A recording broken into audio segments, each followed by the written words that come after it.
takes time, contributions, and commitment to a cause bigger than themselves. That has always been the backdrop for an annual Rite of Summer that the Sunflower State has welcomed for exactly half a century. Tonight, the page turns to the next chapter and a long overdue return to a site that has hosted this honorable game before. Greetings, folks. Alongside Kansas Shrine Bowl Hall of Famer Stan Weber, I'm Mark Ewing, and welcome to Emporia. Stan, good to see you again. Oh, it's great to see you. Everyone is so excited about the football season. The Chiefs are about ready to report to camp, but you know what the first football game is? Right here, the Kansas Shrine Bowl. Yeah, maybe because the game hasn't been here for a few years. There's a lot of anticipation for this game to come back to Emporia. There really is. There's so much pride in every city that has a chance to host the game, and you can definitely feel that with Emporia.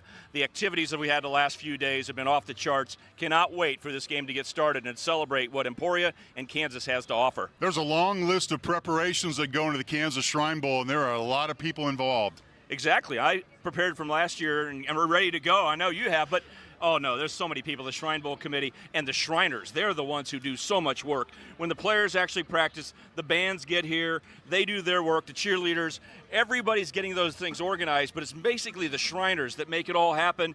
And the events that they put on for the players and the meals that you get from those guys. Oh, boy. It just makes my mouth water thinking about it. The players got here a Friday ago. East Camp is hosted by Ottawa University. The West Camp is hosted by Fort Hays State. Let's go to camp and listen in.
Right here.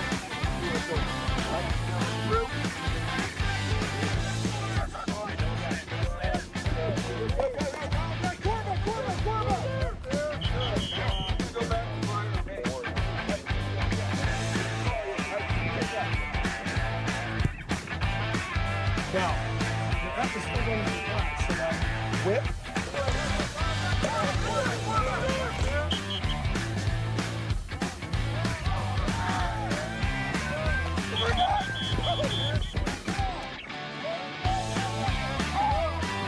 First thing's work is setting it up for late in the game.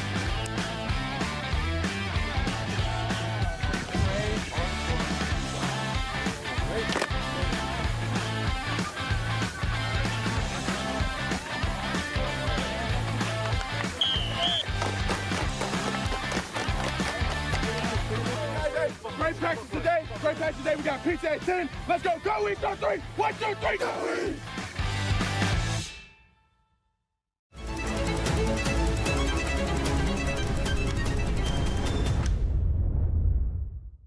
How are you, Kansas? You may be strong and resilient, But that doesn't mean you can't ask for help. Nearly 2 in 5 Kansans experience mental or emotional health challenges in a given year, often struggling in silence. So Blue Cross and Blue Shield of Kansas wants to remind you to check in on your family, your neighbors, and friends. Let's start today. Who will you ask? If you or someone you know are experiencing mental or emotional health challenges, visit howareuk.com for free resources. We believe investing in our community is how we make a lasting impact. It's about more than just providing wireless services. We believe in rolling up our sleeves and working side by side with local organizations. Whether you're sharing cherished moments, staying updated on trends, or exploring your surroundings, we're there to keep you connected. Next Tech Wireless. We are Kansas.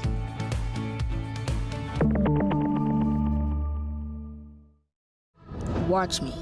Watch me shine with every snap. Born to move fans, to cheer and clap. 2 different legs, that's how I play.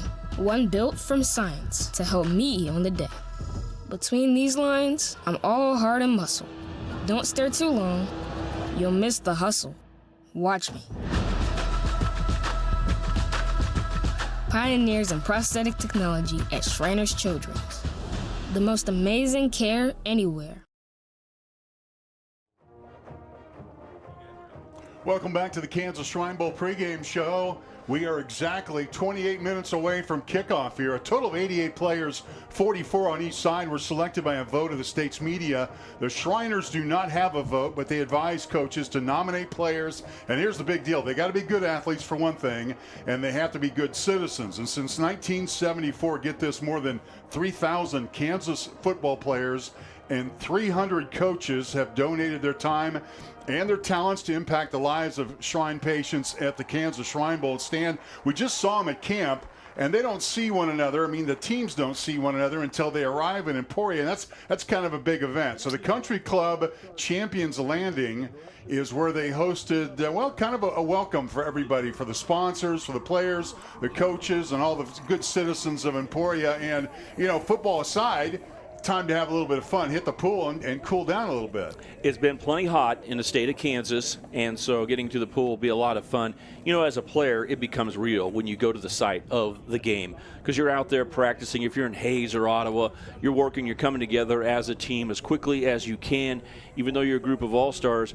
But when you finally get to go to the site of the game, then you realize, hey, there's another team we're getting ready to play, and you also start realizing even more what's going on with the kids that you are playing for. The benefactors of this game are the Shrine kids. The Kansas Shrine Bowl golf tournament is staged at the Emporia Golf Course. The 4-person scramble format included whole prizes, additional fundraising games, opportunities available on tournament day. Don't hit it in the water, they always say. Cart, breakfast, lunch, prizes for $300 a team.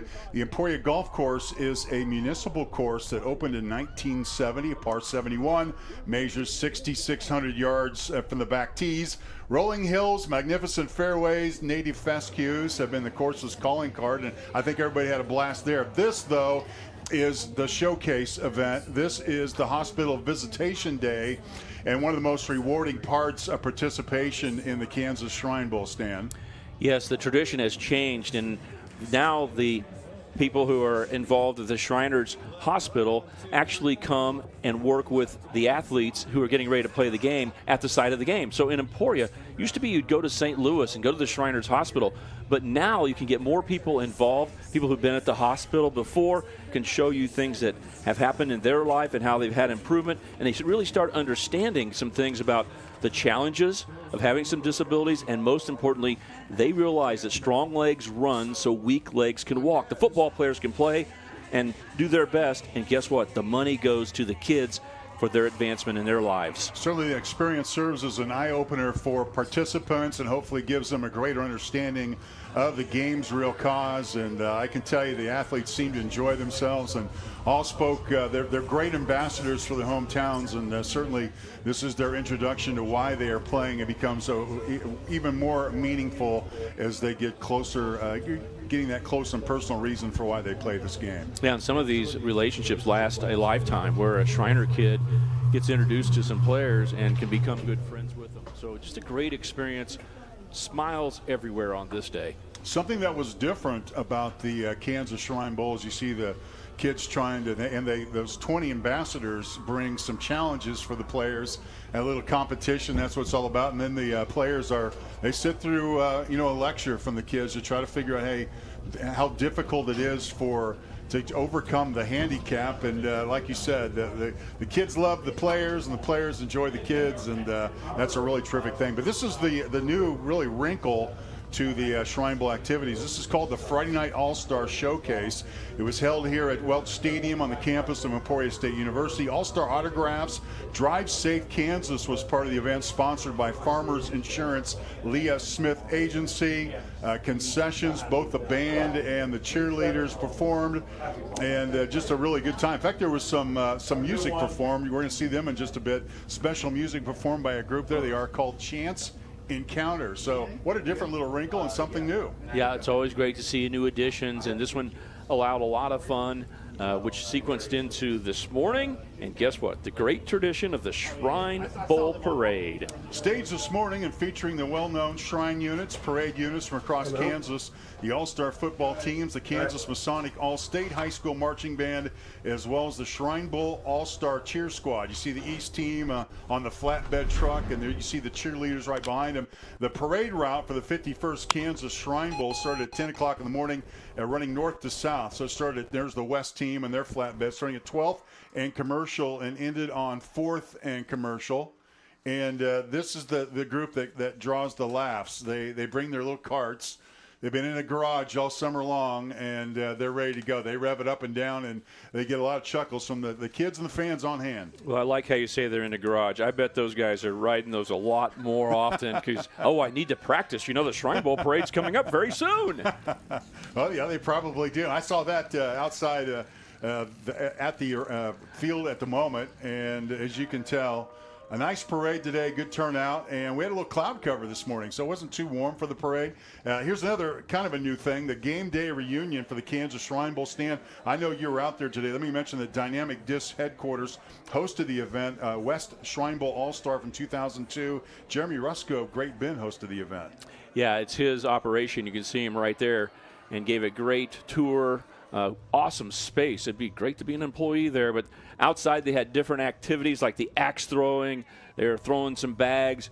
Tradition that started last year. Anyone who's played in the Shrine Bowl started all the way back in 1974. There was someone there today who played in the 1974 right? Shrine Bowl game, and then obviously someone from last year's game. So here's the tour inside the facility where the real work is done. But today it was all celebration, celebrating the players who played in the Shrine Bowl. All right, so Leon Liebel joins us next for a discussion with first-year director Bryce Kessler when the Kansas Shrine Bowl pregame show continues from Emporia.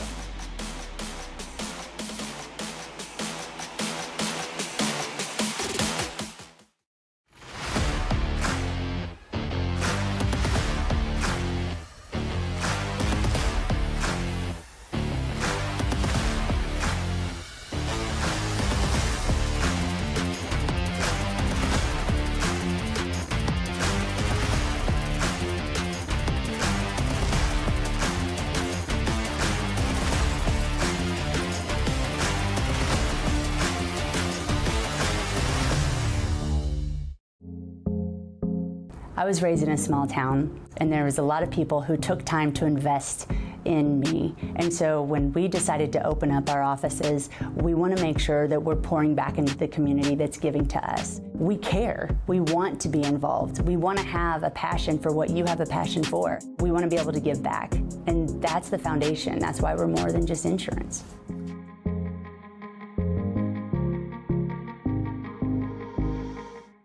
Being an athlete doesn't start with trophies, stats, or a crowd. It starts here. It starts with early morning workouts. It starts with pushing yourself for that one last rep. Stormont Vale athletic trainers work with our athletes on and off the field to get that best performance. Our athletic trainers know what it takes to prepare athletes to reach their goals and keep them safe. Run toward goals, run toward recovery, run toward success, run toward Stormont Vale Health. Watch me. Watch my first step turn to leaps and bounds. Watch me play carefree while the world goes round. Listen to me join in with every girl and boy. screams of happiness, limitless joy. Watch me run through the grass and sand. They said I would, now I can. Watch me. Shriners Children's, the most amazing care anywhere. Welcome back, everybody, to Welch Stadium here at Emporia State University. It is the 51st annual Kansas Shrine Bowl. I'm Leon Liebel, joined by Bryce Kessler, who is the brand new executive director of the Kansas Shrine Bowl. And Bryce, it's a pleasure to be with you. And what's this been like for you? You've been with the Shrine Bowl a few years, but now you're the top guy. Yeah, no, it's been awesome. I took over as the new executive director start of this year, and it's just been, it's a different role, certainly. There's more responsibilities and things that it all flows to me at this point in time. But, we've got a great supporting cast of all the volunteer help and the Shriners and everybody, and it's just such a rewarding thing to be a part of, and to be able to put my touch on it has been it's been an awesome thing. And you've taken over for B.J. Harris, who did a terrific job also as executive director. We certainly want to mention him. And this thing just continues to grow. And what is the Shrine Bowl? We talked about it's more than a football game. Yeah. And what is the Shrine Bowl about? Yeah, it's about helping kids. That's what it ultimately comes down to, and not necessarily the kids that you're going to see on the field tonight, or the kids marching in the band or cheering.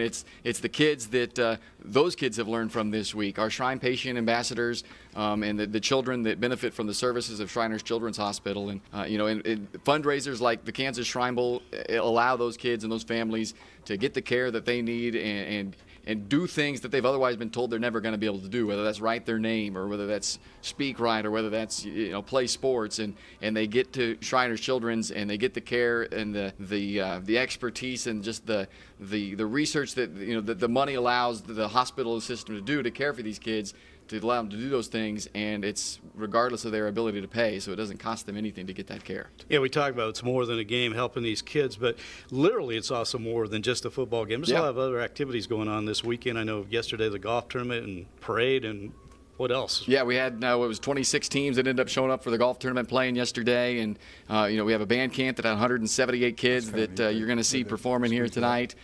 Cheer camp that had 182 cheerleaders that you'll also get to see perform tonight. And so all the different corporate partners and the Shriners, the 5 different shrine temples and all those folks that come involved with it. It really brings a bunch of people into the city that we're at, and it's a big event. You're housing and feeding and putting apparel on the backs of all those campers up for a week long, and getting to share that experience with our 16 or so ambassadors from the hospital that are on site too. So it is a lot more than just a game, a lot of events that go into it. And some of the outstanding senior football players in the state of Kansas will be competing tonight. And, you talk to guys who played in this, it's the 51st, but you talk to guys who played 40, 50 years ago. It still means a lot. Yeah, we love to see the alumni come back and hear their stories about, the experience they had, that they still talk about the little kid that they met, maybe one of those patient ambassadors, or the bonds that they develop with some of those other players on their team that then they may go on and play college ball with, or just reconnect with in life, in the business world, or whatever the case may be. So it's definitely rewarding to know that the experience that those guys have had sticks with them all those years later, and that tells us that what we're doing, it does have a bigger cause and a bigger purpose, and that it's worth it. You've officially been executive director, I think, since January. Yep. And you mentioned putting your own prints on it. Are we going to see some new things, different things, or just let this train roll on? Yeah, well, the game itself, I think, is more of a, if it's not fixed, or if it's not broke, don't fix it. It's been a very successful thing, and so I think what you'll see on the field tonight, as far as the game itself, will look very similar to what we've seen in years past. Last night we did have a brand new event. It was the Friday Night All-Star Showcase presented by Leah Smith Farmers Insurance Agency, and that was kind of a new touch on reimagining a little bit what we do on a Friday night. To showcase some of our other participants, the band, the cheer, our ambassadors. We brought in a band last night, Chance Encounter, and they were awesome. And it was just a kind of a fun event to bring the families together, and a cheaper ticket price point to get people in to get to see what we do as a Shrine Bowl and hear from our kids. And so I guess that was maybe the biggest new touch that we've had. But I'm sure there's some different wrinkles in there that people will be like, oh, well, that was a little different. But ultimately, as you mentioned, 50 years of success, and it's on an upward trajectory. So I'm trying not to certainly step in the way of anything, but it's always nice to be able to, bring my own thoughts and my own game plan to some things as well. Hey, one thing that's been a little different in recent years is different locations. Yeah. And Dodge City's going to be back in the rotation next year. You like that idea of spreading it around the state a little bit? You're a Western Kansas guy like myself, I am, yeah. So it's kind of nice to have it out there. Yeah, shout out to little old Quinter out in Western Kansas. So, yeah, I mean, I like to be able to go and share what we do with the different areas. Logistically, it's a challenge every year when you're in a different place. You're starting from scratch with the planning of all these different events as opposed to, rinse and repeat in the same place. But we're excited to go out to Dodge again next year. We were out there in 2019. And we'll see where the road leads after that. We don't have a game site yet set for 26 and beyond, but it's nice to be able to get to all the different areas of the state, let those local communities host this event and see what it's all about. Well, Bryce, enjoy your very first game as the executive director. We appreciate it. Bryce Kessler, the brand new executive director of the Kansas Shrine Bowl. We're going to have more pregame festivities and your kickoff with Mark Ewing and Stan Weber when we return from Welch Stadium in Emporia. We're back after this. Runners have something in common. We are uncommon. We don't give up. There is no quit. We have the drive to improve. Pace, speed, distance, time. We embrace the struggle. We push through the pain. We have something inside of us propelling us to go. Together, we run. Shields. Trooper Gustavo, why do you care if I wear my seatbelt? In my 5-year career as a state trooper, I would say that in those hundreds of crashes that I've worked, every single time when a seatbelt has been worn, it has either saved a life or prevented serious injury. Oh. That's a good reason. Seatbelts save lives. Always buckle up.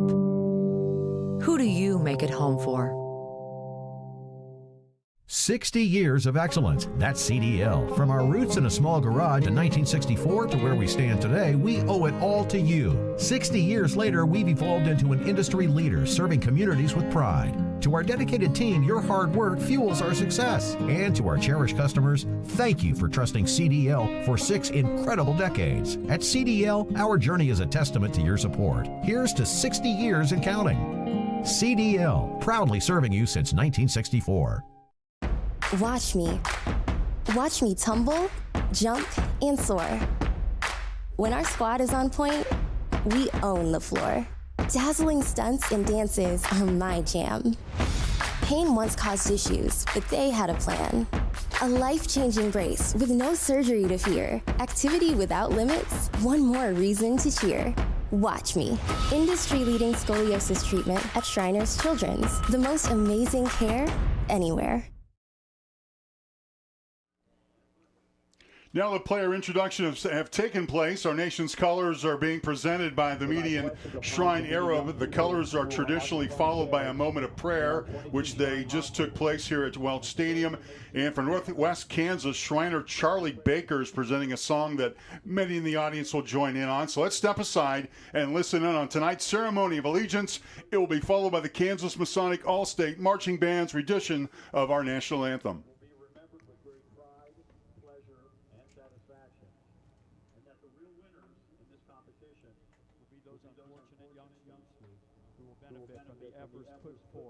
By everyone here today.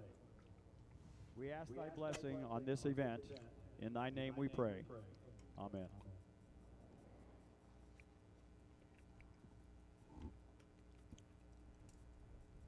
And now for the singing of God Bless America, please welcome Northwest Kansas Shriner, Charlie Baker.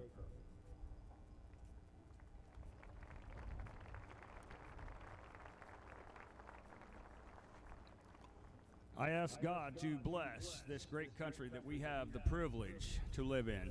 And God bless the Shriners organization. God bless America, land that I love. Stand beside her and guide her through the night with light from above, from the mountains to the prairies, to the oceans wide with foam. God bless America, my home, sweet home. God bless America, my home, sweet home.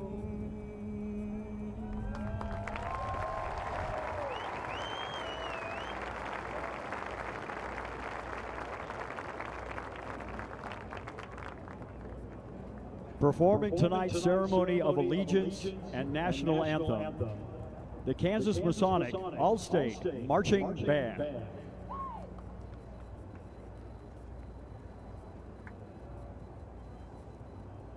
Ladies and gentlemen, please stand as you are able and remove your hats and join the Kansas Masonic Marching Band in expressing respect for our country's flag by reciting the Pledge of Allegiance.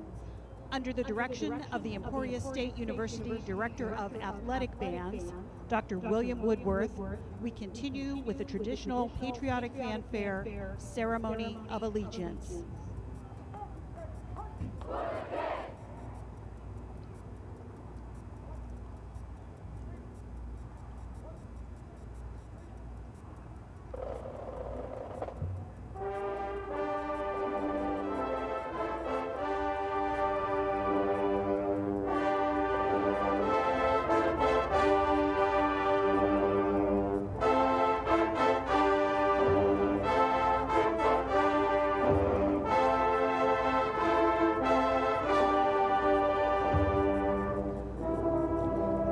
The people of the United States, in order to form a more perfect union, establish justice, ensure domestic tranquility, provide for the common defense, promote the general welfare, and secure the blessings of liberty to ourselves and our posterity, do ordain and establish this Constitution for the United States of America.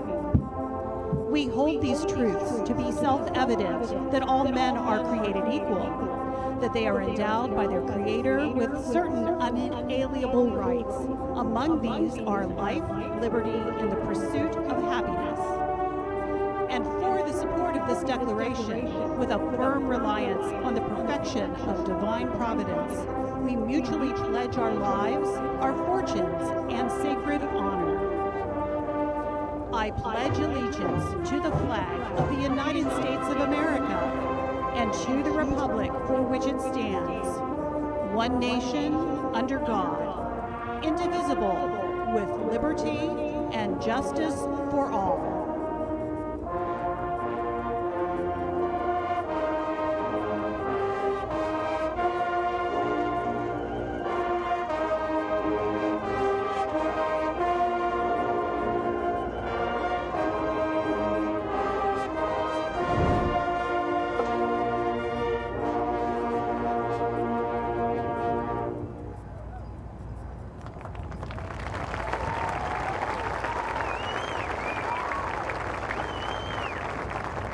And now, our national anthem.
And there are nearly 4,000 members in the 5 Shrine Centers of Kansas. Perhaps the most familiar faces are the 13-member Chain Gang. Bob Swafford, nicknamed Willie, is the team captain. But the special feature you just heard from the Kansas Shrine Bulls is the Kansas Masonic All-Star Band.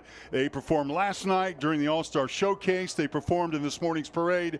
They are under the direction of Dr. William Woodsworth, who is the director of bands here at Emporia State. In addition to the band, who is now leaving the field of play, the Kansas Shrine Bowl All-Star Cheer Camp features 200 cheerleaders representing more than 15 high schools across Kansas, all of whom took part in a 4-day camp learning the skills that will take them into the upcoming season. And that, folks, leads us into the coin toss. First half referee and coordinator officials for the Kansas Shrine Bowl is referee Scott Wetterstrom, and he will be accompanied as they go to midfield by a special hospital guest. Her name is Kiana Meyer of Wamego. She's 19 years old. She was born with a defect that caused her excruciating pain in her legs. Her Shriners Children's Hospital doctor in St. Louis performed successful surgery, and during her senior year of high school, thanks to her efforts on the golf course, her team actually won the Kansas High School Golf Championship. She's attending Fort Hays State, where she hopes to become an elementary school teacher. Taking the field at the moment, these are the West captains. Jackson Voth is out of Cheney. Interesting that Caden Messenger is also a captain, so the 2 Cheney stars in the game are captains. Brody Hayes from Clay Center, as well as Brooks Kappelman from Liberal. Meanwhile, the East captains, Gus Hawkins from Mill Valley, Dylan Dunn from Blue Valley Southwest, Holden Bass from Nemaha Central, Justice Betts from Bishop Mier. So the 8 captains, 4 on each side, introduce themselves to one another. At least a few of them are probably familiar with one another, at least have heard about one another. And now as we get to the coin toss stand, it starts to get real.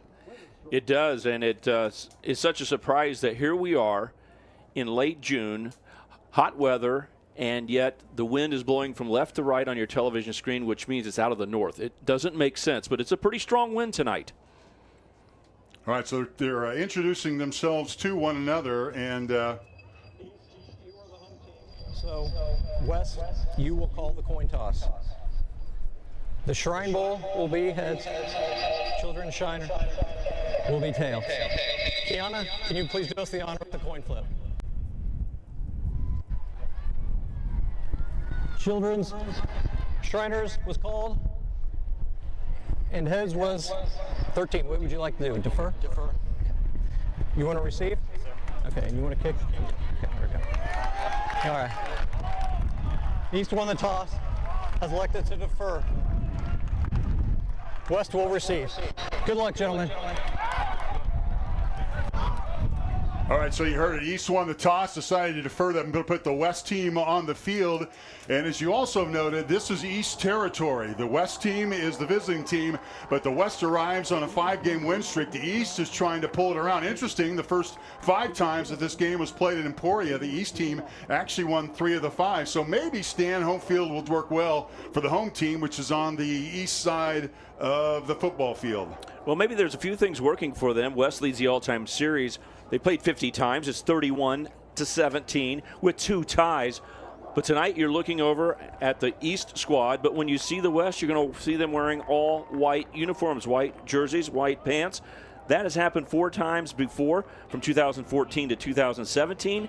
And in those 4 games, the East won 2 of the 4. So there's a couple of good signals here, because it's been a while since the East has won this game. 2018 is the last time the East has won the Kansas Shrine Bowl. All right, so here we go, folks. From Shiloh to Spring Hill and from Medicine Lodge to Mill Valley, the hometown high schools of the Kansas Shrine Bowl All-Stars represent the best that the landscape of high school football in Kansas has to offer. From east to west, the 2024 edition of the Shrine Bowl All-Stars has taken the field. Each and every one of them is an all-star selection in every sense of the word. Tonight, 88 of your hometown heroes are on the gridiron, selected to play in this game because they are all-star student athletes and exemplary representatives of their respective communities. They're the best of the best, ready to take part in one of the most honorable and exciting events that the Sunflower State has to offer. We are all set to embrace the 51st Kansas Shrine Bowl in Emporia, and you can just feel the excitement from the crowd on hand. They are ready to go. They have been waiting for the moment, and the East team will kick off to the West. Kicking off for the East squad, this is Elijah Hakeem, And it's a pooch kick. Fair catch called for on the 38. How about that little wrinkle coming right out of the kickoff from the East squad? Yeah, but what a great play to fair catch the football. Jack Lanning just makes a smart play. That ball was kicked into the wind. It could have easily stopped, dropped down, and given the East a chance to get a turnover early. He says, nope, I'll just play like a baseball play, catch the ball in center field, and call it good. There's a great starting position for the West with that short kick. West goes to work behind their quarterback. They'll be wearing the white uniforms, as you can see on your screen here. And they're a team that has a lot of talent. Always big up front is the West squad. That's been their calling card for year in and year out. And they will go behind their quarterback, Brooks Kappelman. Kappelman on a double handoff and a pass play. A wide open receiver midfield down to the 40-yard line. And they counter the trick play with one of their own. The West comes up with the first down. Tristan Davidson out of Kingman makes the catch. And the West team is already in East territory. That's basically that Philly special that you saw win a Super Bowl against the New England Patriots for the Philadelphia Eagles. The trick play works for a nice gain of 22 yards. Boy, keep in mind they had about 8 days to get that together. Here's a quick pass play down to the 30-yard line. Is caught by Malik Baugh. He's out of Hayes. He's the Hayes High School Player of the Year, first team All-State selection. He makes the catch, and the chains move very quickly as the West goes back to the line of scrimmage. Well, you're going to see Jeremiah Meeks, the head coach at Wellington, run his offense. He's the offensive coordinator in this game, and everybody's able to catch passes, tight ends, running backs, everybody. Kappelman looking toward the end zone's got a receiver thrown out of the distance. He was covered down there by Callan Barta out of Seaman, but for a moment it looked like the West was going to find a receiver in the end zone. Been nicely covered by the East squad. When the West is on offense, Mark, they're going to signal in the plays, and everybody's looking over at Jeremiah Meeks, and everybody's getting the signal. Offensive linemen, wide receivers, no one's recommunicating it. Everyone's looking over. Everyone had to learn the signals. They want to play fast. Second down and 10 for Brooks Kappelman. He's got his running back, Malik Baugh, right off his right shoulder, puts a tight end in motion and gives to Baugh. Baugh spins forward, stopped at the line of scrimmage by, among others, Aaron Henson from Kansas City Piper in on the stop, and that'll bring up the first third down play. There's some big boys up front, and the East is very excited about them. Kanan White, Holden Bass, players that they believe can really hold down the middle. The question is, how often will the West run? They really are a passing team if things go the way they want tonight. Donald Collier, receiver from Wichita Trinity Academy on the near sideline. A flag is called, and it's going to be a legal procedure on the West squad. So that is our... Gives me a chance to introduce the officiating crew for the first half. Scott Wetterstrom, umpire is Kramer Siemens, Kevin Rain, Jeremy Derringer, Jason Crawford, Tyler Butch, and Stan Lokman. That is our 7-man officiating crew for the first half here in Emporia. Third down, we'll call it 15. Finds a receiver, that's Ace Hoover, and Hoover gets it up about a 7-yard game, but it's going to be a fourth down. So nice little hitch play, and Hoover at least gets the West team in position as they make a personnel change on the field. Well, nice little tunnel screen, offensive lineman getting out, and with this strong wind, they're going to line up and see if they can make a 42-yard field goal. Now, Blaze Hoover is the kicker. He's out of McPherson. And Jackson Voth is the holder. Weston Langvart is the long snapper. 42-yard field goal attempt. Hoover very capable from this distance with a slight wind at his back. It is up, and it is good. A 42-yard field goal, and on the scoreboard goes the West team. Blaze Hoover leads the way. What an impressive kick, driving the ball. You don't have a lot of time in 1 week to get ready for the special teams, but it works for the West on their first possession. Here we go to break. 3-0 is our score. West is on scoreboard. We'll come back to the East. First possession right after this.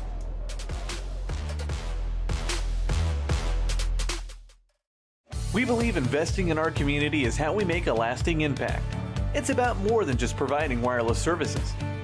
We believe in rolling up our sleeves and working side by side with local organizations. Whether you're sharing cherished moments, staying updated on trends, or exploring your surroundings, we're there to keep you connected. Next Tech Wireless. We are Kansas.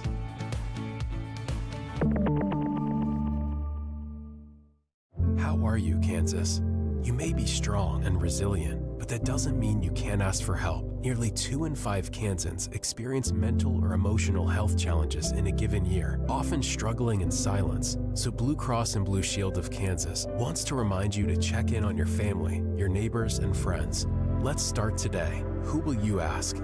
If you or someone you know are experiencing mental or emotional health challenges, visit howareuk.com for free resources.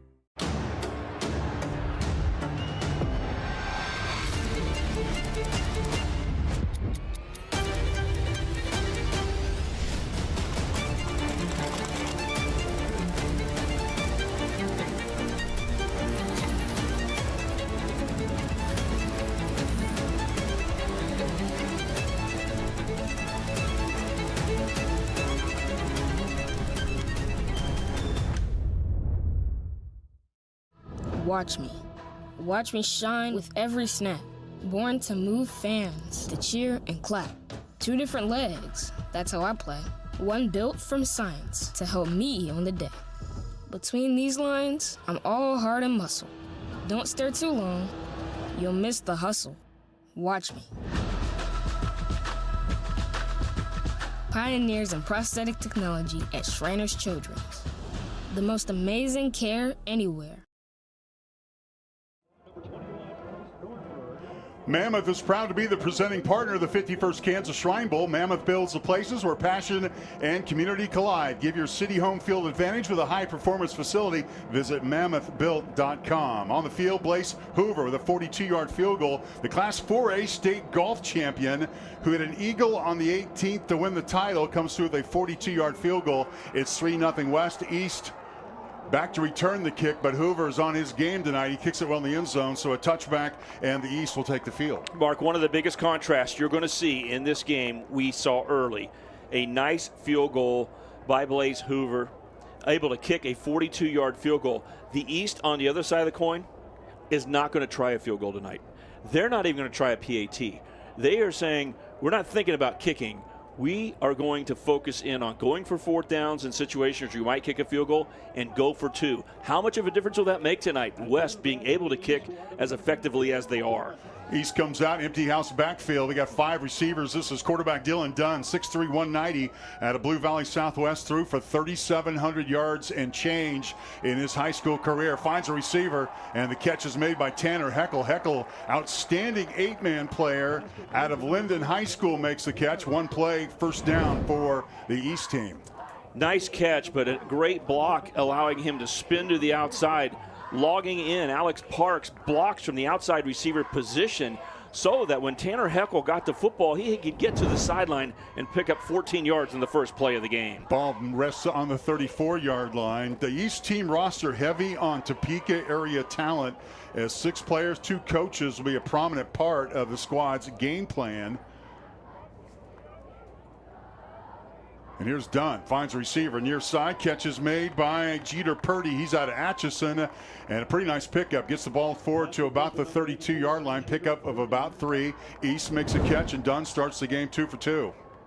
He is an accurate passer. Both these quarterbacks looked comfortable throwing the ball early, and what a big target he has. And Jeter Purdy is able to get a nice gain on first down. It'll be 2nd down. We'll call it 7 for the East squad. Trailing 3-0 first quarter here at Emporia State. You're watching the 51st Kansas Shrine Bowl. Here's Dunn. Double hitches. The catch is made behind the line of scrimmage, and then to the line of scrimmage and to the 40-yard line. Nice catch made. That was Bryce Nornberg. He's out of Olathe South. He's K-State bound. Did a nice job to get back to the line of scrimmage and get a nice little couple of yards on the game. The catch was incredible. One-handed catch to keep things going, and then elusive running toward the middle of the field. Look at that catch. 1, 2, and then 3 different players unable to make the tackle as he gets upfield, but still the defense by the West good enough that it's 3rd down. Cole Rickard out of El Dorado made the tackle. It brings up a 3rd down. East team needs to get to about the 45-yard line. Dunn's looking. He's got a receiver pass. Is caught at the 49-yard line, and that should be good enough for a first down. What nice patience on the rollout by Dunn, showing his experience. And by the way, if that name is familiar, worth mentioning right away, is that his dad was Mark Dunn, K-State quarterback, 2001-02. Stan, you're familiar with him. Oh, absolutely. And you're seeing a lot of composure from Dillon right there, rolling out, waiting along the sideline to open up. Finally, he finds Tanner Heckel. Nice third down conversion by the East. Dad probably taught him a little bit about rolling out and throwing the football. East 49-yard line, just 1 yard shy of West territory. Looks like Dunn's going to run, scrambling for it, but he's going to be brought down and sacked. Sacked by Caden Hoffman. He's out of Hoisington. He'll play his football at Fort Hays State a year from now. And Hoffman got loose from a block and to stop Dunn for looks like about a 3-yard loss.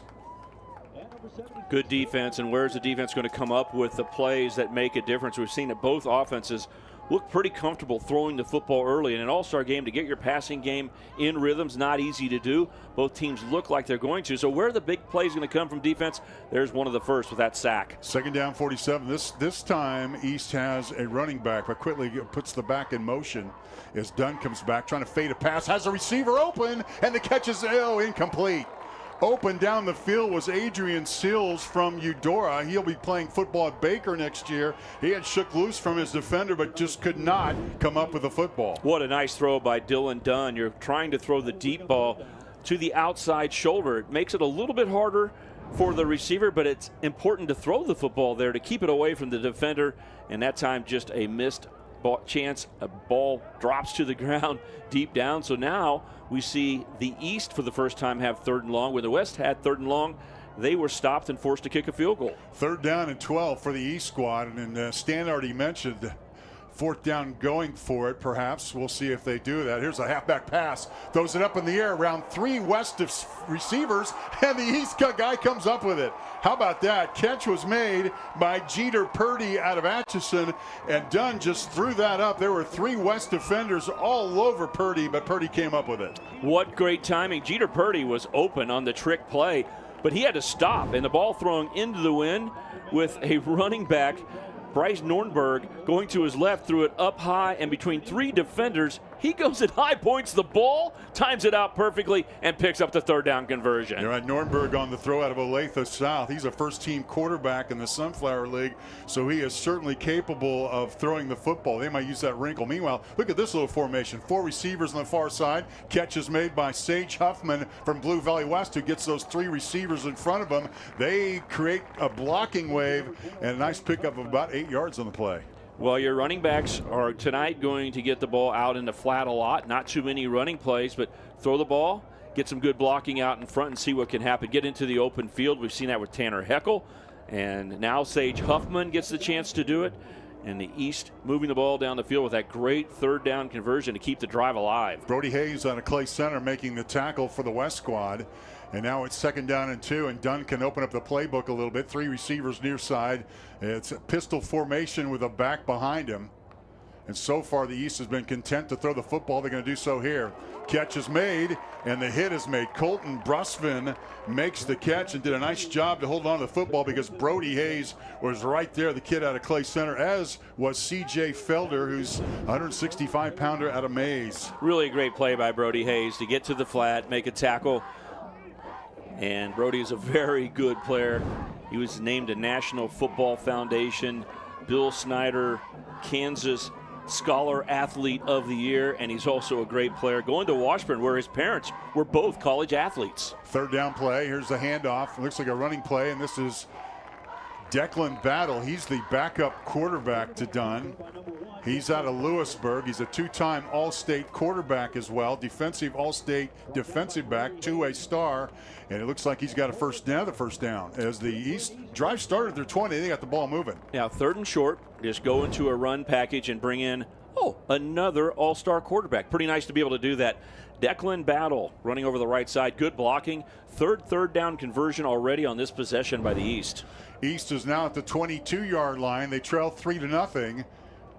The West opened the scoring drive on their first drive, getting a field goal from Blaze Hoover. Here's Dunn. Dunn looking for a receiver. This one was partially deflected. Looked like Kason Messenger out of Cheney put the heat on the quarterback and may have actually gotten a piece of Dunn as he threw the football. The pass was incomplete. A good blitz off the edge. Defensive coordinator Dominic Dengel from Wichita Heights saying, hey, let's bring a different pressure look, and that really worked well with the defender getting right in the face of the quarterback. Dylan Dunn had to throw the ball. Fortunately, it fell incomplete. It hung up into the air, but there were no defenders in the area. Second down, they need to get down to the 13 for a first down. It's second down and just a little bit more than 10. This time, the East team comes out. The empty house backfield means no back in that backfield. 5 receivers, 3 to the near side. To the top side of the screen, here's Dunn. Dunn passes, and boy, right at the point of the catch. Nice defensive play. Look at Avante Scales for the West team. And Scales was right there. It was almost close to being pass interference. He read it so well that he was really trying to make a play on the ball. But from the angle he was coming in at, you're right, he went through the receiver. Could have been called pass interference, but it is not. So now we see the East again with 3rd and long. And remember, they're not thinking field goal. They're not going to kick a field goal. They got 2 downs to get this 10 yards. Yeah, 3rd down and 10. They just converted on a 3rd and 12 moments ago. So the East squad, with plenty of weapons, trying to end that 5-game losing skid with an offense that features a long list of skill players who have impressive numbers. Here's Dunn trying to find one of them to the end zone, and it is caught for a touchdown. 23-yard pass to the end zone, caught by an outstanding catch. Looked like Adrian Seals, perhaps. And indeed it is. Seals with the catch, and the East counters the field goal with a touchdown of their own. Throwing the ball deep at that point on the field is really a smart play, as he had a lot of pressure on him, but it's one-on-one coverage and going up and making an unbelievable catch, sticking with the football. Adrian Seals gets the touchdown. Not an easy catch, but he gets the job done, and East on their first possession drives all the way down 80 yards to score a touchdown, and yes, they are going for 2. Seals, wide receiver, all-stater, all-state defensive back, also is an outstanding returner. As Dunn trying to go for 2, they've got it. Pass in the end zone is caught, and it's 8-3. The East squad counters the field goal with a 2-point conversion. That catch was made by Alex Parks of Blue Valley Southwest, so the Kansas City connection works, and we're up 8-3, are the East team on the West. Let's take a break here. As we go to break, 8-3 is our score. You're watching the 51st Kansas Shrine Bowl from Emporia, Kansas. Being an athlete doesn't start with trophies, stats, or a crowd. It starts here. It starts with early morning workouts. It starts with pushing yourself for that one last rep. Stormontville athletic trainers work with our athletes on and off the field to get that best performance. Our athletic trainers know what it takes to prepare athletes to reach their goals and keep them safe. Run toward goals, run toward recovery, run toward success, run toward Stormontville health. I was raised in a small town, and there was a lot of people who took time to invest in me. And so when we decided to open up our offices, we want to make sure that we're pouring back into the community that's giving to us. We care. We want to be involved. We want to have a passion for what you have a passion for. We want to be able to give back. And that's the foundation. That's why we're more than just insurance.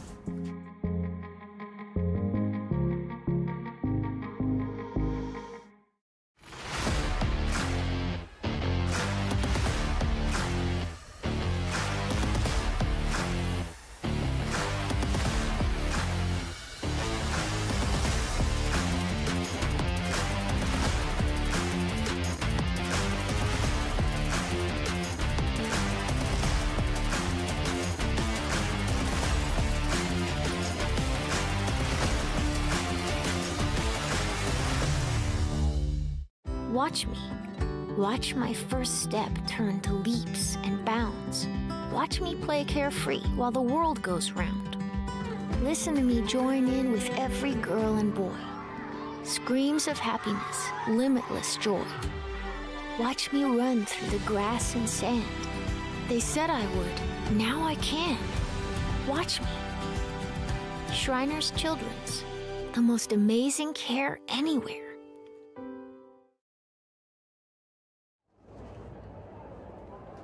How are you, Kansas? Blue Cross and Blue Shield of Kansas asks you to check on your neighbors, family, and friends. Visit howareuk.com for free resources to aid mental and emotional health challenges. 8-3 is our score. 5:41 remaining in the first quarter. East look impressive on that 80-yard drive stand. Yes, converting third downs, but both teams have had more than just a quarterback throw the football. So we've seen great execution on the trick plays. The passing game has been very efficient for both teams. Just one good defensive play by the East forced a field goal for the West, but the East took it all the way in for a touchdown.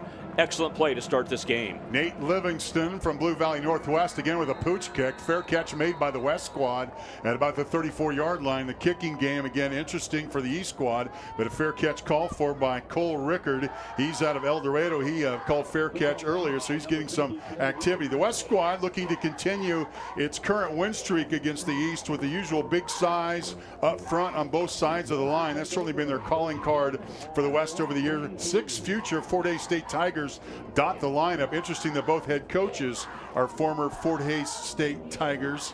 And so there's a lot of FHSU players in the lineup tonight. First down and 10 for the West squad as they start from the 33-yard line. Here's Kappelman looking for a receiver. Catch is made. This is Donald Collier from Wichita Trinity, and he gets up the 50-yard line in the 47. One play, and the West already in East territory.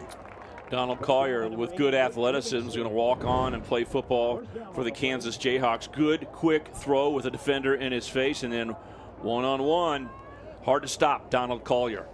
Quarterback Brooks Kappelman threw for 2,351 yards, 25 touchdowns, averaging just over 235 yards passing per game for Liberal. As this pass goes the 40-yard line, now down to the 36. Boy, tough running by the West squad's Brax Fisher. He's out of Abilene, an all-state wide receiver, all classes top 11. And what a catch. And after the catch is what he made a name for himself. What we're seeing is both teams are substituting passing into the flat, quick throws to guys to get the ball and get blocking in front of them for the running game. Not a lot of running plays, but the equivalent of it. Malik Baugh in motion, and then Baugh comes back, nearly lost the football. That's an incomplete pass. If he throws the ball forward, that's why they throw the ball forward, that if the ball's dropped, it's not a fumble. And we'll see where the West squad or the East squad thinks they got it. Justice Betts thinks he has the football, but if you toss the ball, if it's a handoff, it would be a fumble. If he let go of it and there's just a flying of the air of just 1 inch, it's a pass. A forward pass can be any way, underhand. It's an incomplete pass. How about that? Good call, Stan. Scott Wetterstrom. He's put 5 minutes and 1 second on the game clock. He's going to set that clock as well because it's the clock runs when on a fumble. When an incomplete pass, it stops. When you see that jet sweep action in football and you see him just toss the ball forward a foot or so as the guy's running by in front of the quarterback, you go, why would they do that? It's more dangerous than handing it off. The reason why they do that, if it's dropped for any reason, incomplete pass, no big deal. All right, they're going to wait till they reset the clock. As I mentioned, on the West squad, they got state champion representatives and teammates Jackson Voth and Kason Messenger from Cheney, who are projected starters. I think we mentioned both players already on this West squad. And meanwhile, Kappelman loses the football. The East looks like they've had it, and the first turnover of the game happens, and the East squad has the football. They'll take over at their own 46-yard line, and the first turnover of the game just did not operate efficiently on the play. It looked like the fumble recovery, Aaron Henson out of Kansas City Piper with the play. Interception, fumble, either way, East gets a football, but this is a fumble. Great pressure from behind, knocking the football loose. R.B. Tweed on the sack. We talked about how is the defense going to come up with big plays, knocking the ball loose and right in stride with the ball in the air. Aaron Henson grabs it, and the East gets the first turnover of the game. First down and 10. The East will start from their own 46-yard line. Inside 5 minutes ago, the East took their first possession of the football game, and they put 8 points on the scoreboard. We'll see what the East can do here in a shorter field situation. Catch is made on the near side by Alex Parks out of Blue Valley Southwest. I'll tell you the thing I like about Dylan Dunn, and I haven't seen him nearly as much as you probably have. I love his touch on the football. The short passes are catchable. The long passes get there in a hurry.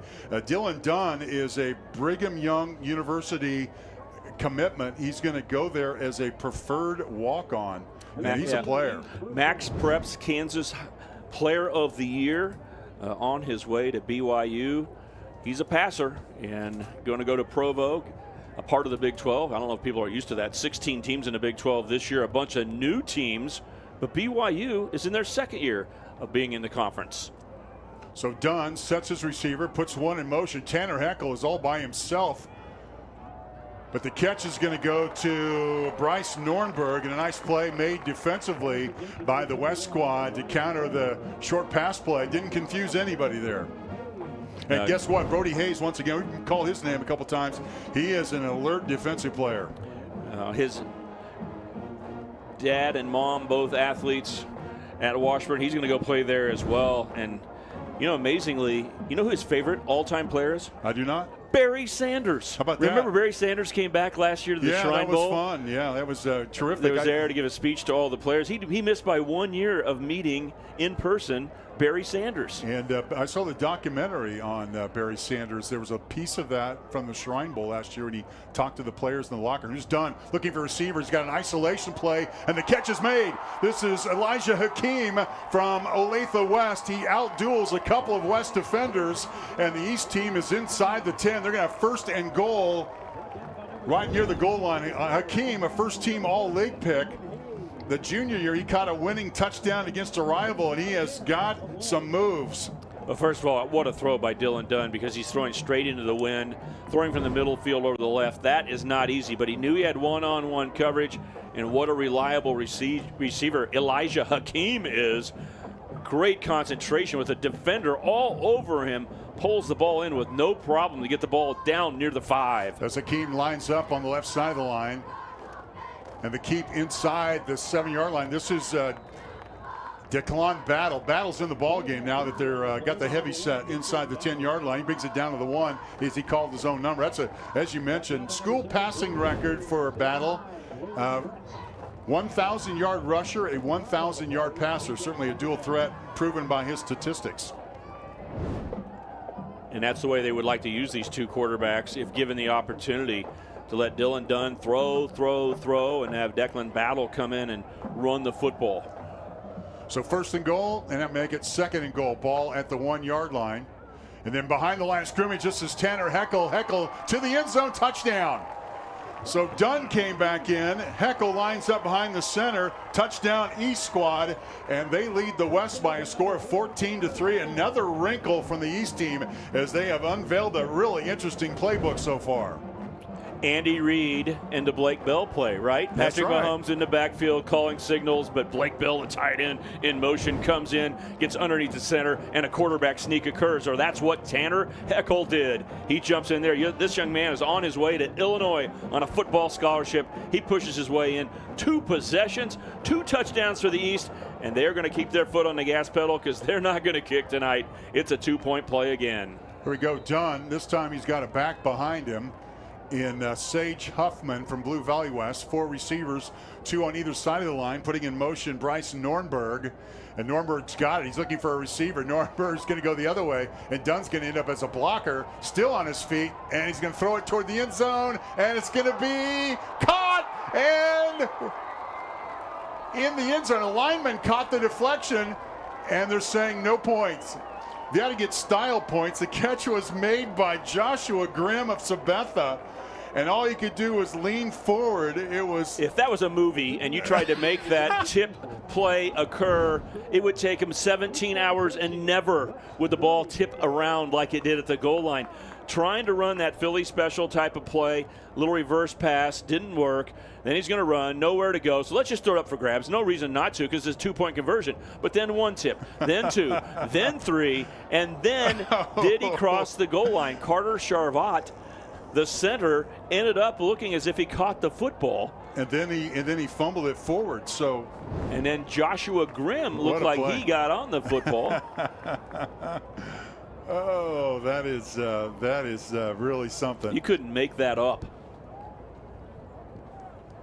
So as we're getting close to the end of the first quarter, by the way, on your screen here, if you've got a QR code, Stan, I know you do on your phone because you have the latest high tech, you can find the website for which you can make a contribution. There's also PayPal on the right side. So the Q code, as we take a look at the cheerleaders behind us, and that's something that you can be a part of this Shrine Bowl game. They've had a great year of contributions so far. It can only get better from here. So thanks for watching and thanks for taking part. The Shrine folks are certainly appreciated. There's another kick more to the 20-yard line instead of the 40. We might have a return here up to the 36-yard line. The return was made by Brody Hayes. And the West will take over, first down and 10. They're going to mark it at about the 38-yard line. We've had an eventful first quarter, and we still have plenty of time to go here. I'll mark it 3:09 first quarter. This is actually the West's third possession here in a pretty extended first quarter. The first possession, they set up a 42-yard field goal for Blaise Hoover, who came through, and then their second possession for the West squad ended up fumbling and giving the East great field position. The East took advantage, drove it for a touchdown. That's where we are at the moment, 14-3. The East squad missing a 2-point conversion. That was a play for the record books. And here comes Kappelman, the West squad, to work. They'll start first down and 10 from their own 37-yard line. Got a single back right to the left shoulder, and it's a give to the back. That was Lucas Dickman. He's out of Goddard Eisenhower. He'll play football at Butler next year. He was an Ark Valley Chisholm Trail League Division II offensive MVP. And if you live in Eisenhower, the big game is to beat Goddard. I mentioned that because Stan Weber is a Goddard alum, and Eisenhower got him this year. I don't know if you knew that, Stan, but that happened. Pass play to the receiver. Catch is made, and a nice catch is made by Hunter Mowry. That was a nice throw from Kappelman, and that was right on the money. Mowry from Salina Central was a Sports in Kansas first team All-State choice. What a good throw, rolling to the left and firing that football by Jay Brooks Kappelman. Players call him Cap as his nickname. Do you realize his grandpa, Alan Brown, was in the first Shrine Bowl in 1974? How about that? And it's his grandfather, right? Yes. So it's kind of showing how old we are. Not that you're old, but I am old because the kids. Well, this is my 38th Shrine Bowl, so I'm old. So it's broadcasting. It used to be just the sons. Now it's the grandsons. Exactly. And it's pretty soon to me. It shows you how old I am. That I don't get into the Goddard and Eisenhower rivalry that you mentioned because they only had one school. So and they only had one stoplight too in Goddard for a while. Now it's a absolute huge city. Third down and 1, and the West still on his feet. This is Kappelman. Kappelman, he's an all-state baseball. He's also a football star. Well, it's worth noting because Jay Brooks Kappelman is playing his last football game likely. He's going to Seward County as a baseball pitcher. So what a football player he is. But he's going to be going on and playing baseball from here. But what a first quarter of efficiency we've seen. The high production that we've seen from both teams. The level of football after 1 week of practice, playing under new coaches, new systems, new players. It's pretty amazing. First down, 10, 48-yard line. Pass nearly picked up by Gabe Hoskins, who jumped the route. That route was well defended.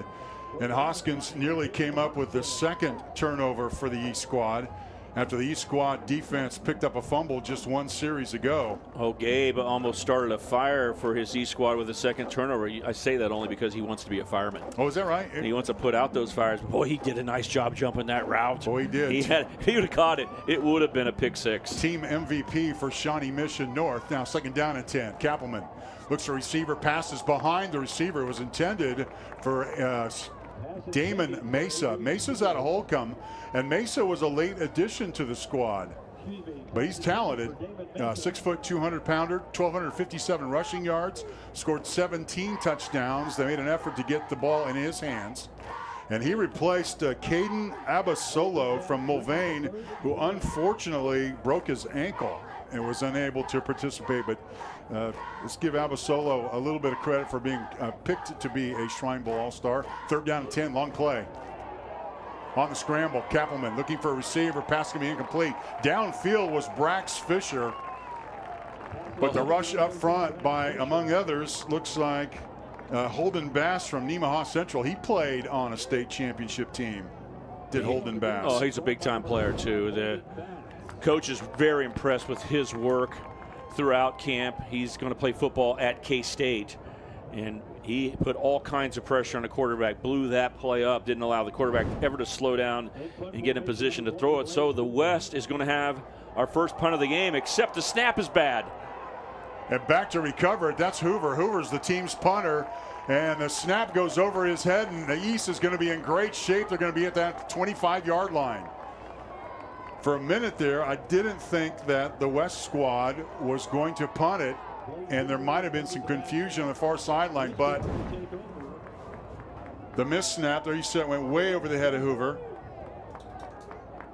And that the East squad is in good shape. That's not counted as a turnover, but it's the equivalent of. And there's the thing that scares all the Shrine Bowl coaches. How in a week do you get everybody up and ready to play offense and defense, and then also spend enough time on special teams to make those work well? East squad, third possession of the football game. Pass nearly picked off. Talk about jumping the route. West squad's Elijah McFadden. He's out of Manhattan. He's an Indian. Played a part of the 2022 state Class 6A champions, and he nearly had a pick six. Would have been a welcome sight for the West team. He's looking to stop the East team from scoring again.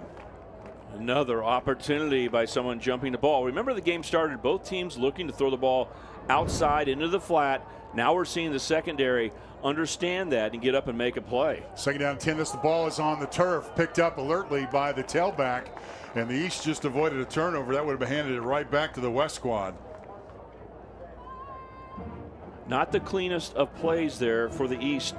Such good football I've talked about, but 2 plays in a row, things don't go well. But they still have the football. And remember, they're not kicking a field goal, so they got 2 downs to get this 8 yards. Yeah, Colt Brusfin's headed to Minot State. It's in North Dakota.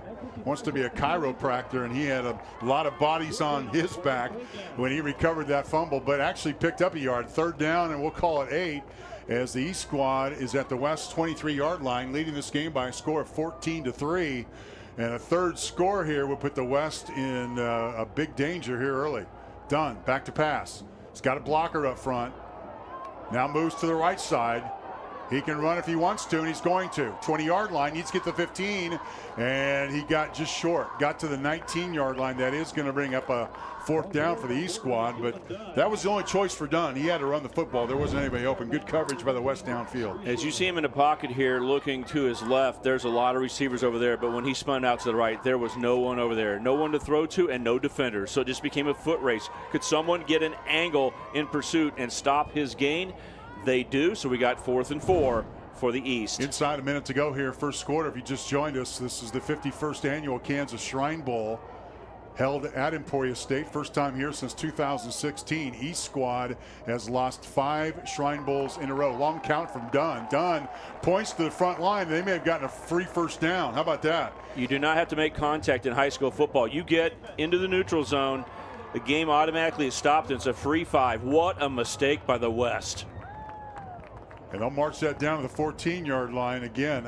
As we point out continually year in and year out, it takes a long time to execute those kind of plays, and these teams had 8 days to get this ready for today. Great play by the East squad to draw the West off sides, and now it's first down and 10 from the 14-yard line as the East is marching down the field. Just use that snap count and get him into the neutral zone. You've got it. Dunn's got it back. His pitches to Brusfin. Brusfin gets a block up front, gets inside the 10-yard line to the 9. Brusfin, by the way, was a 4A Offensive Player of the Year out of Tonganox. He's 5'10", 190 pounds.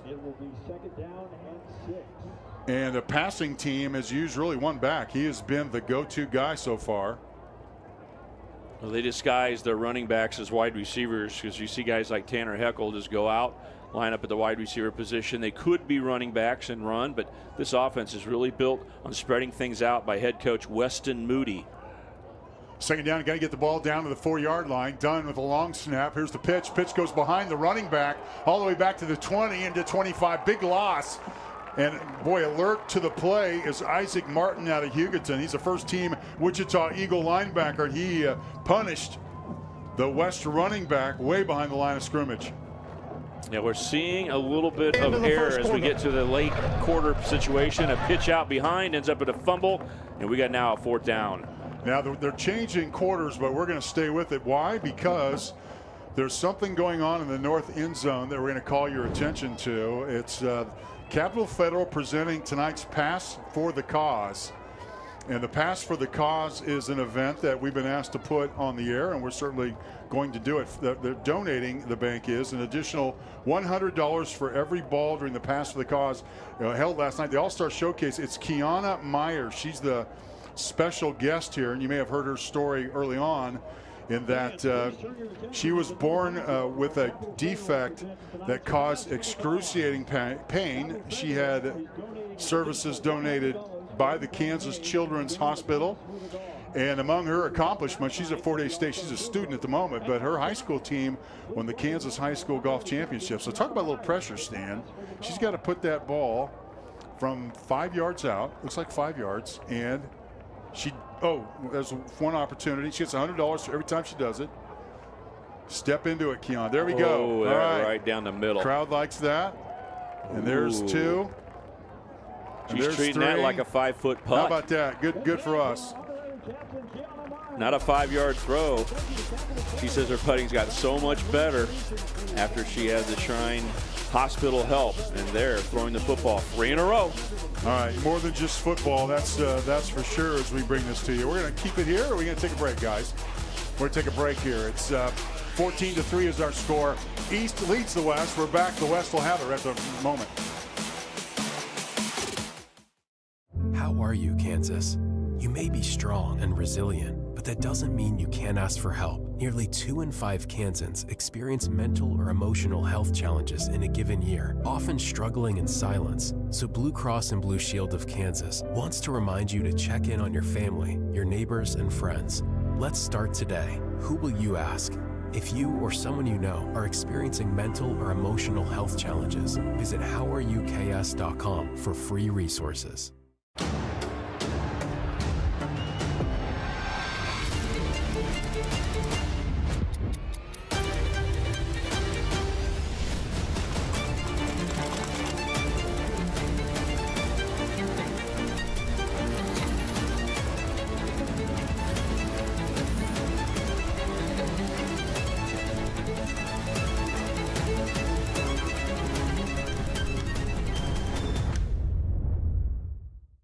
We believe investing in our community is how we make a lasting impact.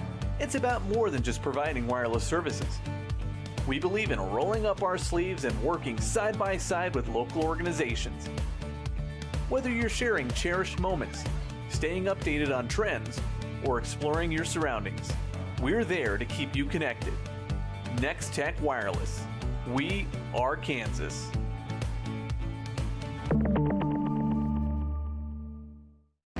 Watch me.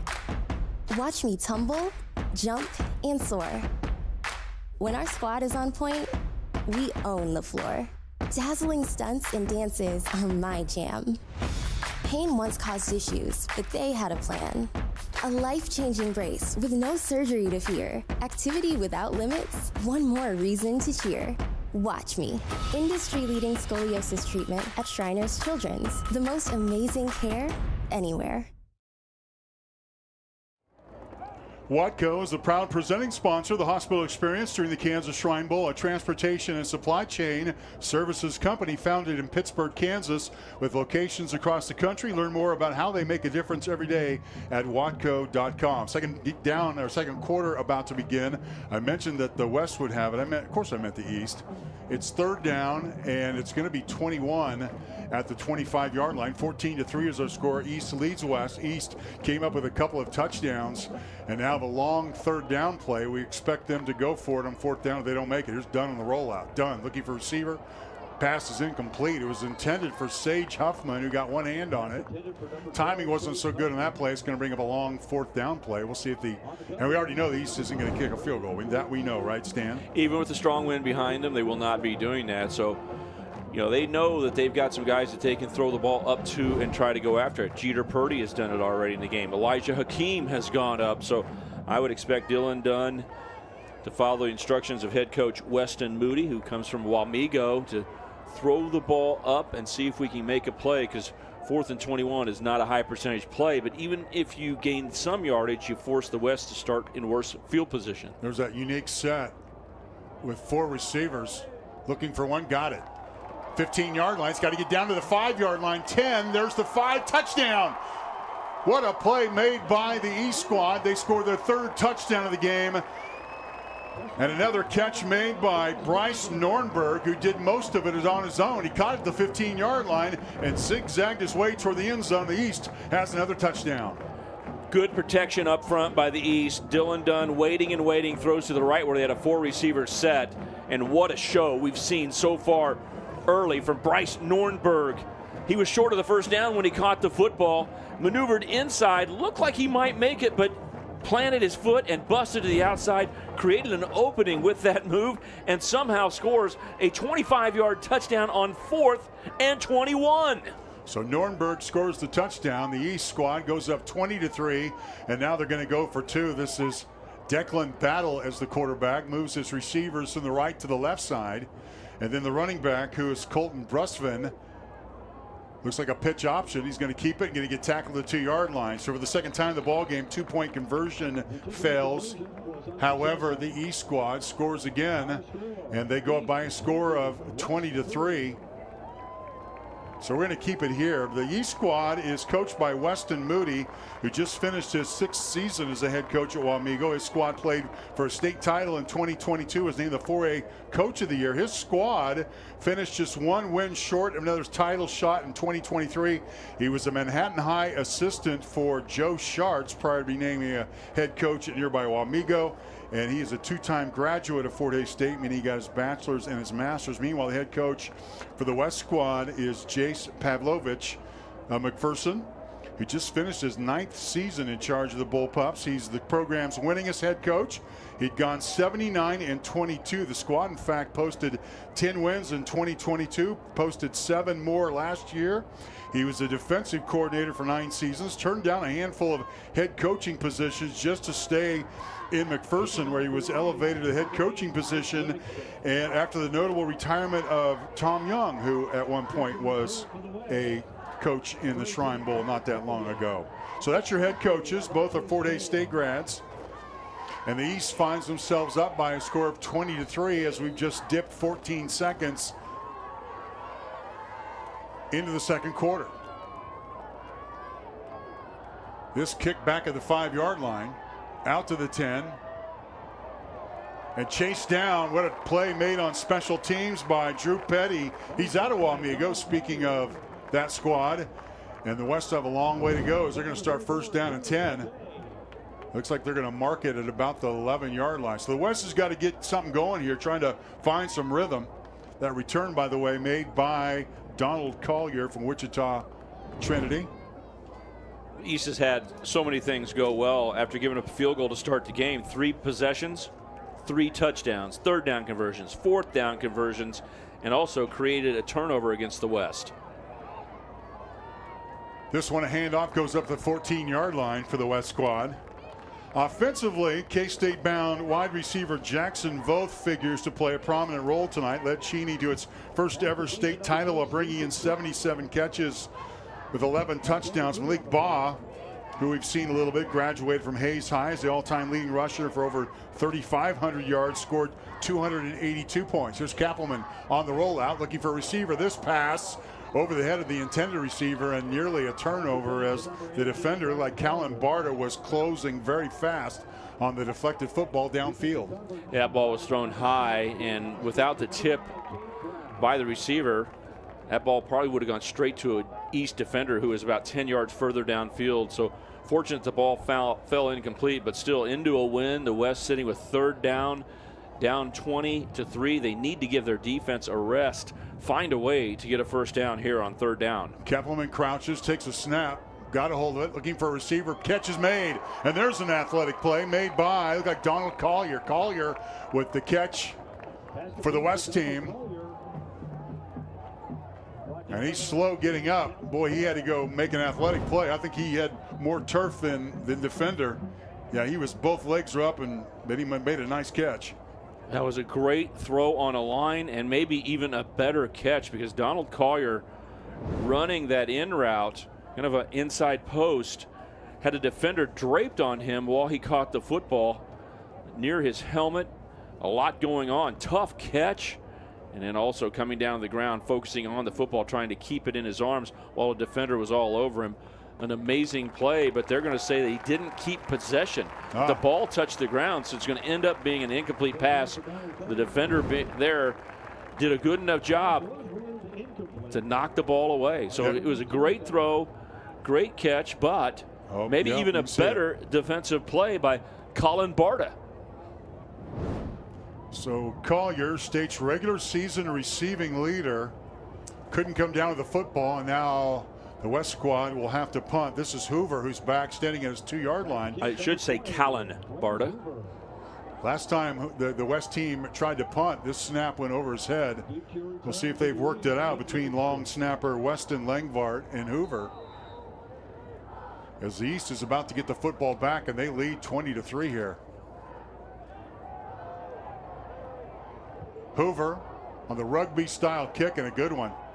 50, it looked like it hit an East player. West's going to pick it up. It looked like it hit an East player, and the West is going to get a break. We'll see what the officials call it here. That is a fumble. Did it hit Nate Livingston? Great execution on the kick by Blaze Hoover. He ran to the right and really threatened that he might run for 4th down before he kicked the football. And when he did, he kicked the ball well into the wind. The ruling on the field is first touching on the kicking team. First down. They're going to say the ball came down and touched a West player, not an East player. So the West will be on defense. The East have great field position. They're at their own 49-yard line. Up 3 scores by a 20-3 count.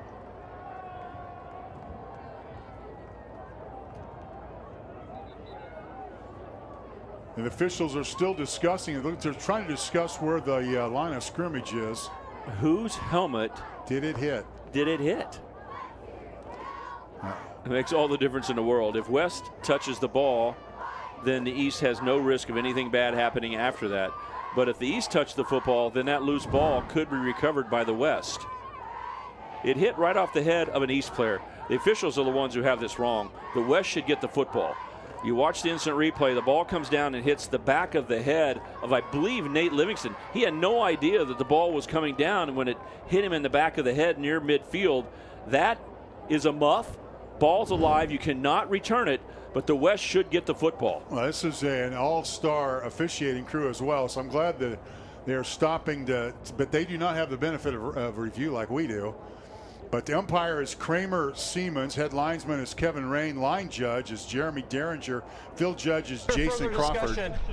The ball hit the red player in his helmet, then recovered by the kicking team.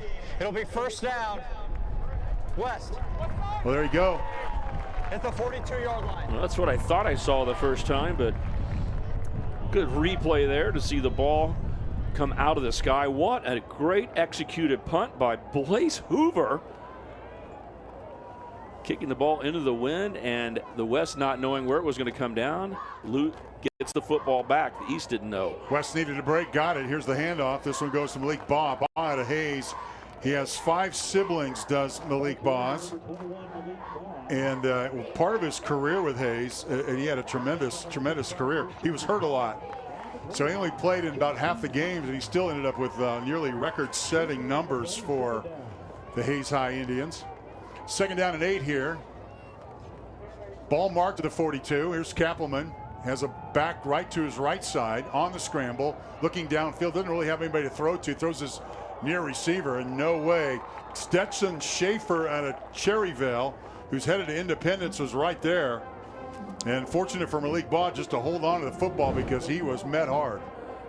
Look at the pass rush just disrupt this play. We've seen big 95, now number 42, Aaron Henson, cause havoc, but just a little dart throw. Good catch by Malik Baugh.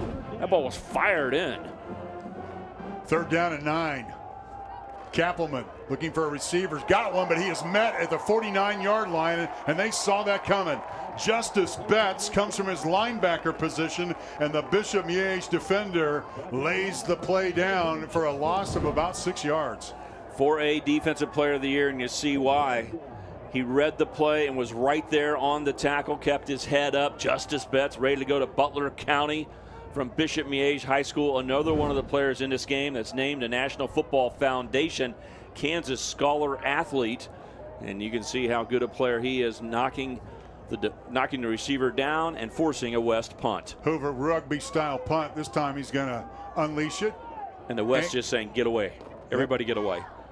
Ball's going to knock down and be set down by his teammate Donald Collier at Trinity Academy. Inside 9 minutes to go before halftime. It's 20-3. The East leads the West. We'll return to the 51st annual Kansas Shrine Bowl right after this. Runners have something in common. We are uncommon. We don't give up. There is no quit. We have the drive to improve. Pace, speed, distance, time. We embrace the struggle. We push through the pain. We have something inside of us propelling us to go. Together, we run. Shields.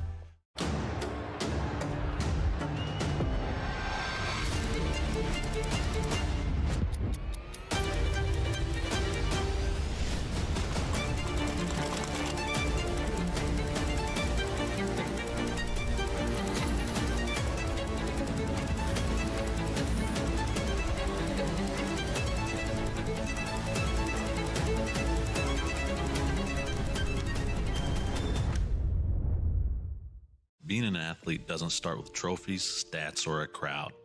It starts here. It starts with early morning workouts. It starts with pushing yourself for that one last rep. Stormontville athletic trainers work with our athletes on and off the field to get that best performance. Our athletic trainers know what it takes to prepare athletes to reach their goals and keep them safe. Run toward goals, run toward recovery, run toward success, run toward Stormontville health. Watch me. Watch me shine with every snap. Born to move fans, to cheer and clap. 2 different legs, that's how I play. One built from science to help me on the day. Between these lines, I'm all heart and muscle. Don't stare too long, you'll miss the hustle. Watch me. Pioneers in prosthetic technology at Shriners Children's. The most amazing care anywhere. Farmers Insurance, Leah Smith Agency is proud to be the presenting sponsor of the Friday Night All-Star Showcase at the Kansas Shrine Bowl.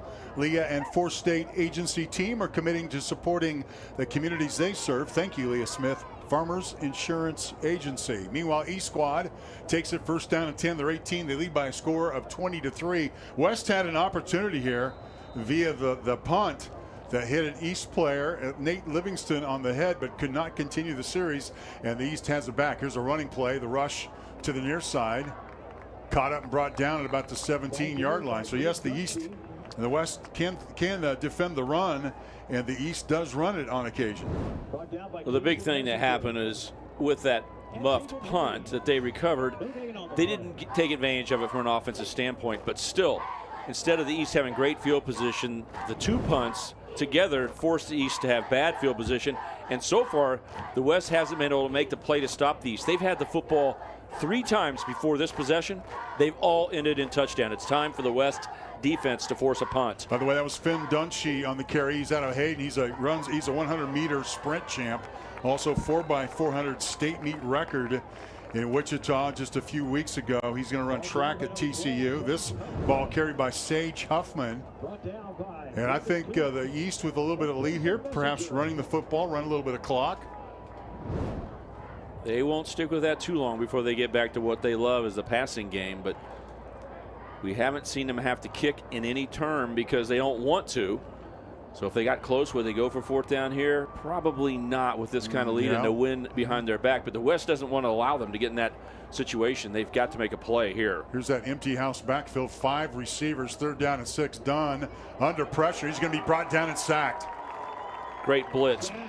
Brayden Coons busts through in the middle. Good defensive call by Dominic Dingle, Wichita Heights coach. You see him come from his linebacker position and slip through before the offensive line could recognize where he was coming from. There's your big play. There's the West sack. And a 4th down play coming up. We'll see what the East wants to do. This is the first time they've had to punt the football away. Brayden Coons. Like Jeter Purdy looks like he's the punter. Did you see Coons take him down? No, like a rodeo taking down a calf? Yeah. He is going to play football at Northwest Missouri State and also participate in rodeo. And he's a part of that National Rodeo Association. What a bounce. But boy, the East can punt the football. He thought they couldn't, but that worked out pretty well. Nice punt by Jeter Purdy out of Atchison, who's an all-state wide receiver. How about 70 yards or so in round numbers? When that's the way to flip the field. unbelievably. A north wind at this time of year with this hot temperature, but it benefits the East squad. The first time they have to punt, they blast the ball from one end of the field all the way to the other. So the West is about to take over here. First down and 10 on their own 17. Inside, real close to 6.5 to go. What the West needs right now is some momentum to head into a long halftime. They're down 20-3. Kappelman has a back off his right shoulder, looks to the two receivers on the near side, and is going to give to his back. He's going to get a yard or two up front for this East team. Defensively, they've got Holden Bass, Caden White, Barrett Leach. Those are three all-staters. Yeah, and then we saw R.B. Tweed, who rolls in there as well, have a big sack for fumble earlier. So anytime you're talking about these Shrine Bowl teams, you're talking about all-star players everywhere. Kappelman. This pass to Damon Mesa. Pass again, complete to number 2, Damon Mesa. Just a short gain, though, so you still got a 3rd and long situation, 3rd and 7. And the West having trouble figuring out how they can get a little bit of rhythm in their offense. Jackson Voth just checked in. He's the kid out of Cheney. He's one of those pre-med students. He's played on a team that beat Andale twice to end one of the nation's longest win streaks. Here's Kappelman looking for a receiver. Pass is incomplete. It was intended for Donald Collier, who had a little bit of space between him and the defender, but the pass was overthrown. And it looks like the West on a long 4th down is going to quickly have to punt this football right back. We'll see if Blaze Hoover can come up with a little bit more magic to perhaps keep the football for the West squad. But the East is about to get it back, and they're going to have plenty of time to put some more points on the scoreboard. I cannot let your comment go about Cheney without saying I grew up not too far away from Cheney. And for them to go out and win a state championship this year was incredible. But to do it by beating Andale, who had the nation's longest high school winning streak, then they had to come back and prove it in the playoffs. That's right. And beat Andale twice in the same season. Great compliment to Andale and the excellent football they're playing. But how about Cheney? Jackson Voth, you mentioned how we remember just a couple years ago his brother Harrison played in the Shrine Bowl. Oh, yeah, I didn't connect the dots. Yeah, the defending champions, while you mentioned high school football as the season will begin in just a couple months. Gardner Edgerton won 6A, Mill Valley 5A, St. Thomas Aquinas in 4A, Cheney in 3A, Nemaha Central 2A.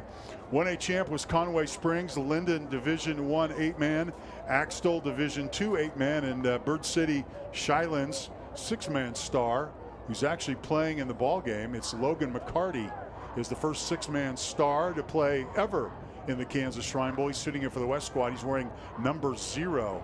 Hopefully we get to mention him. Dunn downfield as a flag is thrown, and the pass is caught at the 16-yard line. What a play. That pass was perfectly thrown, and Sam Hull out of Humboldt, the all-league wide receiver. Offense, 10-yard penalty, previous spot. Replay, first down. That'll be the first East penalty of the night on the rollout. They're going to call holding, but good sliding catch. Sam Hull's going to do that a lot. He's going to play right here at Emporia State in a couple of months. Good catch, but it will not be a credit to him officially, as Dylan Dunn's throw is taken off the board with a holding call. So they march that back. Line of scrimmage now will become the 44-yard line in East territory. That's a big break for the West. They just need to hold off for the next 5:27. This East offense, not allow them to score anymore, say no more than 20 points, and maybe their offense get a score, get a regroup. Like you said, it's going to be a long halftime. There's so many nice things that go on at the Shrine Bowl halftime. It's a little bit like the Super Bowl. You can do some strategic changes while you're in the locker room. You have time if you're losing the ball game.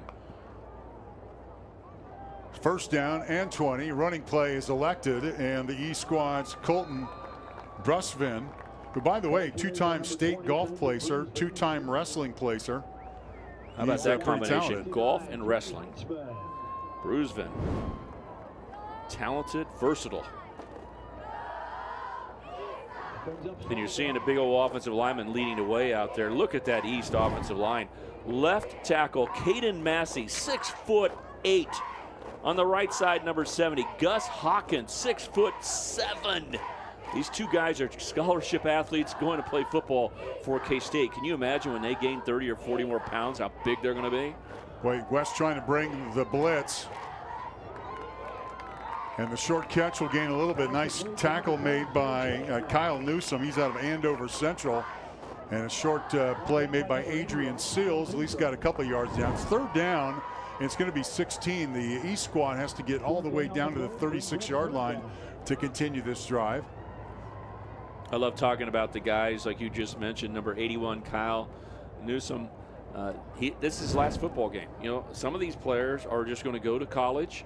Like he's going to go to K-State. He'll be involved in intramurals, play some football there, but no more tackle football. So you just cherish his last opportunity to play football. Third down, 16. Dunn looks downfield, has the receiver. Catch is made down to the 24-yard line, and guess who? It's Malik Baugh. Excuse me, check that. Bryce Nornberg again. He's going to play at football at K-State, major in business. And Nornberg, who just scored a touchdown, just makes a sensational catch as the East moves the ball down the field. What a play. He has been a superstar in this Shrine Bowl. Bryce Nornberg from Olathe South. Good throw by Dylan Dunn to give him a chance and have confidence in him. But reaching up and getting pounded in the back as he's making the catch. Ball didn't bobble at all. Another third and long play made by the East.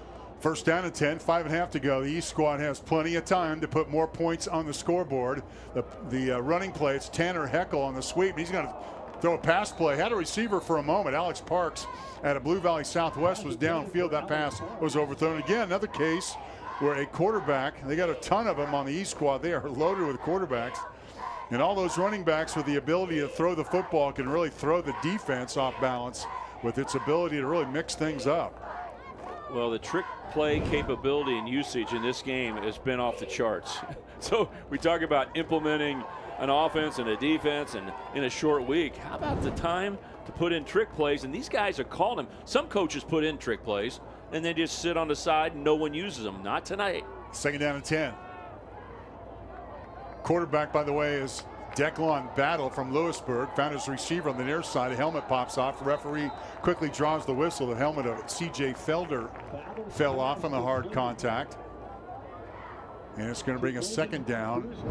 Clock is moving, so we're going to be inside 3 minutes to go here. 20-3 advantage. The East leads the West here. West, by the way, 5-game winning streak. But the last 2 games, because 2 games, remember 2 years ago, it was a tie. So the last 2 games between these 2 teams have been decided by a single point. Combined. Yeah, last year, Hayes, Kansas was hosting the Shrine Bowl, the 50th Shrine Bowl. And the West won by 1 point, 21-20. The year before that, the tie in Pittsburgh, 10-10. Third down and 7. Ball marked at the 21-yard line. Looks like the East team wants to have a timeout and discuss it a little bit. That's their first charge timeout of the half. What the East wants to do is get themselves a sizable lead so they can cruise into halftime and rest a little bit. And the West really will have the pressure on themselves. Let's take a break here. The score 20-3. The East leads the West. You're watching the 51st annual Kansas Shrine Bowl from Emporia.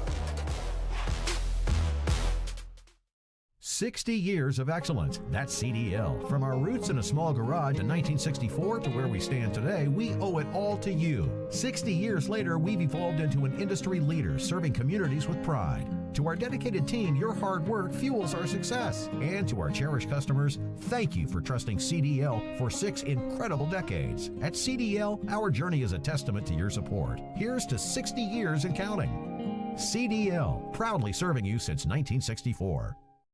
Trooper Gustavo, why do you care if I wear my seatbelt? In my 5-year career as a state trooper, I would say that in those hundreds of crashes that I've worked, every single time when a seatbelt has been worn, it has either saved a life or prevented serious injury. Oh, that's a good reason. Seatbelts save lives.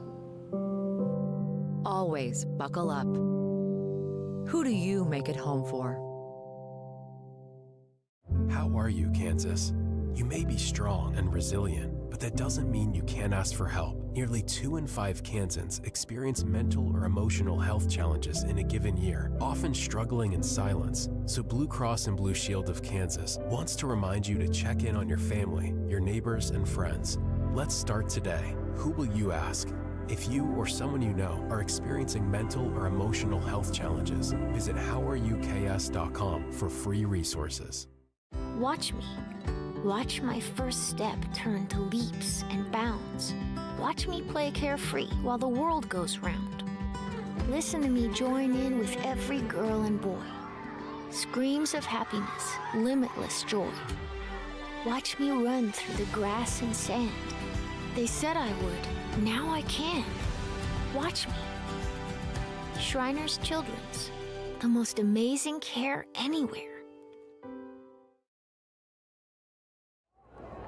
We extend a thank you to the official Kansas Shrine Bowl jersey sponsor, CDL Group of Companies, offering electric, HVAC, plumbing, solar, and generator services based in Southeast Kansas and servicing more than 40,000 customers across North America for 6 decades. Learn more at cdlelectric.com. Third down and about 7 with the East team at the 21-yard line. The East squad trying to move in for a score.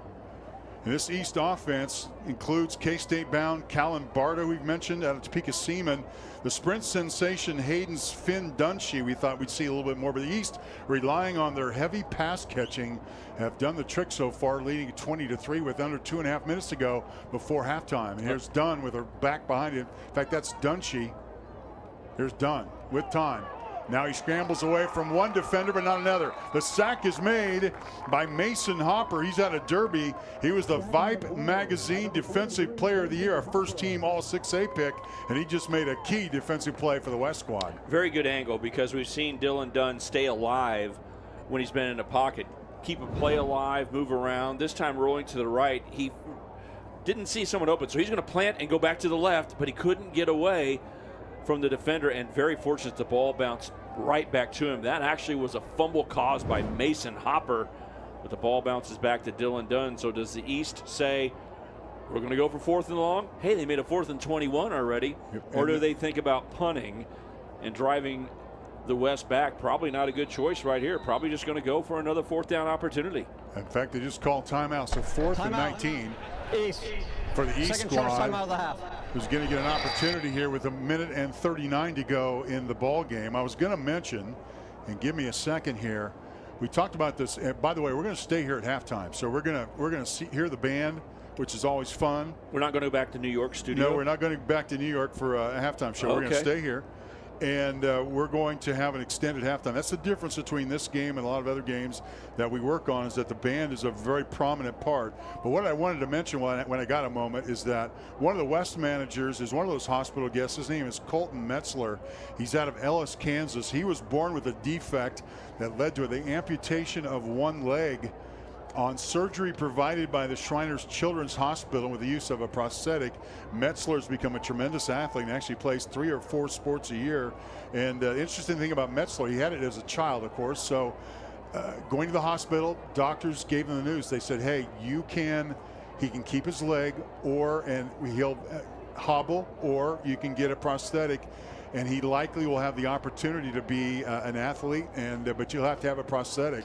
So him among a number of just great stories if you get into it. But there's 20 of those hospital guests. And remember, games like this one are paying for the services of that. Well, just think about that. As a young man, he got a prosthetic. He's grown. So do you realize he's had 10 prosthetics? They have to continually update those. So the Shriners Hospital has helped him throughout his life. Here's your 4th down play. Dunn is going to go to a near receiver. Pass is caught. It was juggled for a moment. Adrian Seals has it, gets down to the 18-yard line, and that is where the West will take over. So 4th down, and the East team for the first time in the ball game turns the ball over on downs. And so the West squad has plenty of time here. They would love to get a score down 20-3. They got a minute and a half to do it. The question is, do they have the deep strike, quick scoring offense that the East has demonstrated so far? Well, they're going to have to try to get the ball to someone who can break a tackle. We've seen earlier in the ball game that Donald Collier has been a tough guy to tackle. They're going to have to find a way to make them think they're going to throw the ball in the flat and then maybe get over the top. Now, they are throwing into the wind, so they got to be careful throwing the football.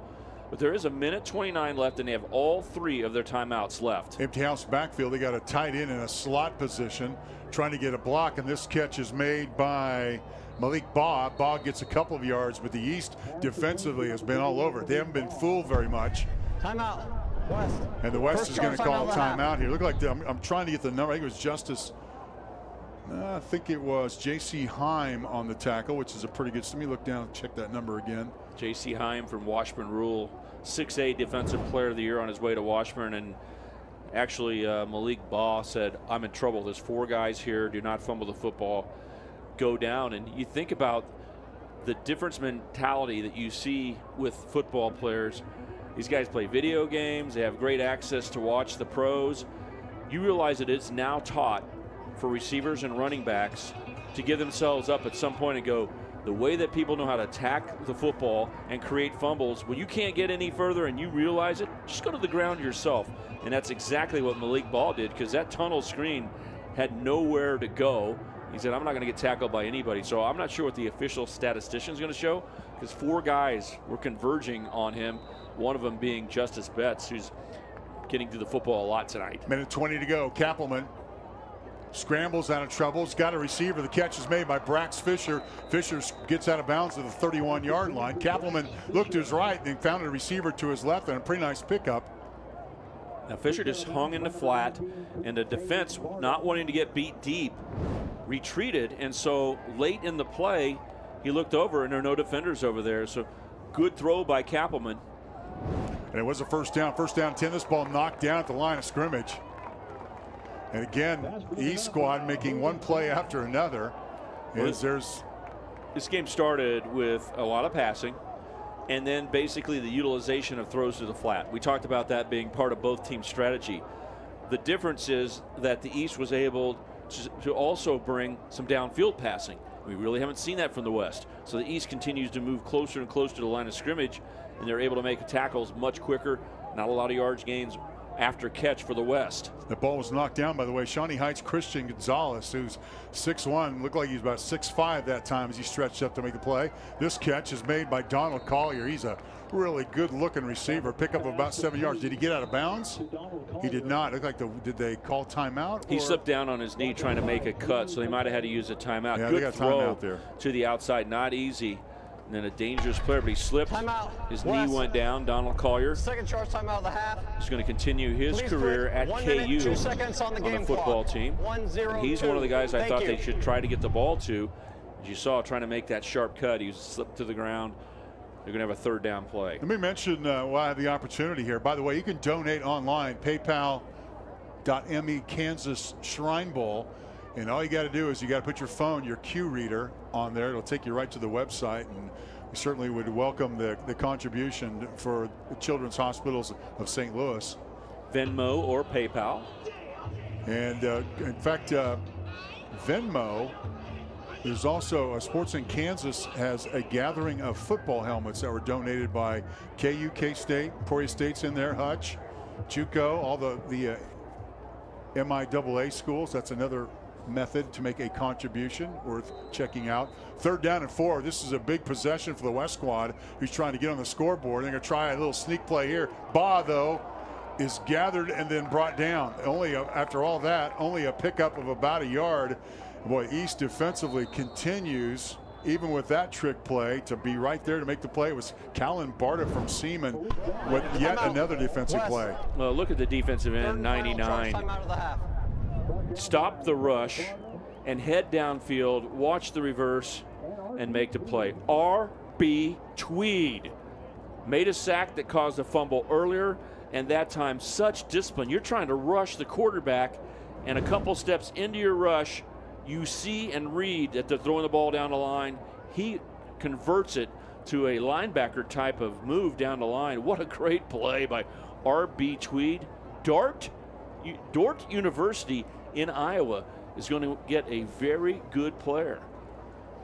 In fact, RB, did you know he has 6 siblings ages 10 to 25? Does RB Tweed? No, I know he wants to be a policeman or a highway patrolman. So he's probably having to patrol. You're trying to get away from him, and I wouldn't try it based upon that right there.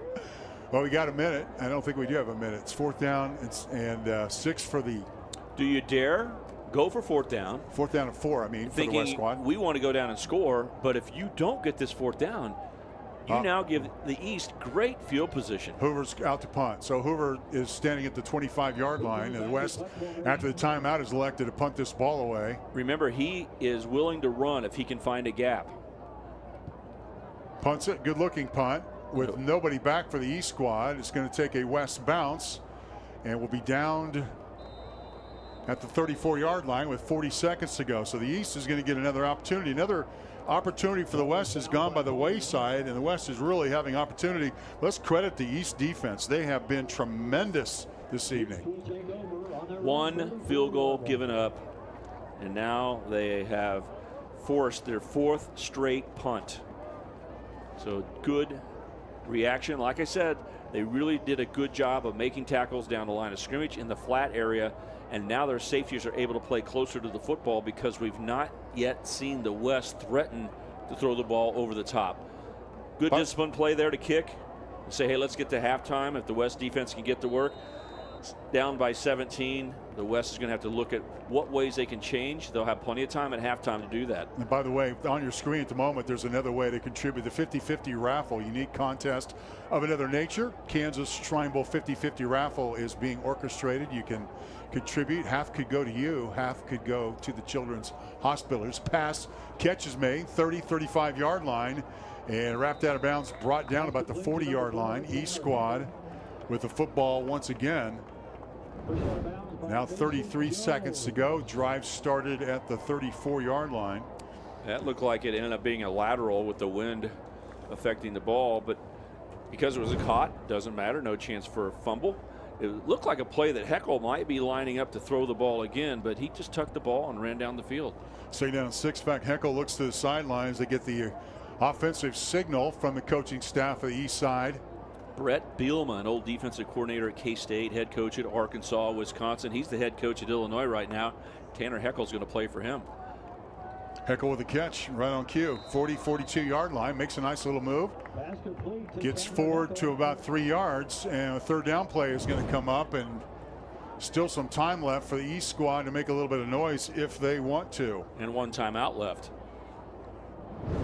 Keeping the ball along the sideline where they can go out of bounds and getting the play call in from Weston Moody. He was a defensive assistant last year, his first year as a Shrine Bowl coach. This year getting a chance to be the first time head coach of the East. So third down, we'll call it 2. 28 seconds to go before halftime. Alongside Stan Weber, I'm Mark Ewing. We'll take you through halftime and then into the second half here with the East squad in charge at the moment. There's your catch, and an interception made by C.J. Fielder. The East receiver fell down. We'll see what the West can do with it. Fielder's quick. He's out of maze. He's going to be wrapped up and brought down. Be brought down by Alex Parks of Blue Valley Southwest. So we're not to halftime yet. 15 seconds, and the East with their first turnover. See, they were trying to make those previous 2 plays look the same because they were laterals. And they were setting up this play, so they did it again, and they wanted the West to think, oh, they're just throwing it to the wide receiver into the flat, but he was trying to throw the football. It could have been interference called as 2 West guys trying to make a play on the ball, I believe, ran right over an East receiver. Fortunately for the West, they did not get pass interference called, and C.J. Felder gets an interception with 15 seconds left. Now, C.J. Felder was an all-state defensive back. He was a runner-up at state, was Mays High School. His goal is to play in the NFL. So C.J. Felder with the turnover, and 15 seconds to go, Kappelman puts a receiver in motion. We'll see what the West can come up with. Roll out to the right side, looking for a receiver, passing complete. As Kappelman was looking downfield, trying to, Jackson Voth was the intended receiver. It looked like Jackson Voth was trying to make a quick catch and then get out of bounds somewhere near midfield, but the pass was overthrown. Coverage provided by Drew Pate. East defense now is moved back and saying, you're not going to throw the ball over the top. No chance. Everything's going to be underneath. Kappelman to his receiver. It's Baugh. Gets stopped at the line of scrimmage. And the clock is moving, and that is how our halftime will end. And we've played a half here. And the East has come out, scored 3 touchdowns, and they lead the West by a score of 20-3. And that brings us to halftime. First, let's sum up the East performance. It was a team that came out and it was trailing 3-0, and then answered with 20 consecutive points. Blaise Hoover hit a 42-yard field goal for the West squad, and the East responded very quickly with an 80-yard drive. Touchdown pass, Adrian Sills from Dylan Dunn, and a 2-point conversion made it 8-3. And then a 1-yard rushing touchdown from Tanner Heckel. And then, boy, there were several. I'd hate to say what was the play of the game. I think the two-point conversion that ricocheted off a couple of linemen is something that I certainly will not forget anytime soon. Bryce Nornberg caught a 25-yard pass play from Dunn. So Dunn has 2 touchdown passes. But the unique thing about that play was that Bryce Nornberg made a couple of zigzag plays to score the touchdown. Your thoughts before we introduce the band here?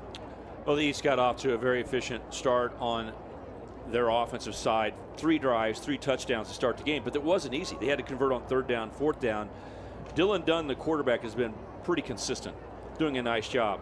But there have been big plays made by Jeter Purdy, a tight end, going up and high pointing a pass. Adrian Sills making a great catch in the end zone. But the star player of the first half, I believe, has been Bryce Nornberg out of Olathe South. He has made big play after big play tonight, including a touchdown catch and run on 4th and 21 from the 25-yard line.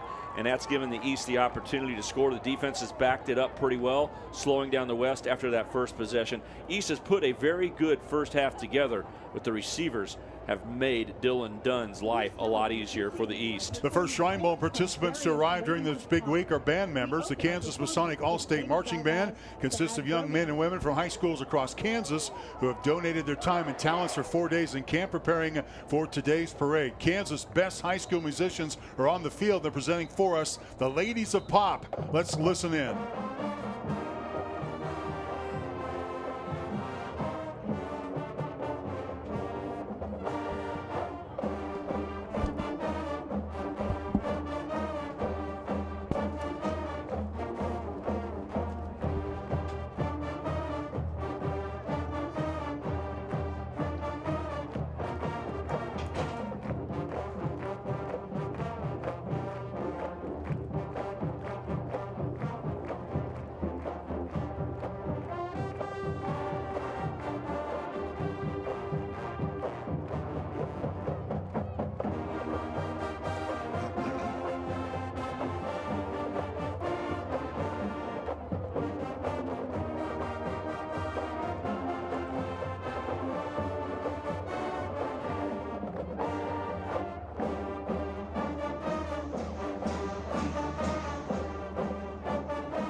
We now feature the 2024 Kansas Masonic Band Color Guard with a hit from the artist Sia. Here is our performance of The Greatest.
I just got a text from somebody. Bruce event on that name.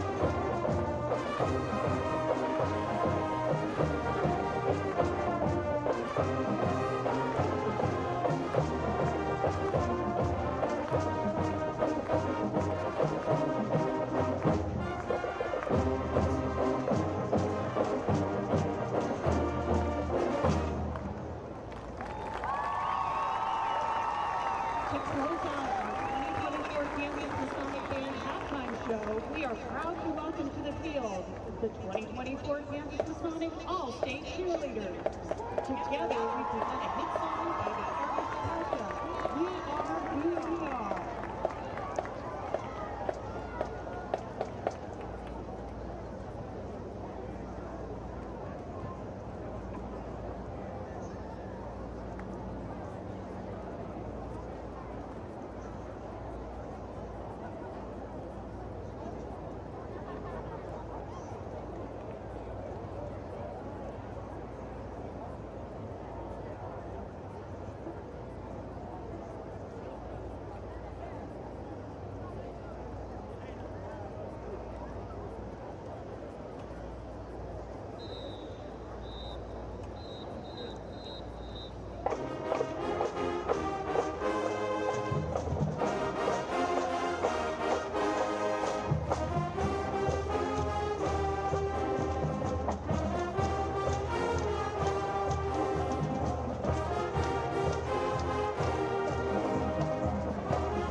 Director of the 2024 Kansas Masonic Band is Dr. William Woodworth. Our percussion director is Dr. Tracy Fries.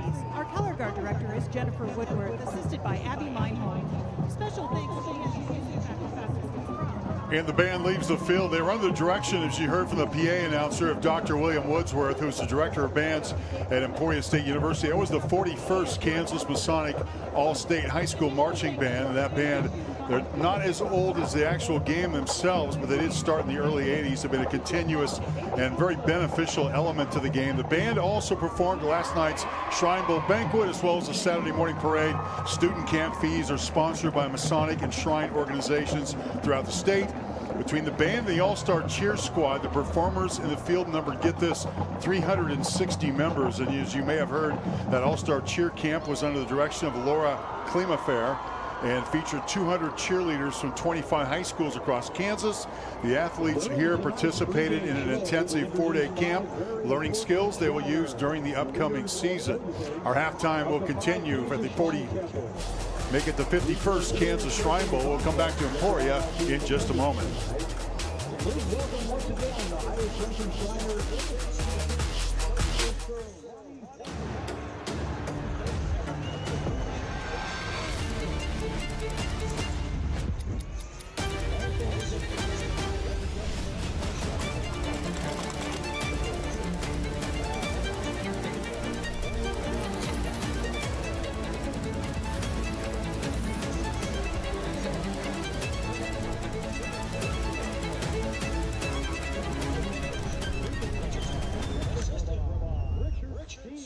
We believe investing in our community is how we make a lasting impact.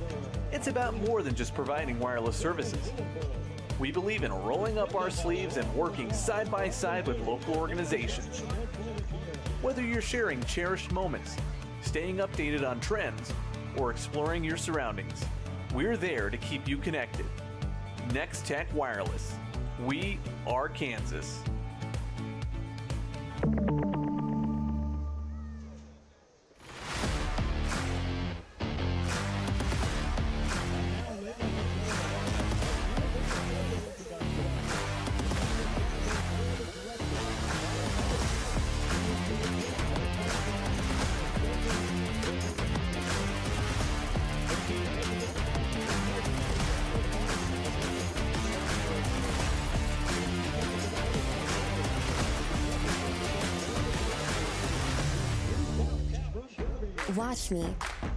Watch me tumble, jump, and soar. When our squad is on point, we own the floor. Dazzling stunts and dances are my jam. Pain once caused issues, but they had a plan. A life-changing brace with no surgery to fear. Activity without limits, one more reason to cheer. Watch me. Industry-leading scoliosis treatment at Shriners Children's. The most amazing care anywhere.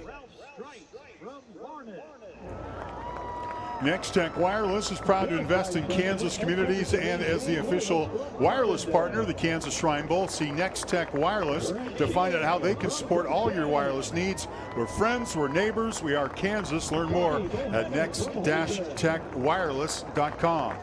Sports brings people together. Mammoth serves people who share this vision by building sports facilities for all to enjoy. Learn more about the presenting partner of the Kansas Shrine Bowl at mammothbuilt.com.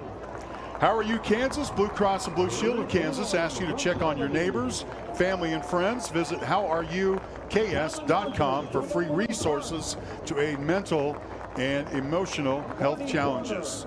Alongside Stan Weber, I'm Mark Ewing. Welcome to halftime. They're introducing the board of directors. They're 15 strong and very well dressed. They look they're dressed for a trip to Hawaii, Stan.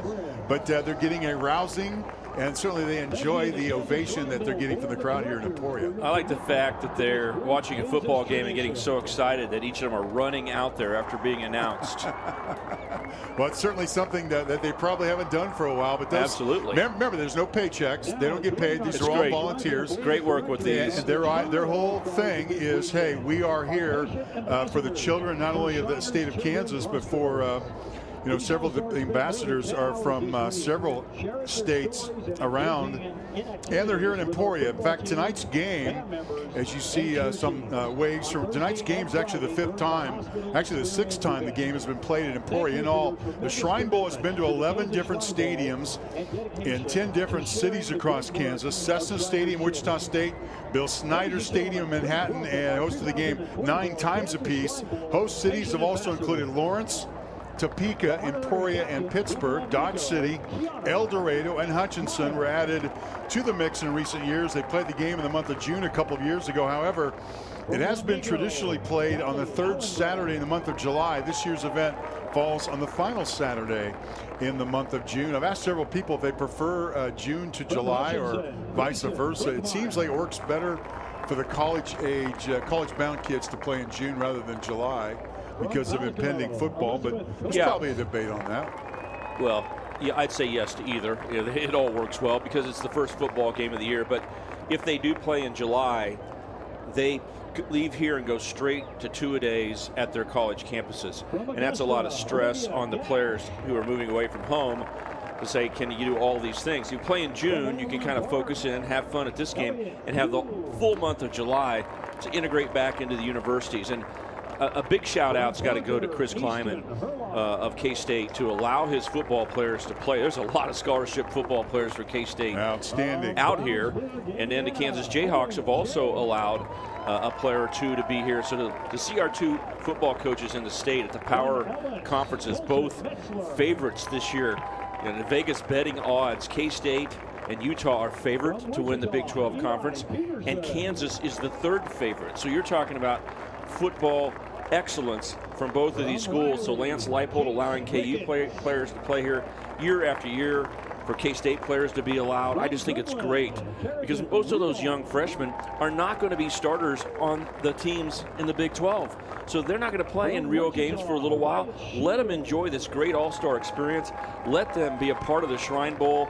I just think it's great that the K-State coaches are allowing it, the KU coaches, and we're seeing some excellent athletes out here on the field because of it. Just to set the table, it's 20-3. East leads the West. We're watching an extended halftime, and this is part of the introductions they do every year as they introduce some of the youngsters who benefited from the Shriners Hospitals for Children. The healthcare system is 22 hospitals dedicated to improving the lives of children by providing pediatric specialty care, innovative research, and outstanding teaching programs from medical professionals. Children up to the age of 18 are eligible for care and receive all services in a family-centered environment regardless of the patient's ability to pay. So the Kansas Shrine Bowl, it's an all-star high school senior East versus West football game put on each year in Kansas by the Kansas Shrine Bowl. It's a 501c3 nonprofit charity that produces annual events, related activities, net proceeds benefiting Shriners Hospitals for Children. But the Kansas Shrine Bowl has sent over $3.7 million to Shriners Hospitals for Children. And as Stan has mentioned at the outset, strong legs run so weak legs may walk. We've been hearing that since the early 70s, and they've really held that up. It encompasses what this game's about. Can you believe it's a 51st annual game being played at Shrine Bowl of Kansas? Amazing. I like when you talked about where this game is played, because early, when it started in 1974, you played in Lawrence at Memorial Stadium in the afternoon. There were no lights. You play in the afternoon at KSU Stadium, it was called then, and then you would play your only night game in a 3-game rotation in Wichita at Cessna Stadium. That was it. But with this game right here, you've got your 6th game in Emporia. That ties Topeka and Pittsburgh for the 4th most times, and here you go. It's halftime tradition of bringing a lot of money to the Shriners is about ready to start. Let's take it down to the executive director of the Kansas Shrine Bowl. His name is Bryce Kessler. Bryce has the mic in hand, and let's listen in.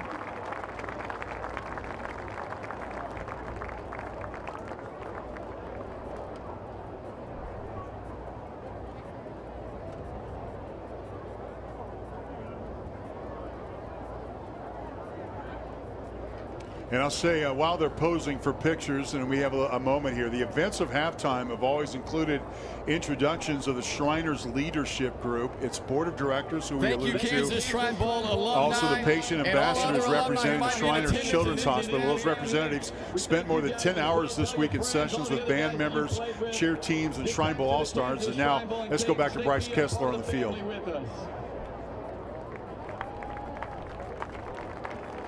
Our next partner is from right here in Emporia. Our alumni reunion host this year, Dynamic Discs, $1,500. Our gold level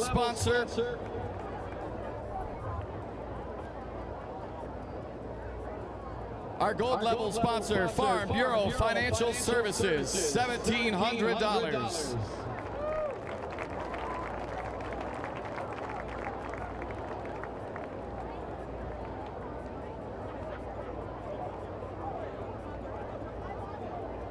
Our camp meal hamburger provider this year to help feed our camps, Cargill, $2,000.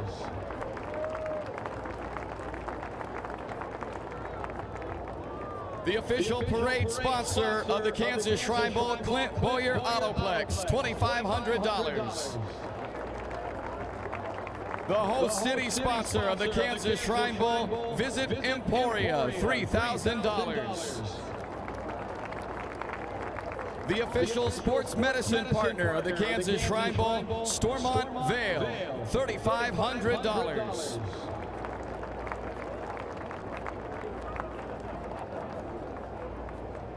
A camp meal provider of this year's Shrine Bowl, IHOP of Emporia, $3,500. Our official event partner from the folks at Drive to Zero Coalition, $3,500.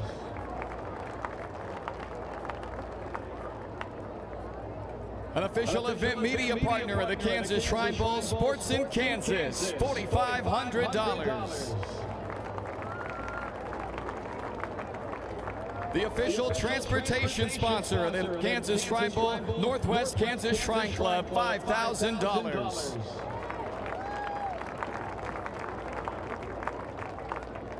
The official patient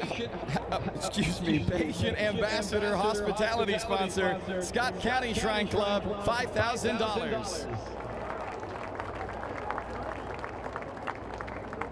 The official printing partner of the Kansas Shrine Bowl, Valley Print Logistics, $5,000.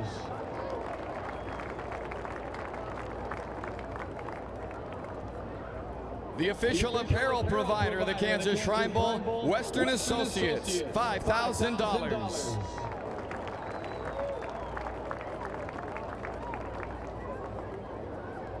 Our official wireless partner and Friday night showcase stage sponsor, Next Tech Wireless, $6,000.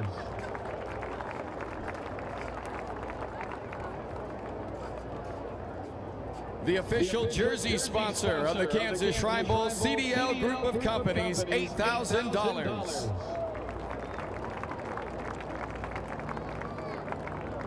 The official sporting goods partner of the Kansas Shrine Bowl, Shields, $8,000.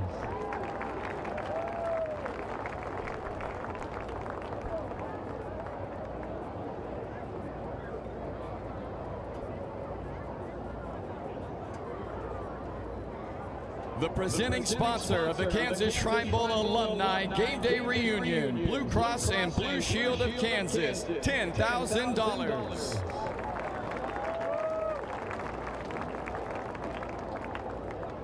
The presenting sponsor of the Kansas Shrine Bowl Friday Night All-Stars Showcase, Farmers Insurance, Leah Smith, 4 State Agency, $10,000.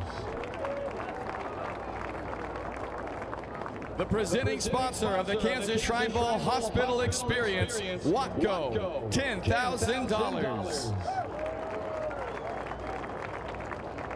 Official Masonic Band Camp sponsor, the Kansas Masonic Foundation, $15,000.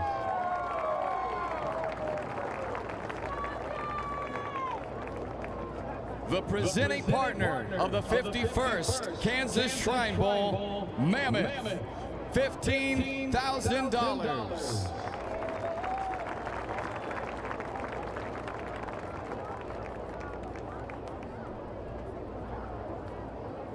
Please welcome now a special group of participants who are part of the first ever KWCA Kansas Shrine Duels that raised $25,000 for Shriners Children's Hospital.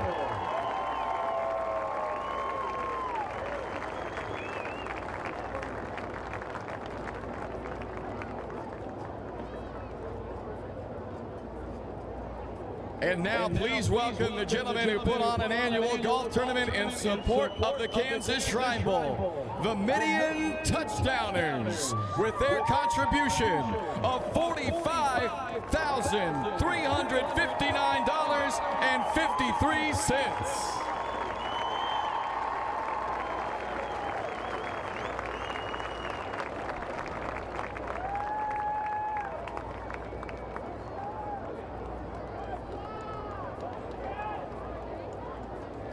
thank you to all of these great partners of the Kansas Shrine Bowl, and everyone, please join me once more as we show our appreciation for these many great partners of our cause and our mission of the Kansas Shrine Bowl.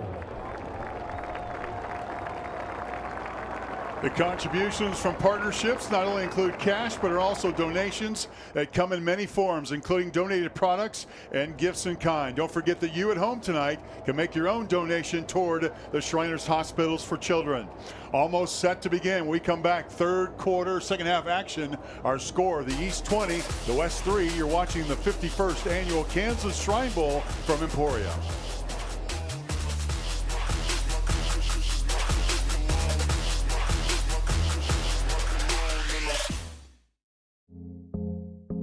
I was raised in a small town, and there was a lot of people who took time to invest in me. And so when we decided to open up our offices, we want to make sure that we're pouring back into the community that's giving to us. We care. We want to be involved. We want to have a passion for what you have a passion for. We want to be able to give back.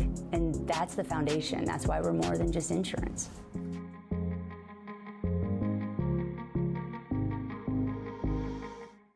Being an athlete doesn't start with trophies, stats, or a crowd. It starts here. It starts with early morning workouts. It starts with pushing yourself for that one last rep. Stormontville athletic trainers work with our athletes on and off the field to get that best performance. Our athletic trainers know what it takes to prepare athletes to reach their goals and keep them safe. Run toward goals, run toward recovery, run toward success, run toward Stormontville health. Runners have something in common. We are uncommon. We don't give up. There is no quit. We have the drive to improve. Pace, speed, distance, time. We embrace the struggle. We push through the pain. We have something inside of us propelling us to go. Together, we run. Shields. Watch me. Watch me shine with every snap. Born to move fans, to cheer and clap. 2 different legs, that's how I play. One built from science to help me on the day. Between these lines, I'm all heart and muscle. Don't stare too long, you'll miss the hustle. Watch me. Pioneers in prosthetic technology at Shriners Children's. The most amazing care anywhere.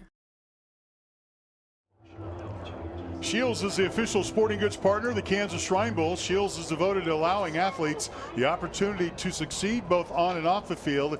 Get $10 off a $50 purchase with your Shrine Bowl ticket at either of Shields' Kansas locations in Wichita or in Overland Park. Alongside Stan Weber, I'm Mark Ewing. The 51st Kansas Shrine Bowl and the event has not only served as a showcase for the Sunflower State's best recently graduated high school football talent, but it has annually served as a fundraiser for the Shriners Hospitals for Children for half a century. The West team has won 31 of the previous 50 All-Star games. There have been 2 ties. The West leads the series 31-17-2. Emporia, however, is considered East territory, which makes the West squad the visiting team tonight. And Stan, at least at the moment, the East has taken control through the first half. Well, they have. They've dominated with 194 yards of total offense to only 71 for the West. They've created a turnover and played great football. 3 touchdowns in the 3 first possessions of the ball game have given them the 20 points. Their defense, after giving up a field goal, has really not allowed the West squad to do anything. So good overall performance. If you want to look at some positives, could the West come back in this game? It's a fact that they basically stopped the East from scoring after those first 3 possessions. So they're starting to get a little traction, it feels like. But will the offense be able to get going? They had a long break at halftime. Who comes out sweaty and ready to play? Have there been adjustments made? Remember, these are all-stars. It's pretty easy to make a few. And there may also be something else at play here for the West. We must mention with sadness that an assistant coach for the East squad from Southeast Saline, Mitch Gebhardt, the head coach there at Southeast Saline, lost his father this morning. So he's been with the West team as assistant coach, gets a call, and his father has passed away. So he went to Salina today to be with the family. And the West team was obviously, like us, offering their condolences and feeling the pain of a guy they've gotten to know. And unbelievably, Mitch Gebhardt came back tonight to be a part of this team. So that could be a motivating factor for the West. Seeing him earlier today, he said it's what his father would have wanted for him to come back and coach this game. So a tough day for him. And right now he's probably able to tell the West squad, hey, let's just get together. Let's continue the fight and play. Remember the thing that's going through these kids' mind. They're all-stars. Most of them are used to winning games. So it's about figuring out how to come back and win the game. But obviously our condolences go out to Mitch Gebhardt and his family as he lost his father this morning. Gives us a chance to talk about the assistant coaches for both teams. The West assistants include Holcomb's Trey Teeter, who played for the West in 2016, not that long ago, while his dad Kent was an assistant. Goddard Eisenhower's Darren Fisher played in the Colorado All-State game in 2004. The rest of the staff includes Wichita Heights' Dominic Dingle, Wellington's Jeremiah Meeks, as Stan mentioned, southeast of Saline coach Mitch Gebhardt and Nicholas Schmidt of Medicine Lodge. And meanwhile, on the east side, the coaching staff includes Steve Bueller. He's making his 7th appearance on the Shrine Bowl sidelines. His son Matt and Mitch were both Shrine Bowl All-Stars. He's at Washburn Rural High School. St. Mary's Colgan's Sean Seamatter was part of the 2018 game, as was Sabetha's Garrett Mitchell.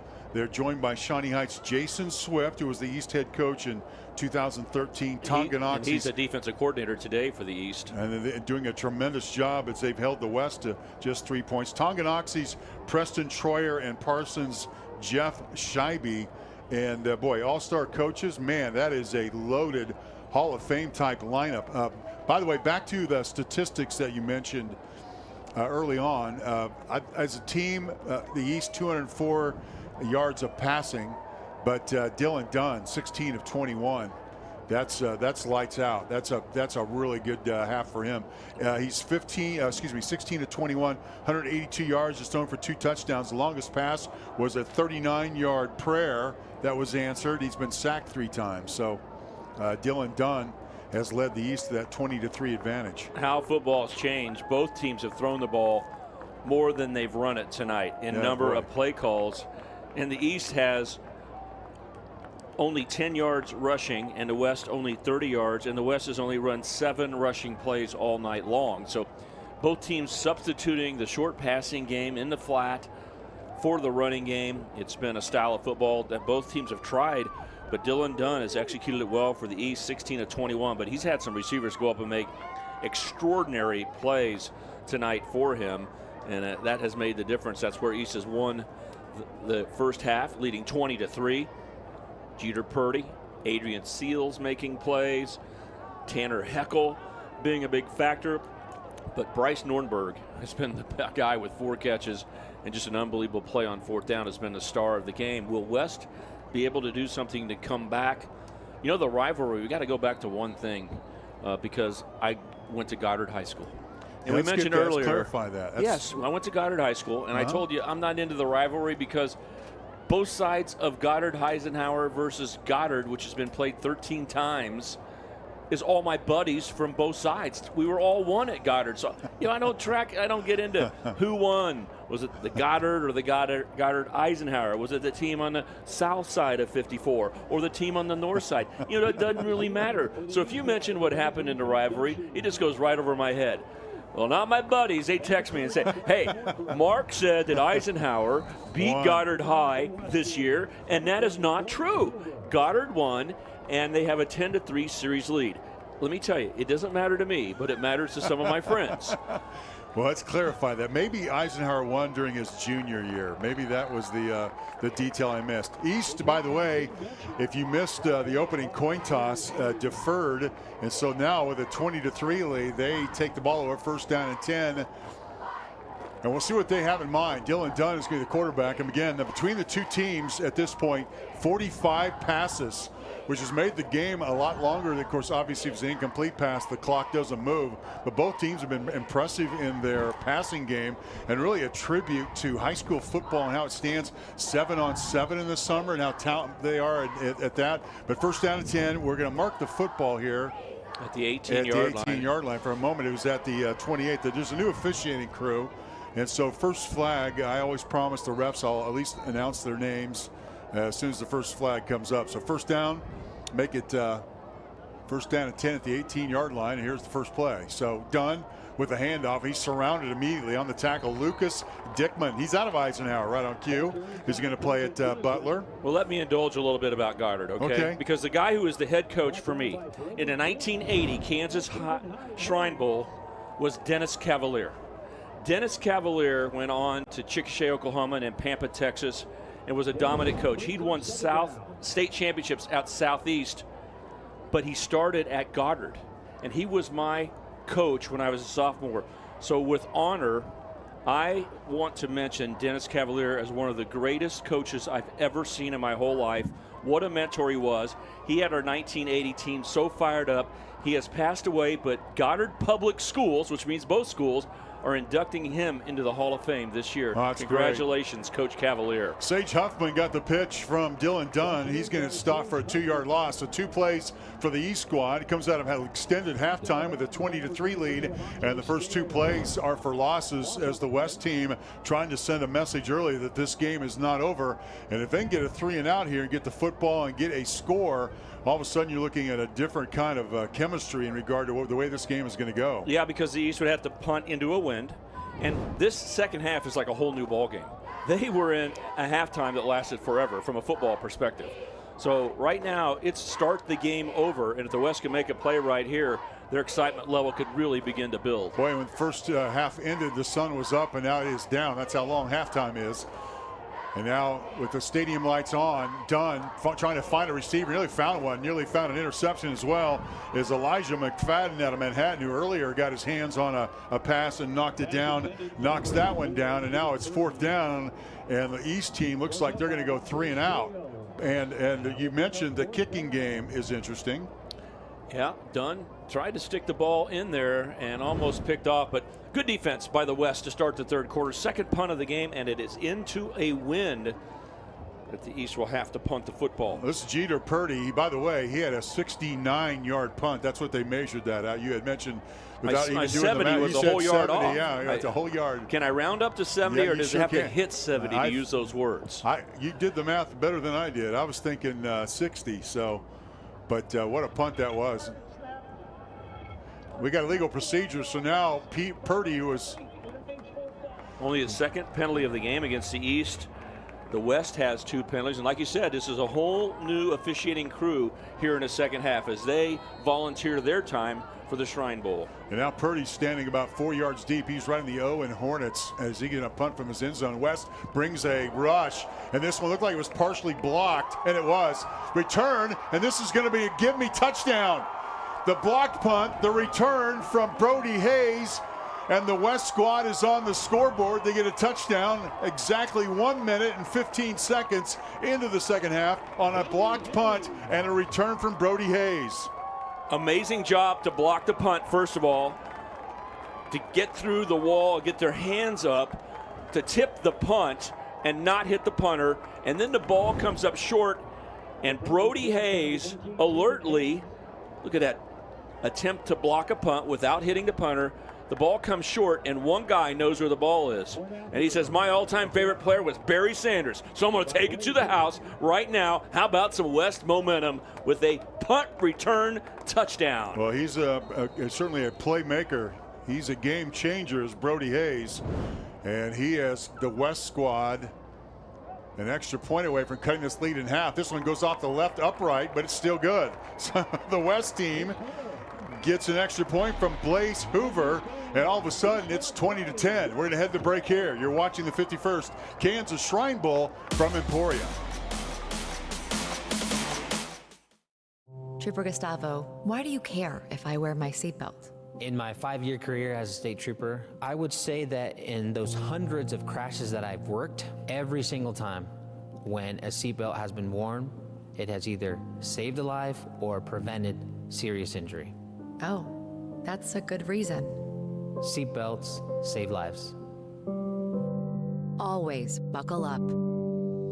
Who do you make it home for?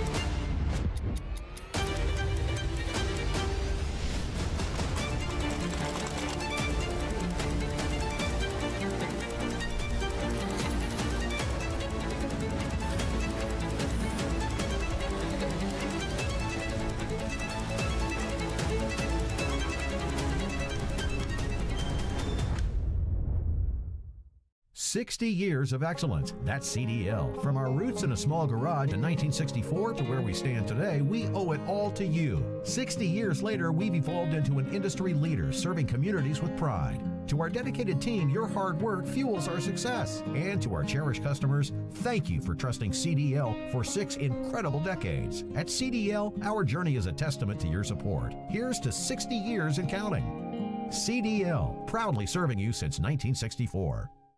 Watch me. Watch my first step turn to leaps and bounds. Watch me play carefree while the world goes round. Listen to me join in with every girl and boy. Screams of happiness, limitless joy. Watch me run through the grass and sand. They said I would, now I can. Watch me. Shriners Children's, the most amazing care anywhere. Stadiums are perfect.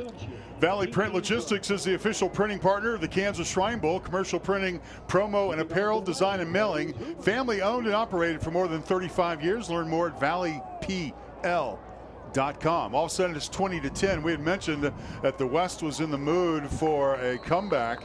They come out, play tough defensively, and Brody Hayes scores on a deflected punt return for a touchdown. Extra point from Hoover is good, and now it's 20-10. The kick is into the end zone, and you're not allowed to return a kick out of the end zone in high school. So there you go. East is going to start first down. A rule that needs to be changed. Very few rules need to be changed, but that's one that they could allow. But it's not the returner that said he doesn't want to return it. It just is not allowed. So we'll see what the East does. Now first down and 10 in its own 20. By the way, very pleased to have in our booth Bryce Kessler. He's the director. You just heard him hand out all those checks. But what a year. You guys did a great job of getting all those donations. My goodness.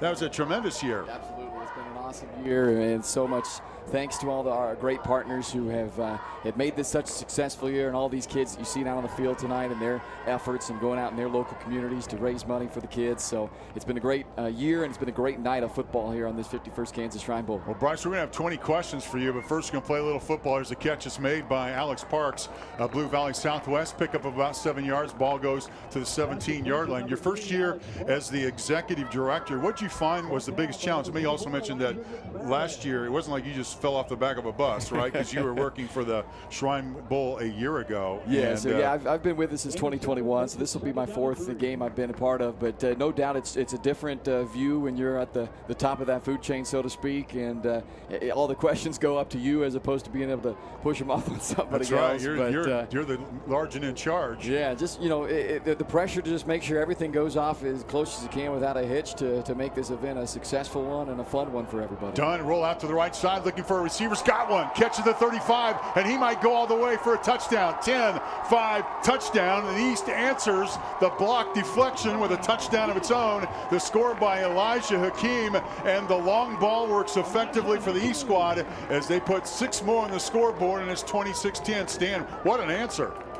Just rolling out, Dylan Dunn waited and looked as Elijah Hakeem got behind the defense, and a defensive back never saw the football coming, so there's no chance of an interception. Just throw it up and see if he can make a catch. A little push off against Brody Hayes, not called, but Elijah Hakeem catches it, and once he gets to the sideline, no one left. A 73-yard touchdown by the East. So that is the 3rd touchdown pass from Dunn in the football game. And that breaks a Shrine Bowl record. Most touchdown passes by a Shrine Bowl quarterback in the history of the game in year number 51. And guess who was among those who held it at 2? My friend Stan Weber. This isn't a sad moment, is it? Because No. Bryce is here too, and he just said, "I'm gonna mark this guy's name off right now." No, it's already updated in the record. How about the passing game nowadays? Yeah. How about the explosion in this ball game too? The last couple of years we haven't had much offense, but these two teams are playing.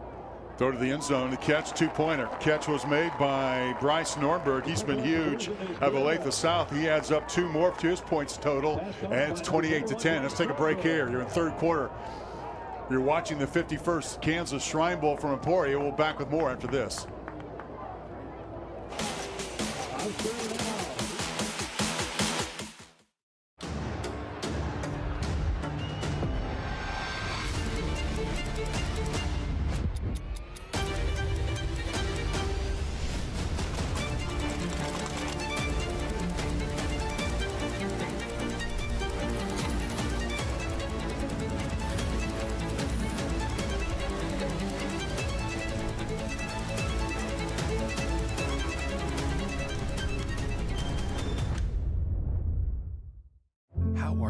Kansas.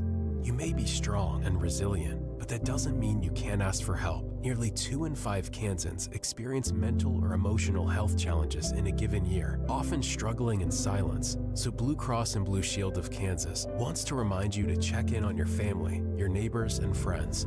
Let's start today. Who will you ask? If you or someone you know are experiencing mental or emotional health challenges, visit howareuk.com for free resources.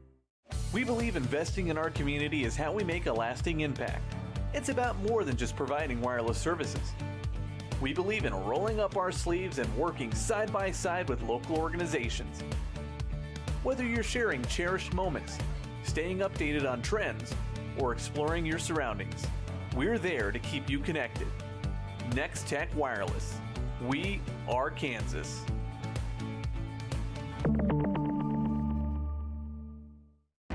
Watch me. Watch me tumble, jump, and soar. When our squad is on point, we own the floor. Dazzling stunts and dances are my jam. Pain once caused issues, but they had a plan. A life-changing brace with no surgery to fear. Activity without limits, one more reason to cheer. Watch me. Industry-leading scoliosis treatment at Shriners Children's. The most amazing care anywhere. Western Associates is the official apparel partner of the Kansas Shrine Bowl, a trusted partner for business seeking high-impact branding solutions. Elevate your brand to the next level. Contact Christina Helm at 316-712-3053. Our score, 28-10 now. The East and West have both scored a touchdown here in a very explosive third quarter. Stan, this is a fun game to watch so far. Absolutely. The highest scoring Shrine Bowl in history was played here in Emporia in 2016. It was 48-27. If we continue to score at this pace as we started the third quarter, we might threaten that. The West on a return, 35-yard line. It's a good return up to the 42-yard line. The West will be in pretty good shape. That return by guess who? Brody Hayes, who's been outstanding for Clay Center. We've had Bryce Kessler. He's the executive director of the Kansas Shrine Bowl. Tell me about the wrestling event, how that came to be. The KWCA duels, that raised the $25,000 for the Shrine Bowl. That's terrific. Yeah, it was a brainchild of the KWCA and the Kansas Shrine Bowl and the board of directors trying to find new ways to do what we do, which is create these events and raise awareness for Shriners Children's. And the KWCA wanted to kind of reinvent their old senior classic that had kind of gone away after the COVID years. And so it was just kind of a perfect meld between us and them, and it all came together to create just an outstanding first-year event. That was girls and boys, and all-stars, just like the Shrine Bowl, picked from various schools. Yep. And I gather that will continue? Yeah, absolutely. So the official date is not, I don't know if I'm going to announce the official date yet, but the plans are in the works right now for next March. I'll go ahead and say that much. Next March will be the second annual KWCA Kansas Shrine Duels, and that's going to take place once again at Newman University in Wichita.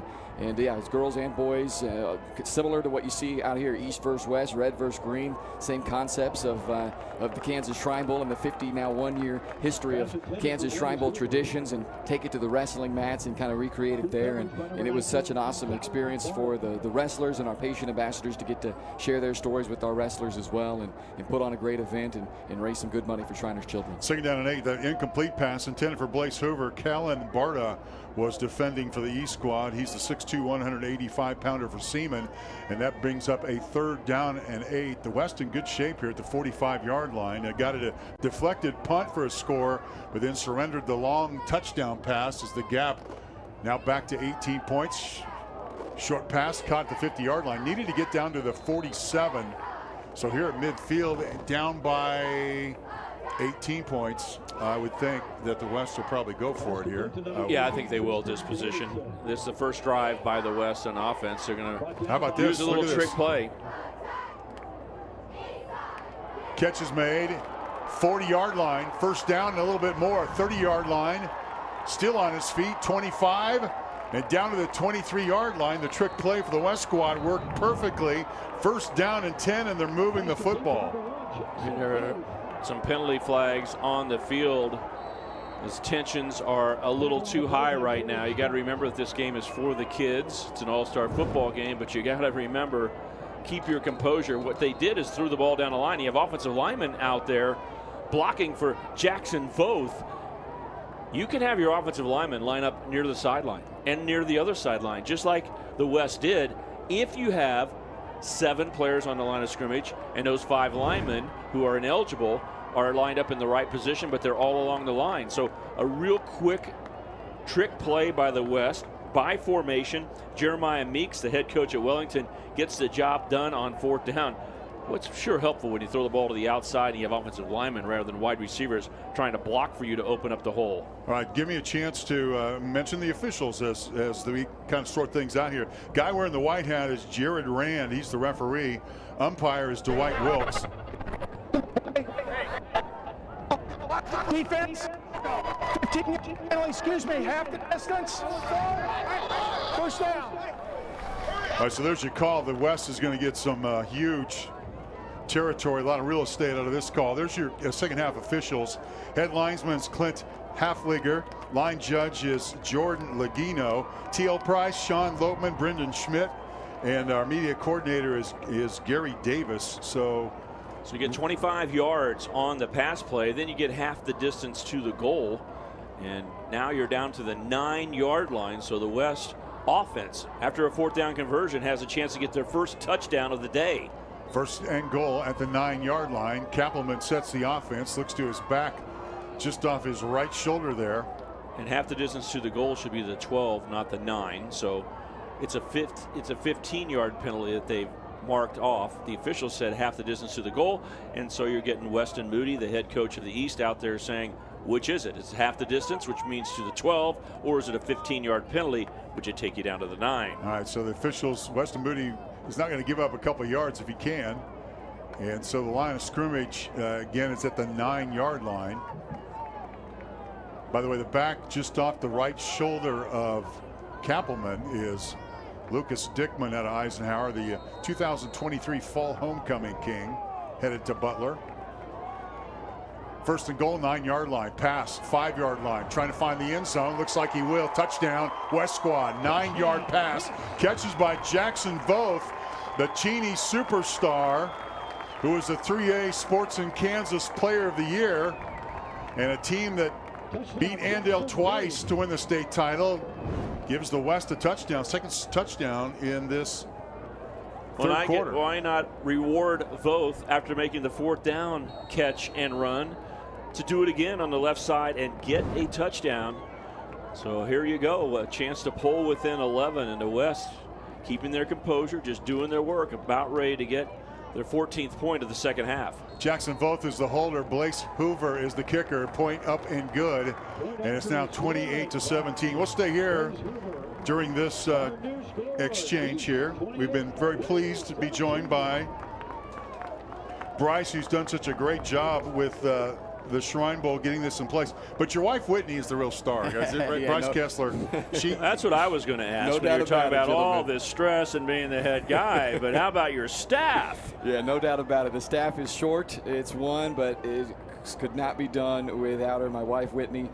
She is the events and business manager of the Kansas Shrine Bowl, and it's been such an honor to be able to work alongside her and do what we do to try and make as big a difference as we can for the kids and for Shriners Children's. And so, yeah, there's no doubt about it, guys. This would not be as much of a success as this event has been without her beside me through it all. All right, a couple questions for you, and I'm glad to have Whitney with you. Roster was expanded from 40 to 44. It wasn't that long ago. It was 34 on a team. Yeah, obviously that's coaches probably love it because injury and dropouts and those kind of things. Yeah, and that was kind of the impetus for it. Was they wanted to try and really get a two deep on both sides of the ball. So they only have a week, and it's really not even a week. I mean, it's really about 4 days where they truly get to practice and try to learn a new scheme and get these guys all cohesive together. And so really the thing was to try and make it to where they can have a two deep offense, two deep defense, and not have to try and learn two sides of the ball for some of the guys. And so, yeah, that's where it went to 44 players, and that's just 4 more guys on each side, so 8 guys total that we get to share our mission with. We've had 3 touchdowns in 7 minutes here in the third quarter. It's 28-17 is our score. East Squad still leads it, and they get a return out to the 27-yard line. So Dylan Dunn and his Eastern offense will step on the field, and that margin is down to 11 points. A lot more uncomfortable for the East Squad right now. Well, the fact that the West Blaze Hoover can kick field goals reliably, really does mean it's a 2-score game. It doesn't have to be 2 touchdowns for the West to get into the lead. A touchdown, a 2-point conversion, and a field goal, we're tied. So the West squad still has a big chance right here. What they've got to cut out is the big play. I mean, they play good defense, and all of a sudden they give them a 73-yard touchdown. You can't allow that to happen if you're going to come back and win. In pistol, Dylan Dunn rolls out to the near sideline under pressure. He's going to get sacked about the 23-yard line. The West team has all of a sudden stepped up and done some tremendous job of getting to the quarterback. And that was Harlem Miller. He's out of Medicine Lodge. He's 5'10", and he weighs 300 pounds, and he got to the quarterback. It hurts when a 300-pounder hits you, but the key of the play was downfield coverage. Remember how the ball's been thrown and the receivers have been able to make good plays, but the defenders haven't made it? This time in coverage, C.J. Feldner said, no, you cannot throw the football. So Dylan Dunn had to eat it and take a sack. Second down now, 14. Ball at the 24-yard line. The East, their first possession of this second half was 3 and out. And then you remember the deflected block that led to a touchdown. And then the East came back with a long play that resulted in a touchdown. This is a short pass. Catch is made out to the 33-yard line. A flag is thrown. This is probably going to go on the West team for a late hit. And not a good penalty at all, especially when the opportunity for third down to coming up. They're going to say that the tackle was made while he was out of bounds. The first contact was legal, obviously, but did they stick with it too long? First foul, number 49 defense. 10 yards, first down. So mark the first down for the East squad. They'll move it down the field. By the way, Bryce Kessler is the executive director. You're getting a lot of airtime, by the way, Bryce. Tell me about the brand new Friday Night All-Star Showcase. That was a new event. What's the thinking behind that? Yeah, that was a great event last night, presented by Leah Smith, Farmers Insurance Agency. And it was a way that we wanted to find a way to continue to celebrate these All-Stars that we have, both football players, but also the band students and the cheerleaders. And so really showcase their performances, give them a chance to perform out there, make it a family-friendly event, a cheap price point, just a $10 ticket to be able to come to that and celebrate our All-Stars and hear from some of our Shriners patients, Shriners children's patients. And then we capped it off with a great performance last night. I tell you what, if anybody has not seen a show from Chance Encounter, they're the band that played last night. Man, those guys rock. And they rocked the house last night here at Welch Stadium to put a bow on that. And we were blessed that the fact that the weather moved around us. It was looking a little ominous there for a bit, but things all skirted north. How did you make that happen? Yeah, I can do a lot of things. I was at the Royals game, and there didn't seem like there was any breaks in the world as a storm was coming across this area. How did you pull that trick off? Yeah, we were a little worried, I'll be honest, but we got lucky with the weather, and it was a great night, and we had a packed house, about 1,500 people in here last night to watch that performances from our different kids and hand out awards and honor some of the different participants that we had. And so it was a great night, and definitely something that we're going to look forward to continuing with. Well, Bryce, we appreciate your time in the booth here. We thank you very much for stopping up in the booth between all your activities today, and we wish you the best of luck moving forward. Bryce Kessler, the executive director of the Kansas Shrine Bowl, thank you very much for your time. You bet. Thanks, guys. Thanks, Mark. Thanks, Dan. First down and 10, ball at the 42-yard line. Here's Dunn on the pitch to his back. It is Colton Bruzevin. And Bruzevin out of Tonganoxie gets a couple of yards. It'll be second down and 9. So the West penalty puts the East on the move. It just not only puts them on the move, it burns some clock. That's correct. So just one of those plays where sometimes when you're coming from the inside out and you're a big guy, you may not really notice if the guy's foot is out of bounds. You just go try to make a hit. But yeah, that 15-yard penalty allowed the East to get the football downfield a little bit and just use some more clock. And as explosive as they've been, maybe give them another chance to score. Yeah, the West needs a play.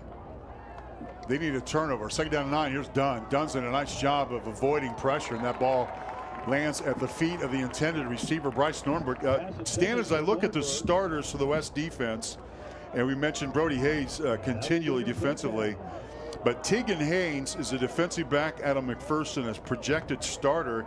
He had 5 interceptions in a single game in a playoff game against Bueller. He's certainly somebody that could come up with a turnover, and they're certainly capable up front with Messenger, Hoffman, and Heitzman. Yeah, very notable when you think about what these players did. These All-Stars have amazing resumes, but 5 interceptions in a game? Unbelievable. And I think he scored 2 touchdowns on pick sixes. Really unheard. Got some national recognition for that. There's Dunn. Pass is incomplete. It was intended for Tanner Heckel. Heckel did a nice job to get to the football, nearly snared it, but guess who was over defensively for the West team to make a play? That's Brody Hayes. Hayes led Clay Center to their first district victory in 30 years. Now that kid has jumped off the radar for me, Brody Hayes, number 7. Yeah, there was a tradition here for the West team during the whole camp. Every time they had a practice, afterwards, 2 offensive players and 2 defensive players were given a hard hat. They were rewarded with the best job at practice, and they got to keep that hard hat and wear it around to all the events until the next practice came up. I think Brody Hayes would have that hat on right now after this game for the West. Here's Purdy, the punt. That's into the wind. Short, and it's going to go anywhere. Going to take a west bounce, and the East is going to down to the 46-yard line. That's a 4-yard punt. And so this is why maybe only 3. The East does not want to get its kicker or punter on the field, as you alluded to. That's going to put the West in great shape. Let's call it officially a 2-yard punt. So cut my 4 in half to where the officials have marked it. It's a net 2-yard punt. So all of a sudden the West has got some momentum. Look at the coaches. They got the West guys around him. By the way, wearing that visiting. On the kicking team. First down. All right, so there was a penalty on the East squad on the punt, but it's declined. And the West is going to start in East territory at the 45-yard line with exactly 7 minutes to go in the third quarter and trailing the West by 11 points. All of a sudden that lead seems manageable. And here's Kappelman looking for a receiver. He's got one. Incomplete. It was intended for Donald Collier. Collier made a nice little move on the defender, Stetson Schaefer. It was a stop and go. But just couldn't get the ball to him. Got a little pressure at the last second because of the time it took to fake the short pass, and then he headed out deep, barely missed the opportunity. Good defense, though, to cover the double move. All of a sudden the pressure goes on the East defense a little bit. J.C. Hine from Washburn Rural, one of the best in 6A. Wamegos Drew Petty is a 2-way talent. Played for head coach Weston Moody, and Justice Betts from Bishop Miege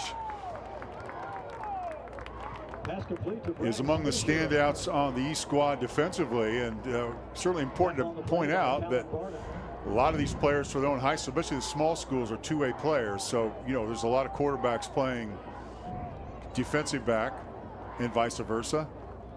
This is the second time the West started in East territory tonight. This time at the 45. The previous time at the 42, they stopped them and forced them to punt. So they're doing a good job in these situations. Kaplan's got a receiver looking for a block on the far sideline. Boy, nice job defensively on the far side. Looked like Gabe Hoskins out of Shawnee Mission North held up the block at least for a moment to get his teammates time to gather themselves. A pickup of about 4 yards. See, it's still a short passing game that the West is relying upon. Good defense there. So now you got 4th and 6, and they're using that same formation, putting some linemen out into the flat. Single back in motion. Kappelman looking for a receiver. Catch is incomplete. The East will force the West to turn it over on downs. Gabe Hoskins there to knock the ball away as he tried to fake the pass out to the left, sneak the tight end down the middle. See the pump fake to the left and throw over the middle. But there, number 6, Gabe Hoskins on his way to Highland Community College and knocks the ball down. So the East will take over, first down and 10 at their own 41-yard line. It looks like Stan, the East has tried to establish a little bit of a running game. And I'm looking at my stat sheet from the first half. The East had 2, 3, 4, 5 carries on the ground versus 21 passes. So you get the direction that they want to go, but up, you know, by 11, double digits. Getting some clock to get eaten up would certainly accommodate that East offense. Here's a short pass. Catch is made, and that moves forward Sage Huffman from Blue Valley West, who makes the catch, headed to Emporia State. He was an NAIA Champions of Character Award winner, among other things. You know, you talked about the resume of players. It's fun to go through these players and do the research and see what they're known for. And every single one of them is an all-stater, almost to the letter. Every single one. And after a while, it's kind of like watching stunt planes at a EAA festival. You know, they kind of look alike, but there's some really unique things. They're valedictorians. There's homecoming kings. There's people who are really good at music. There are artists. Track, rodeo. It makes, and these are the best. When they say the best of the best, these are good, great athletes, but tremendous citizens. And there's a flag down. Players jumped, and likely they're going to call delay a game. Delay game on the offense. 5-yard penalty. Remain second down. And the official marked it off the wrong way. Yeah, the official's going the wrong way. He moved it against the west, and it should be against the east. Okay, all right, here we go. And the reason why there's a little bit of confusion, and then he marks it back only 2 yards. So it's not a 5-yard penalty, it's a 2-yard penalty. Well, wait a second. Well, what really threw everything off was if you get in the neutral zone, it's a penalty, and it looked like the west eased into the neutral zone, which would have given the east a free 5. When it wasn't called, they ran out of time. Dunn, empty house backfield, looks, moves to the right side, looking for receivers, got one. Nice catch is made, this one by Sam Hull of Humboldt. And the young man from Humboldt, who's headed to Emporia State himself. He's an all-league wide receiver, defensive end, all-state wide receiver senior year. Makes the catch, moves it forward to give a 2nd down and 2. Well, that offensive line has given Dylan Dunn a ton of time to throw. Remember, it's pass, pass, pass, not all short, some downfield. So give those guys a ton of credit. We talked about the big tackles. They've rotated offensive linemen through there. There's a lot of guys who played. Carter Chavat has been a center. Joshua Grimm has been a guard at times. Carter Meek, Augustus Thuston, and then the big K-Staters, Caden Massey and Gus Hawkins. 3rd down and 2. Dunn looking for receivers. Got one. Catch is made at the 45. He's got to get to the 49. He's going to do it. The catch was made by Tanner Heckel from Linden. He's got good hands and really some athleticism and balance for the 8-man kid. You got to imagine he's lining up as Tanner Heckel facing these 6A players. He has not been intimidated in the least. He has been a juggernaut for the East squad in this game.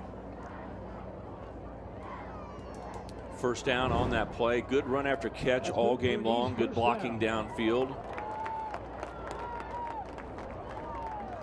And the clock moves inside 4.5 minutes to go. Dunn, the quarterback, looks to his tailback right behind him, gives him some last-second instructions. 3 receivers top side of your screen. And now that back, Tanner Heckel, moves into position to catch the football. Midfield, 45, down to the 42-yard line, pickup of about 8 yards. Heckel does a nice job to stay in bounds to get the clock moving with his team up by double digits. Just give open area. The modern football strategy is why try to pound the ball up the middle when you can throw it to a running back and give him some options. And you put defensive backs in situations to try to make tackles almost like a running play instead of linebackers and defensive linemen. And it works well. Just a simple little pass. Couldn't be simpler to throw it straight down the line of scrimmage, almost a lateral thrown into the backfield, and yet they gained 7 yards on the play. And now in to West territory, 2nd down and 3, ball marked to the 42-yard line. The tight end shuffles to the right side, and the give is going to be to Brusvin, and Brucevin is going to get close to the 1st down marker. Brucevin running the football is almost like a trick play for the East. They run the ball so few times, but they pick up the 1st down there. There was a fumble right at the end, but the East was able to get back on the football, so no turnover. So move the chains, another 1st down. Ball now marked to the 38-yard line. West needs to come through with a big play here defensively to get things moved in their direction. Meanwhile, the East continues to do a terrific job of rotating talent, and into the ball game comes Declan Battle. Battle out of Lewisburg. He's the quarterback at the moment. Valedictorian of our 134 students who go to Lewisburg. His ACT score was a 26, and he's going to keep it. 35, 30-yard line. How about a deceptive play there? Did a nice job of pulling the football back and calling his own number. He has great running capability, so it's nice for him to get a chance, and really has a read play, does not give it to the jet sweep player, keeps the ball up the middle and gets a nice gain. East running some clock, driving the ball, trying to demoralize the West, but this is not running down the 4th quarter. There's still plenty of time left in the game. If the West just stays calm, remember the East isn't going to kick a field goal, so if you're able to stop them anytime before the goal line, you can stay within 11. It doesn't have the feel of the 4th quarter and the East is controlling the game, Yeah, fine, but the West still has plenty of time with the whole quarter plus 2 minutes left. Declan Battle, empty house backfield, rotates, under pressure, still on his feet, moves to the 30, down to the 25-yard line, knocked out of bounds to the 24, and that will be another first down. Move the chains forward, does the East squad once again. Tackle was made on the West squad by Loden West. West is out of Ellsworth. He'll play football at Dodge City next year. And his goal someday after Dodge City is to play Division I football sometime. West made a nice play to get to the ball carrier and knock him out of bounds. Community college system in the state of Kansas, one of the best in the country. Sure is. So when you go there and get an opportunity to play, you continue to play football, you're probably going to be a starter with only 2 years worth of players there. But the dream of going to the bigger schools and playing football is still very much alive. First down and 10, ball at the 25-yard line. The give is to Nornberg, and Nornberg is run out of bounds. I haven't mentioned his name. He had such an outstanding first half. After that catch, when he got hit in the back, he kind of walked slowly to the sideline, wondered if there would be any lingering effects. Haven't really seen him with the football in his hands, but when he gets the ball, look at the speed. Just ran right past the defender. It looked like he's going to get a big hit on him. First half star was probably Bryce Nornberg, but now finally getting his hands on the football as the third quarter is coming down to its last moments. Inside a minute 50 to go here. Substitutions are made. It's fun when you're an all-star coach and you go, a little tired. Hey, you three go in. That's right. Oh, great. We got all-stars, all-state players. Get in there. Here's Battle. Got a receiver in motion. He's going to give it to the jet sweep. This is Tanner Heckel, and Heckel's run out of bounds. Got to about the 18-yard line. Needed to get to about the 15 for a first down. Well, the thing is, when you got a wide receiver set with running backs playing the positions, it works pretty well to get a jet sweep and let them run the football again. Tanner Heckel doesn't get the ball from a tailback position. He gets it from a wide receiver position on the move, and we substitute quarterbacks back. Declan Battle out, Dylan Dunn in on third and short. Dunn was already the all-star of a game. He was the MVP in the Kansas City area all-star games. He's already got that trophy in the shelf, and he's pointed toward adding another one if they can continue to play like they play. Here's Dunn on the rollout. He's got a receiver short. The catch is made by Brusvin. And Brusvin gets to the 9-yard line, and it's going to be first and goal for the East squad as they move the chains once again. Unofficially 4 first downs on this drive as the East just continues to come up with one offensive play after another. And that West squad has got to be a little tired at this point. Even Brody Hayes, who continues to make one big play after well, especially another. Since the East got the football first, right, in the third quarter. Then the touchdown by the West was a punt return. So the West defense had to go right back on the field. That's correct. And play again. So the West defense has been out there almost the whole third quarter.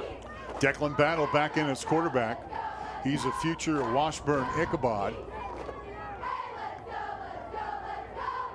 And he's going to keep it. Moves forward to the 5-yard line, almost to the 6-yard line. Brody Hayes in on the tackle once again, along with his teammate, like Mason Jones. Salt Hawk out of Hutchinson. And now you're seeing the longest drive of the game. So the opening drive of the game was a long drive for the East. They had 13 plays, and they're coming right upon that number of plays on this possession. Inside 40 seconds to go. We'll see if the East can get on the scoreboard before the third quarter ends. Dunn with a tailback behind him is Brusvin looking for a receiver in the end zone's got one. Touchdown. The 4th touchdown pass in the ball game for Dunn goes to the end zone, and a cartwheel and a flip from the receiver Adrian Seals as the East team adds 6 more points on the scoreboard. How about that for theatrics? Seals has his 2nd touchdown reception of the game, which would be a Shrine Bowl record, as the ball is thrown over the defender's head perfectly, not to the back corner of the end zone in a fade position. Knowing that the receiver had room to stop, he threw the ball safely, and the new gymnastics champion is not Simone Biles, not in Kansas Shrine Bowl. And that was Adrian Seals' 2nd catch, and very much like the first. So going for 2 as the point total goes to 34. That means the East squad has doubled up the points from the West. And there's Battle. And did he find the end zone or not? Battle gets the 2-point conversion and put 2 more points on the board. It's 36-17. The East put together, as you mentioned, a long, productive drive that ends up in a touchdown. And boy, it's almost amazing the short amount of time that you have to put together an offensive strategy for the East squad, and the fact that they almost executed to a T on that drive with 2 different quarterbacks directing things is pretty amazing for the East squad. Yeah, how about Weston Moody and the work he has done? Last year for the East, he was the defensive coordinator. This year as head coach from Wamego, he goes out and runs the offense, and they have been hitting on all cylinders all game long. He lost in the semifinals at Wamego this year to Andover Central, but the year before he lost in the state championship game to Bishop Miege. So Weston Moody, a very successful head coach going into his 7th year.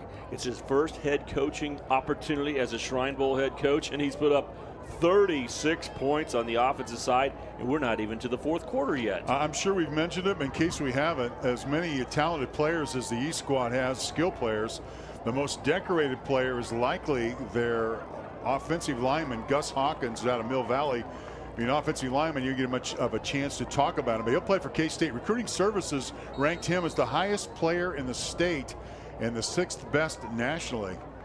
Thrilled to have him allowed to be played here. He could play some key football for K-State in the fall, potentially. He deserves all of that recognition, and he is another one of the players that were a part of the National Football Foundation. Bill Snyder, Kansas chapter scholar athlete. I'm on that committee, and it was great to reward Gus Hawkins. We had a great event over at the University of Kansas. Every year it's either at KU or K-State where we reward 11 players. Gus Hawkins was one of them, but he played at Mill Valley, kind of a football power. How about Caden Massey on the other side? He's going to K-State as a big offensive lineman as well, and he's coming from 8-man Linden. Interesting. Both ends of the spectrum, but both big tackles. Yeah, Linden's pretty close to Emporia, so I'm sure he's got a great showing here. Meanwhile, the West squad trying to get a receiver loose, and Donald Collier, and boy, the West squad, East squad just bottled that up. RB Tweed and also Grant Jennings. Jennings out of Shawnee Mission South, 6 foot, 185 pounder, a football, baseball standout. Well, we're talking about an offensive lineman for the East, even though they don't have the football, and Caden Massey. But I got to mention, you talk about being from Linden near Emporia State. How about his dad, Lanny, played here at Emporia State? Is that right? So he probably has a little tradition about what it means to be on this field. Quarter comes to an end. We got one more to go. You're watching the 51st Kansas Shrine Bowl. The East leads the West 36-17. You know what? We're going to stay here. I pulled the trigger too quickly.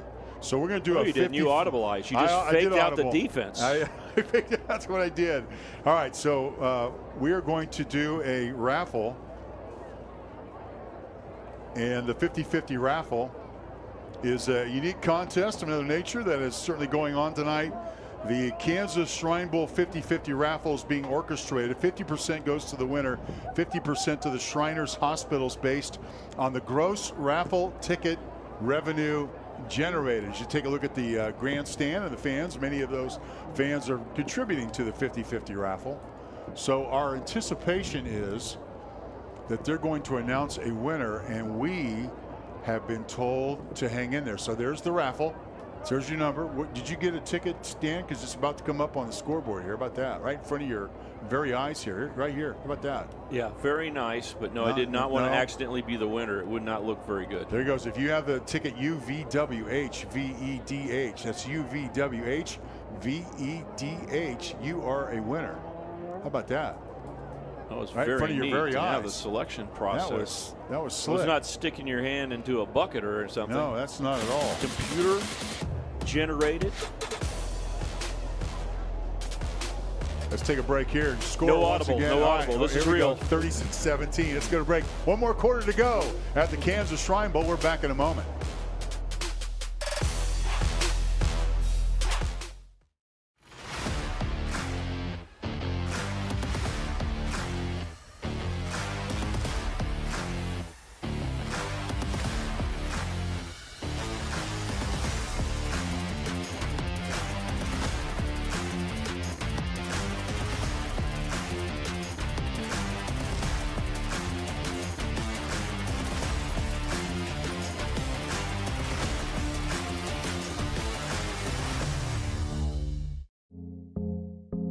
I was raised in a small town, and there was a lot of people who took time to invest in me. And so when we decided to open up our offices, we want to make sure that we're pouring back into the community that's giving to us. We care. We want to be involved. We want to have a passion for what you have a passion for. We want to be able to give back. And that's the foundation. That's why we're more than just insurance.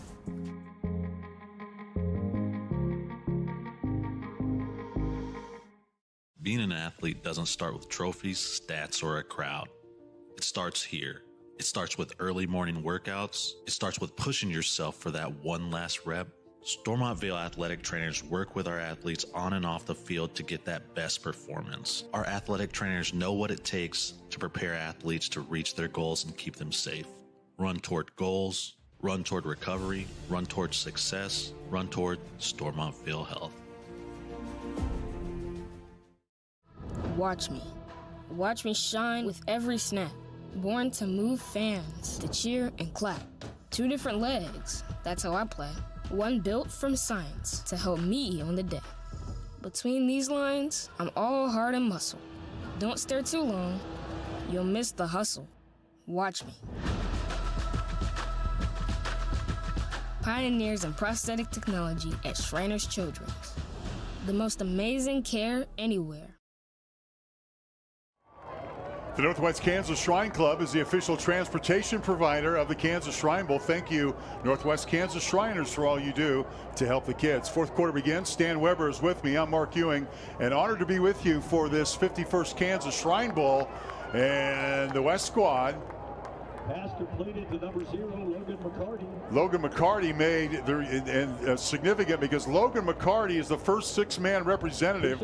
He had 3,200 total yards with 60 touchdowns in his high school career, but he will be forever known as the first 6-man player to be played and represented in the Kansas Shrine Bowl. Pass to the end zone was intended for Hoover. How great is it that Kansas High School Athletic Association allows 6-man football in Kansas? And not all states have 6-man football. No, it's and they, if I'm not, I could be wrong about this, but they had 6-man football, but it wasn't officially a Acacia's got to put their stamp of approval on it. So I think last year was the championship that Bird City Shiloh won was the first officially recognized championship. So he just more access to kids playing football. Right. And McCarty played for 2 of them. So McCarty played a 2-time state champ. The last one was the big one. And he was the Sports in Kansas 6-man offensive player of the year. In fact, McCarty, while we're at it, get this. This is because, it's 8-man football, so an 80-yard field and all those things. But he scored 572 points in his high school career. So think about that. If you have a Are you counting basketball? I know you're a big basketball guy. This is football. Okay. 5 and 300. Get this, defensively, 323 tackles, 19 interceptions. 6 foot, 175 pounder, headed to K-State. Catches made by Donald Collier, who's a first-team All-Stater himself, All-Metro wide receiver.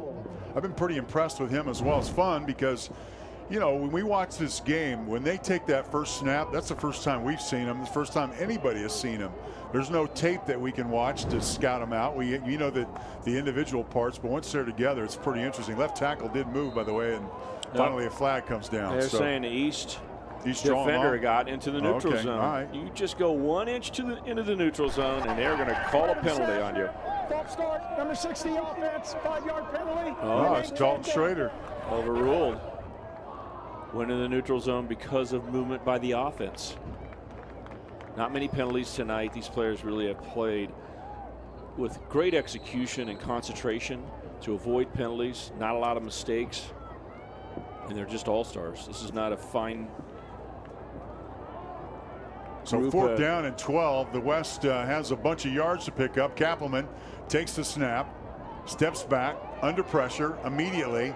Looks downfield toward the end zone, and this is going to be intercepted the 5-yard line by the East squad. He was under a lot of pressure to throw that football and did the best he could. It was like a punt, so it really was okay for him to do that. If you're playing an all-star game, why wouldn't you intercept the pass? Callan Barta did. But for the West, no harm. It was 4th down. Just throw it up for grabs, see what happens. So the East squad will take over. First down and 10 at their own 7-yard line. They're up 36-17. The significant part about the East being ahead of the West by so much is the West had a 5-game win streak that the East was trying to end tonight. And the East has come out more than fired up to try to do exactly that. Declan Battle, now the quarterback, stands back at his 2-yard line, puts a receiver in motion, and keeps the football himself, gets out to the 13-14-yard line. Nice little pickup of 4 or 5 yards. So the East squad had 2 very capable quarterbacks. Dylan Dunn has been outstanding, up by as much as they are. I don't know if we'll see Dunn again the rest of the game, but potentially. But Battle, who's a Washburn-bound Ichabod, wearing QB2 for him tonight. You're not going to go wrong with any of these players putting in situations, but Dylan Dunn, I believe, he's thrown for more yards than anybody has in Shrine Bowl history. He's 1 yard from 300, so they might want to put him in for just a short pass. 5 receivers set. Battle's going to keep it himself. Gets up to the 15-yard line. Needed to get to the 18-yard line to get a first down. Looks like he might be a yard shy. The good news is by Declan Battle getting a chance to quarterback. Why wouldn't he? With a score of 36-17, he should get in and get a chance to quarterback. But it's perfect timing because he's more of the running quarterback. So the East actually don't mind being in a situation where you run the clock. Get a 3rd and short right here, take a couple minutes off the clock. It's perfect strategy to have Declan Battle in the game. Elijah Hakeem checks in. He's the Olathe West product. As the East team, as Stan has alluded to the entire game, their rotation has been to a T, bringing players, new energized players in the game, making substitution. Here's a pass thrown at the feet and incomplete. Bryce Nornberg. Now there's a surprise. Yeah, it is a surprise. Throwing on 3rd and 1 with a running quarterback in and available to just gain 1 yard. And they end up having an incompletion, and they are sending the punt team out on the field. All right, so on the field goes Jeter Purdy. Purdy's the punter. He's out of Atchison. He is going to go to Northern Arizona. Scored 4 touchdowns in the first half of a game against Ottawa. In this game, he had a 69-yard punt. Going with the this wind direction. back. Yep, going to the, it's a north-south field, so where he's standing is to the north, and he is punting to the south. That's a good-looking punt. Fair catch called for and taken at the 50-yard line by Jackson Voth. Take a break here. It's 36-17. East leads West. We'll be back to the West possession right after this. Runners have something in common. We are uncommon. We don't give up. There is no quit. We have the drive to improve. Pace, speed, distance, time. We embrace the struggle. We push through the pain. We have something inside of us propelling us to go. Together, we run. Shields.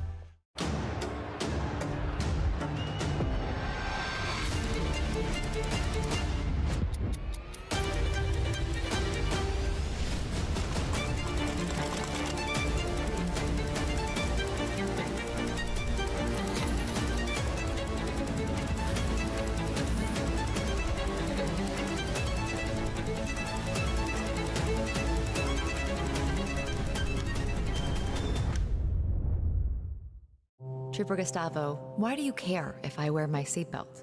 In my 5-year career as a state trooper, I would say that in those hundreds of crashes that I've worked, every single time when a seatbelt has been worn, it has either saved a life or prevented serious injury. Oh, that's a good reason. Seatbelts save lives. Always buckle up. Who do you make it home for? Watch me. Watch my first step turn to leaps and bounds. Watch me play carefree while the world goes round. Listen to me join in with every girl and boy. Screams of happiness, limitless joy. Watch me run through the grass and sand. They said I would, now I can. Watch me. Shriners Children's, the most amazing care anywhere. inside 9 minutes to go. The Scott County Shrine Club is the official patient ambassador hospitality sponsor of the Kansas Shrine Bowl. Thank you for treating our favorite All-Stars to a great week in Emporia. Some of the best in the West are Scott County Shriners. First down and 10, ball at the 49-yard line for the West team. Kappelman goes to the air, has a receiver, but throws over his head. Jackson Voth was open at about the 39-yard line. I didn't mention, Stan, looking at the stats, just didn't have time, but after 3 quarters, East had run 60 offensive plays, the West 42, in a very game that's, obviously seen a lot of passing game. That's a lot of plays. That's over 100.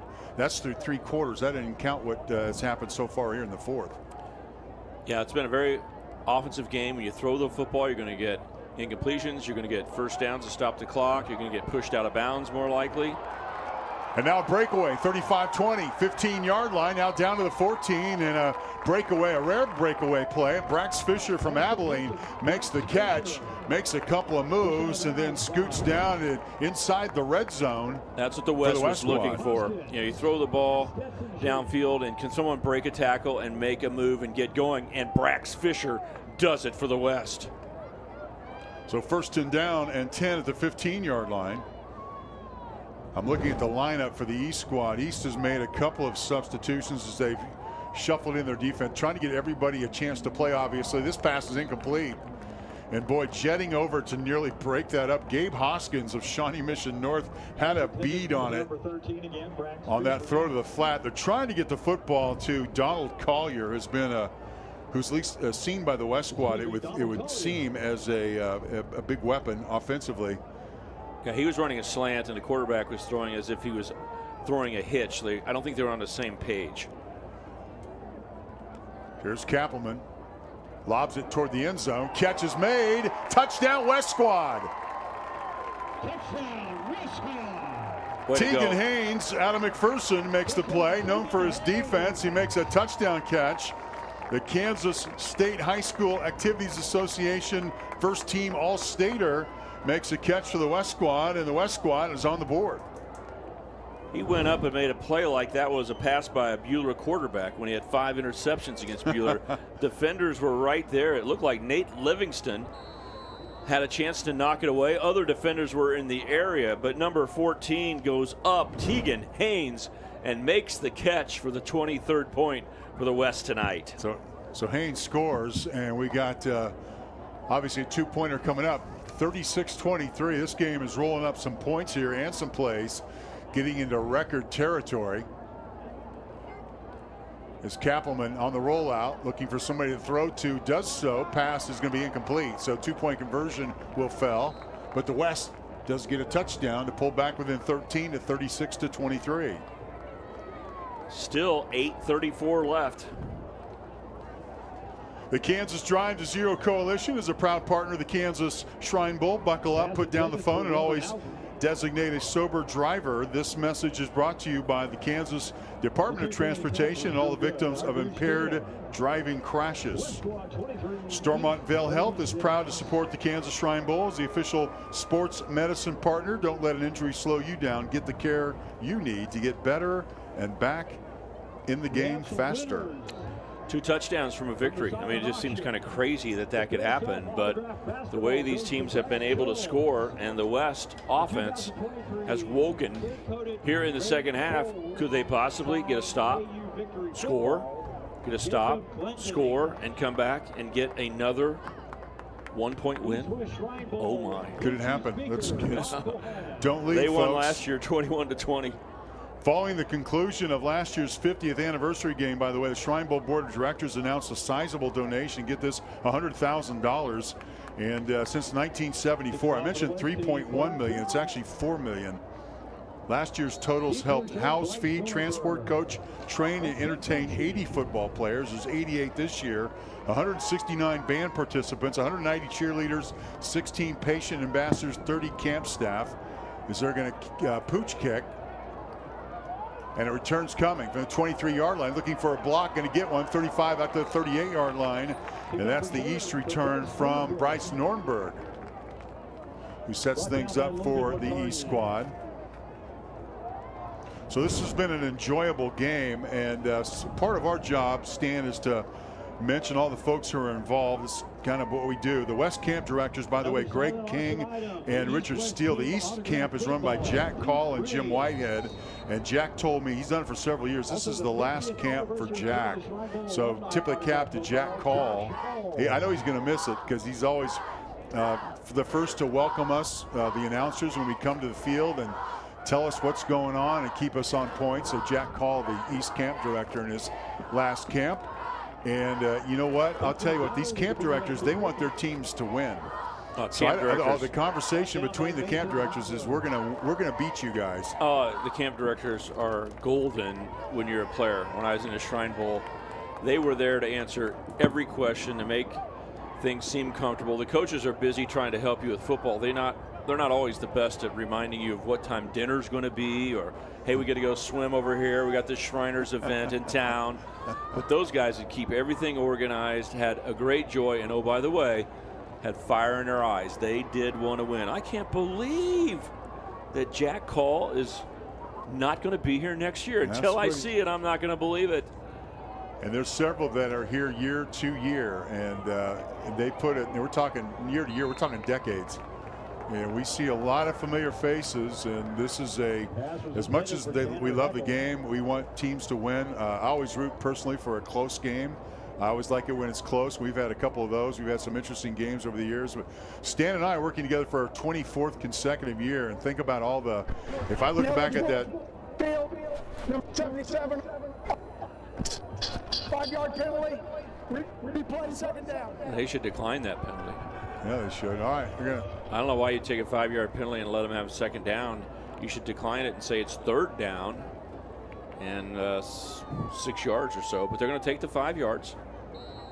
24 years together, huh? Yeah, I was thinking, you know, if I look back at the 2001 roster, it's fun to look at all the players that involved. In the last 8 minutes, I always try to mention some of the guys. And you know, one thing I haven't done over the years is mention some of the all-star coaches who've been involved.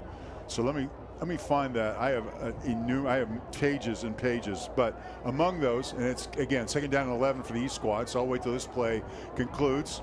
Dylan Dunn back in the pocket, has a receiver, dumps it over to Adrian Seals. Seals makes a little move, 45, 46-yard line. Need to get to the 49-yard line for the first down, but a pickup of 7 yards.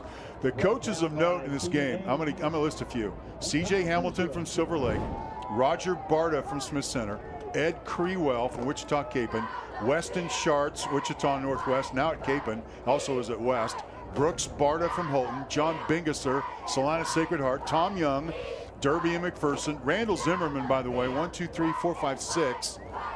I don't know if that's accurate. I think he may have coached again, but Zimmerman out of Junction City 6 times.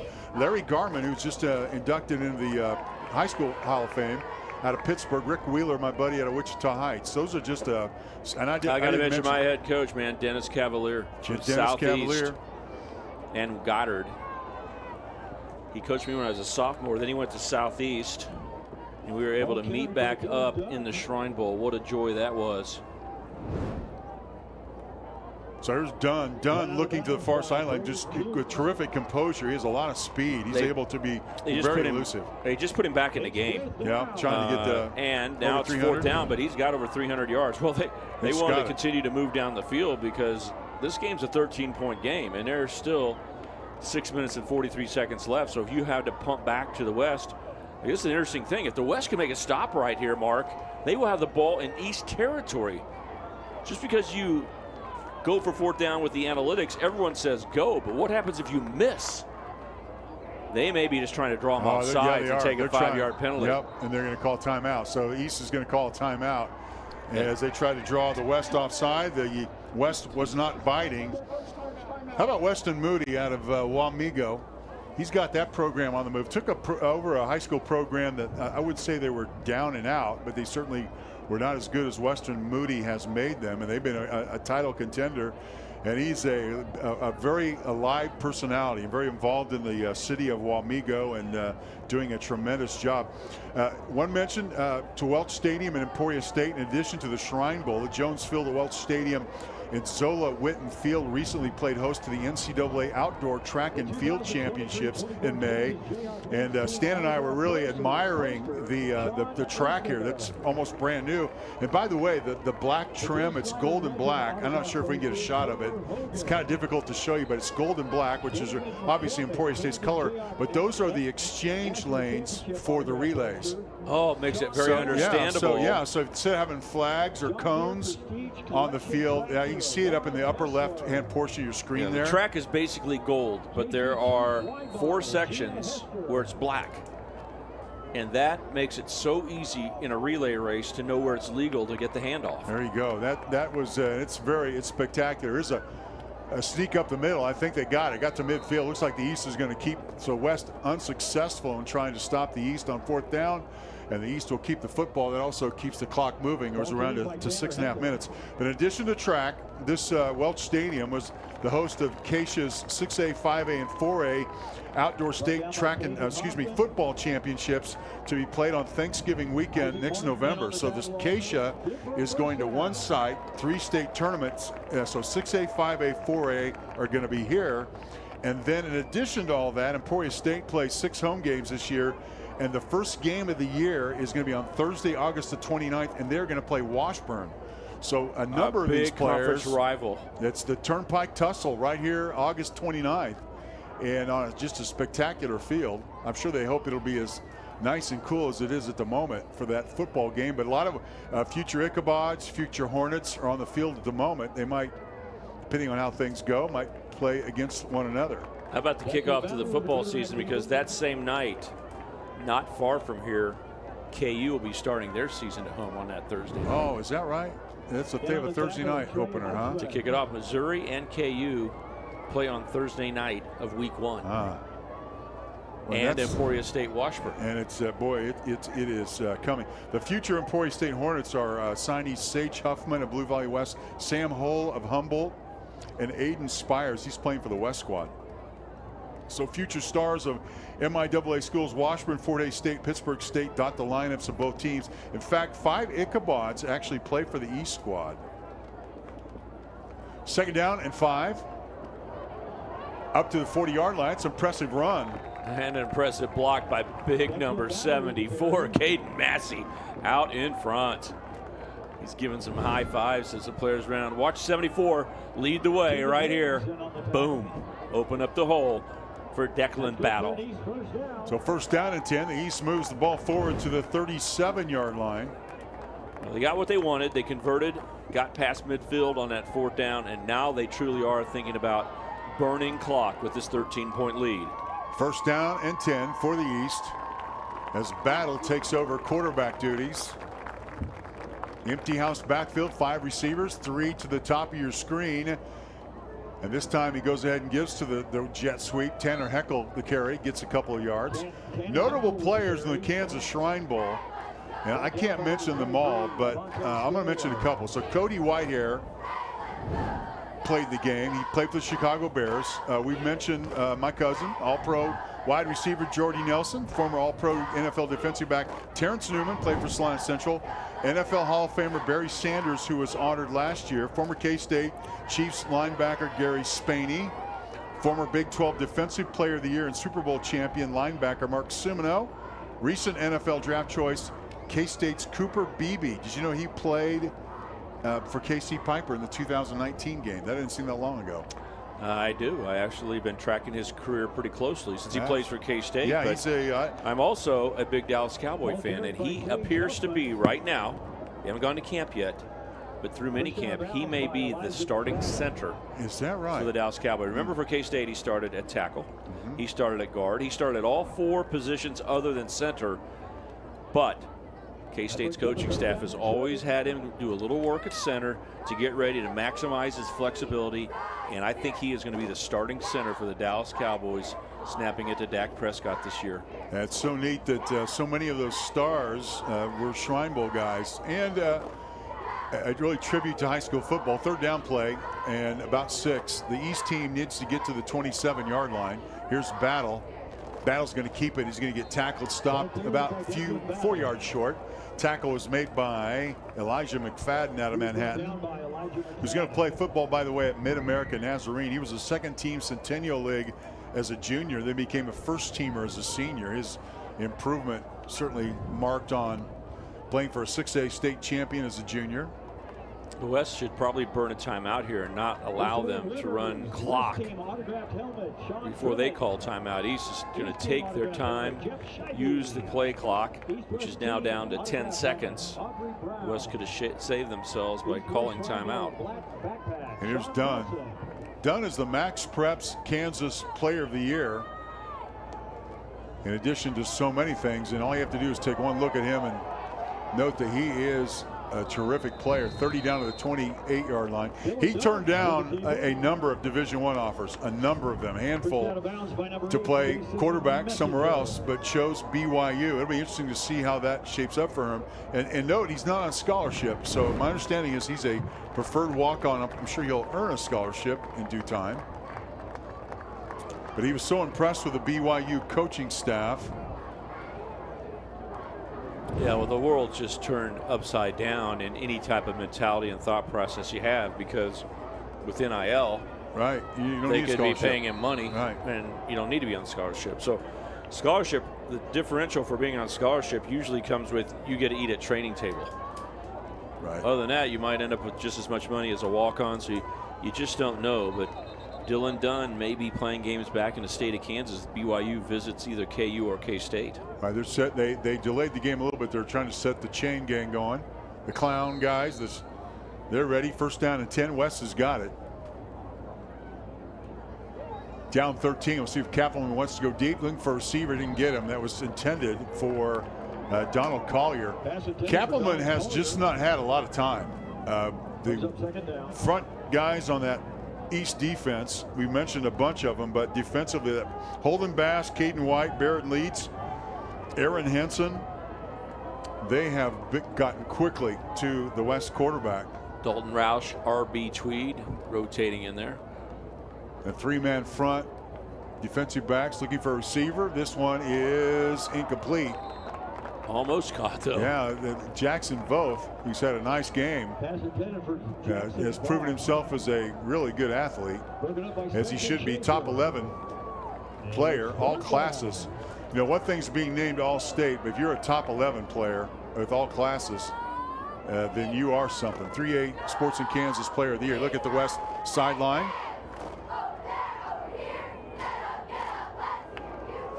Kappelman throws to Malik Baugh. Baugh out of the backfield, gets a few yards up to the 7-yard line. They'll go for fourth down here. 4th and 4 yards to go. Last year, we talked about last year, 21-20 was the final. The West team won. It was the star of the game was Little River's Braxton Lafferty, who recorded a sack on 4th and 17. Talk about small school stars. And he made 12 tackles in the game.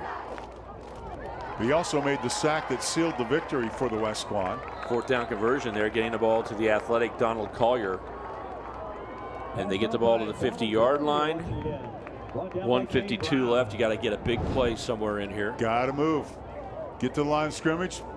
Kappelman looks to the sideline, gets the call.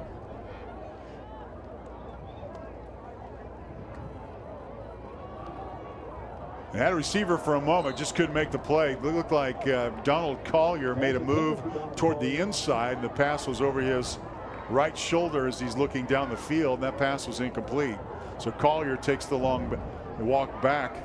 Both these starting quarterbacks really have shown a really strong arm and good ability to throw different types of passes. Minute 36 to go. Pass is incomplete, and penalty is going to be called. Penalty flag. It's going to be on Gabe Hoskins. The pass was intended for Malik Baugh. It would have been a pickup of only about 4 yards, but instead. Pass intended for Malik Baugh. Now the pass interference call with defenders going through offensive players have not been called until now. And what's amazing, it's a spot foul in college or pros, so it'd be like a 4-yard penalty. But in high school, it's 15 automatic. So you definitely don't want to interfere for someone for a 5-yard pass and end up giving up 15. So ball moved down to the 35-yard line. West has an opportunity here if they can get to the end zone and get the ball back. Throw to the end zone is picked off, and an interception made by the East squad. And it's Nate Livingston from Blue Valley Northwest who makes the interception. Yeah, and he is going to be able to finish his football career with interception. He is going to go to KU next year. He's not going to play football, but he makes the interception. They'll give the East the victory. 36-23 is our score. We take a break here. We'll be back to Emporia in just a moment. How are you, Kansas? You may be strong and resilient, but that doesn't mean you can't ask for help. Nearly 2 in 5 Kansans experience mental or emotional health challenges in a given year, often struggling in silence. So Blue Cross and Blue Shield of Kansas wants to remind you to check in on your family, your neighbors, and friends. Let's start today. Who will you ask? If you or someone you know are experiencing mental or emotional health challenges, visit howareuk.com for free resources. We believe investing in our community is how we make a lasting impact. It's about more than just providing wireless services. We believe in rolling up our sleeves and working side by side with local organizations. Whether you're sharing cherished moments, staying updated on trends, or exploring your surroundings, we're there to keep you connected. Next Tech Wireless. We are Kansas.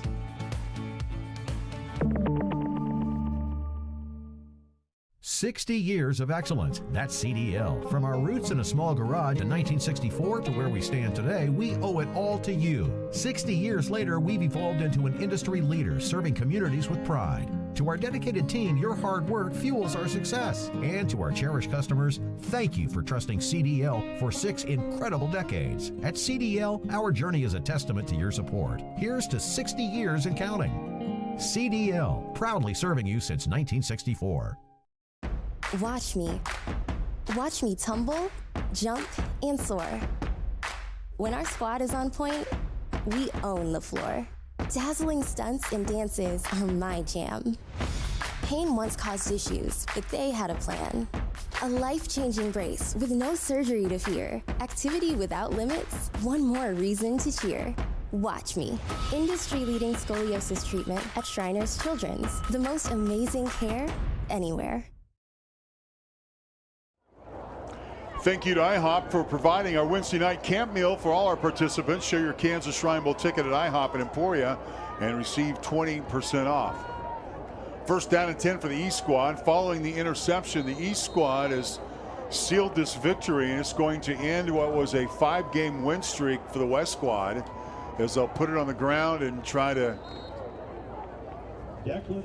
complete the victory. Declan Battle carries. Will be the 18th win by the East in the history of this game. 51 times it's been played here in the state of Kansas. West will have a record of 31, East 18 wins, and 2 ties, including 2022's game. West has got a timeout. In this game, the item that really broke it open for the East squad was 3 back-to-back touchdowns. The West came out, led by a score of 3-0. Yeah, they set the tone right away, led 20-3 early into the second quarter, and they've had control of the game. The West gave themselves a chance, though, but the East answer after the West had pulled within 28-17 right at the start of the third quarter was a 73-yard touchdown pass to Elijah Hakeem from Dylan Dunn, who becomes the first quarterback ever to throw for 300 yards, I believe, in a game. So he does the work, but that 73-yard explosive pass and run gave the East the lead again that they needed, and it just has been enough to never really allow the West to think they're going to win the game. Following the game, we hope to at least let you know who the MVPs are in the ball game. We won't be visiting with the MVPs this year, but at least to let you know who it is. I'll let you know one of them. Well, Dylan Dunn is going to be one of them. You did it for right the East squad. And West is choosing another timeout here. But the MVP awards, the winners actually each receive a $500 scholarship. I was not aware of that. And they also, for the East and West, also picked inspirational award winners. But the inspirational award winners are not based on performance per se. It's based on their the way that what they did all practice, week what they long. do all week long. Yeah, that's exactly. Now, is this every year MVP gets $500? Am I expecting I a don't check know. for my MVP for performance back you're in the day? overdue because I didn't even know they did it. But the MVP award winners get $500 a scholarship. What I want is $500.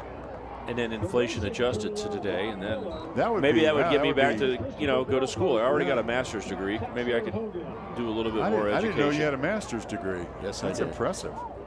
Well, I redshirted, and so I had. So you got another year to. I had 5 years, and so I said, why not get a master's degree? If I told you it took me 5 years and 2 summers to get a 4-year degree, is that not as impressive? No, you probably had a lot more fun than I did. It sounds like it took a while. They don't hand out degrees at University of Kansas. I will assure you of that. I had a lot of trouble with German was the thing. Here's a handoff, goes to the 15, 16-yard line. Now, did they think you were going to broadcast in German or something? No, I remember this is the 80s, right? And so we had to take 4 semesters of a foreign language. And so I ended up, you know what? I didn't get 1 semester of computer class because they were just coming to be, believe it or not, kind of ages me, but in this day and age, if you can't run computers, you're lost. But that's another story. By the way, the Kansas Shrine Bowl will head back to Dodge City for the second time. The 52nd Kansas Shrine Bowl, presented by Mammoth, will be Saturday, June 21st, 2025 at Memorial Stadium in Dodge City. Dodge City previously hosted the game in 2019, which brought the game to Southwest Kansas for the first time. They had such a great job there. Dodge City was such a wonderful host that they're going to bring the game back. I love that stadium. It's got a lot of history. A lot of really good games have been played there over the years. Yeah, it wasn't long ago. You mentioned 2019, not long ago that we were there. Yeah, it was the first time it ever had been there, and it was neat. So, the cities that we've talked about, it was in Manhattan, Lawrence, year in and year out, Wichita. K-State and Wichita State have had it 9 times each, which is the most. But you had a little trivia question you mentioned earlier. The next city with 7 is Lawrence, but they actually had it at 2 different stadiums. Memorial Stadium and Haskell Junior College. You're going to take a safety right here. East is going to. They're just tackling everybody. And there's they're a flag running down, time, by and the they're way. just saying, just tackle, guys. Penalties don't matter. We'll give them 2 more points to give them 25. So the West team adds 2 more via. We've seen a little bit of everything. Yeah, it's been an unusual set of plays. If you put a highlight reel together of just unusual plays, people different than the quarterback throwing the football. Balls bouncing all over the place on a 2-point conversion like I've never seen. Well, we had a punt of 69 yards, a punt of 2 yards. We had a punt that bounced off a player's helmet. A punt, exactly, a muff off the helmet. And now a safety. We have multiple holdings on the play on the offense. It's a safety. All right, so we're going to see what they're going to do. Holding and obviously they're going to take decline the a points. penalty. Decline it. They'll take the points, and you'll get a free kick from the 20-yard line by the East squad. So it should be 36-25. Now you're down by 11. You're going against the wind, so you can't kick a field goal. Like, you can't just get the ball and kick a deep field goal and then try to do an onside kick. So they're going to get the ball, try to score, do an onside kick, and see what happens. Unlikely in 53 seconds. All right, the assistant coaches for the squad at the West time, they're not giving up yet. They got 53 seconds, and they're back within a couple of scores here. They got a very capable kicker in Blaise Hoover. The wind's a little lighter now, but still going from left to right on your screen, from north to south. I did say that correctly. I still have to register in my brain every time I say from north to south in June on a day where you had, 85+ temperatures? Yeah, we had cloud cover. So, beginning of the week, we were in the hundreds. The kids practice in a lot of heat. They go early in the morning. In the afternoon, had some classroom time to learn the plays. Cheerleaders, of course, their 4-day camp coming to a conclusion, and they still got energy. Yes, they do. So 53 seconds left in the ball game. Following a safety, it's an 11-point advantage for the East squad. Weston Moody getting some clarification from the officials. Well, they're going to count the penalty against them. They're going to say, we're going to apply the holding penalty, carry it over to the free kick, and so they'll be kicking from the 10. Oh, my. So hold on here. The West is going to get this in great position. They got some returners. Got Collier back. So hold on everything. Added to the penalty, it'll be kickoff from the 10.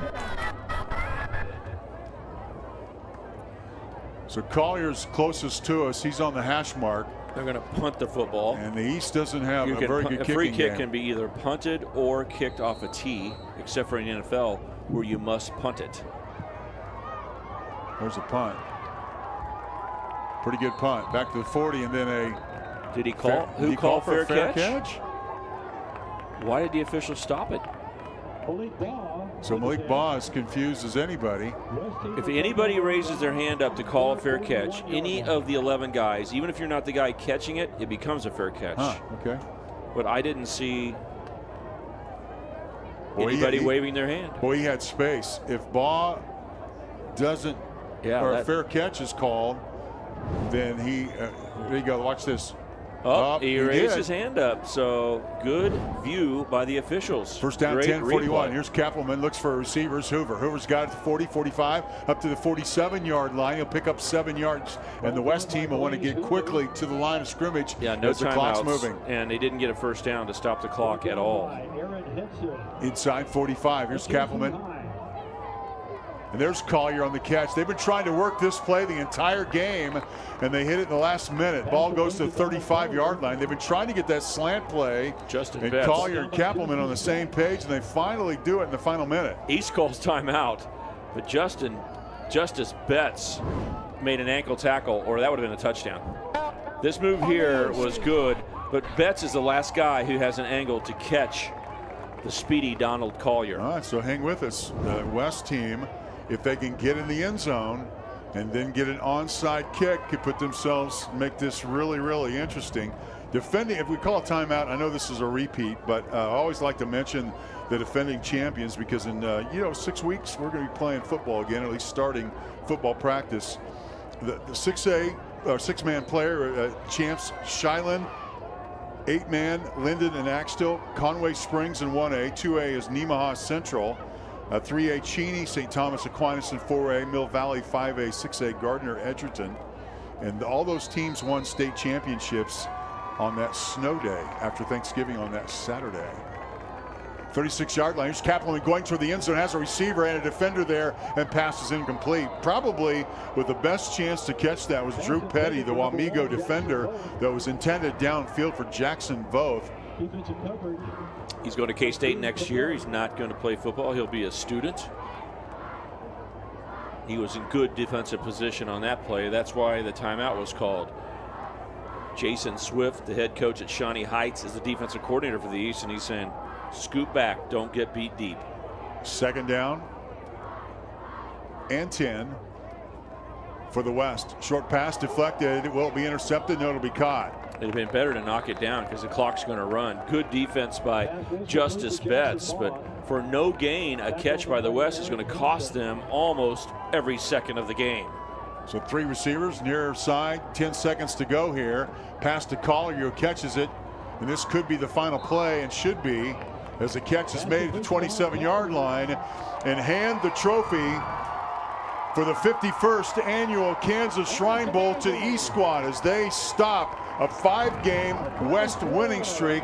Final score, East 36 and the West 25. Stan, it was a night we saw Dylan Dunn really demonstrate his skills as likely the best, let's just say it, probably one of the best quarterbacks in the state of Kansas.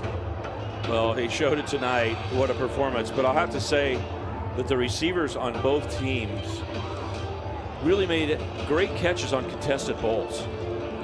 You see footballs dropped oftentimes, but not these guys. Tonight, people were going and making catches, and that was happening all night long. Dylan Dunn did a great job. His receivers did a good job, ran after catch. The West woke up in the second half and created some of that offense as well. But because they only had 3 points at the half, not enough to come back. The East gets their victory. First time the East has won since 2018. We're going to take a break here. We'll come back with the MVPs, and we'll wrap it up from Emporia. Once again, the final, East 36, West 25. We'll be back to wrap it up in a moment.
I was raised in a small town, and there was a lot of people who took time to invest in me. And so when we decided to open up our offices, we want to make sure that we're pouring back into the community that's giving to us. We care. We want to be involved. We want to have a passion for what you have a passion for. We want to be able to give back.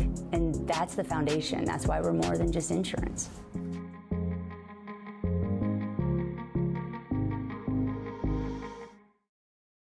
Watch me.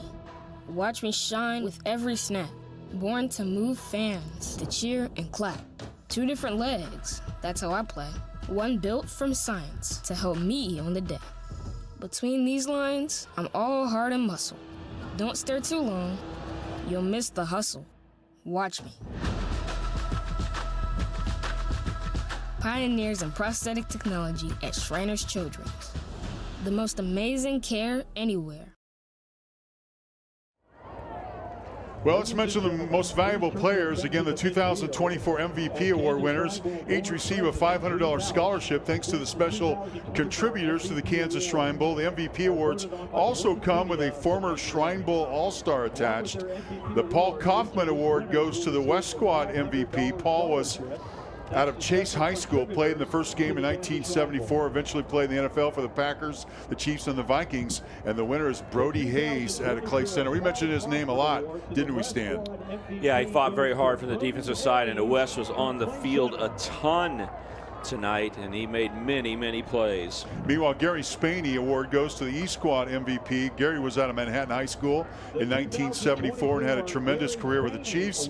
And the MVP winner is Dylan Dunn from Blue Valley Southwest. 4 touchdown passes, 25 for 33, 307 yards. What a night for him. Yeah, record-breaking night. Haven't seen anything like that at the Shrine Bowl. 307 yards, 4 touchdowns in the ball game, and a ton of points, 36 points, as Dylan Dunn had a great night. On a night the game was about passing. Even the quarterback for the West, Jay Brooks Kappelman, threw the ball 51 times tonight. 29 of 51, but many more short passes. He had 2 touchdown passes as well. The West tried to put it together, but it was East's night.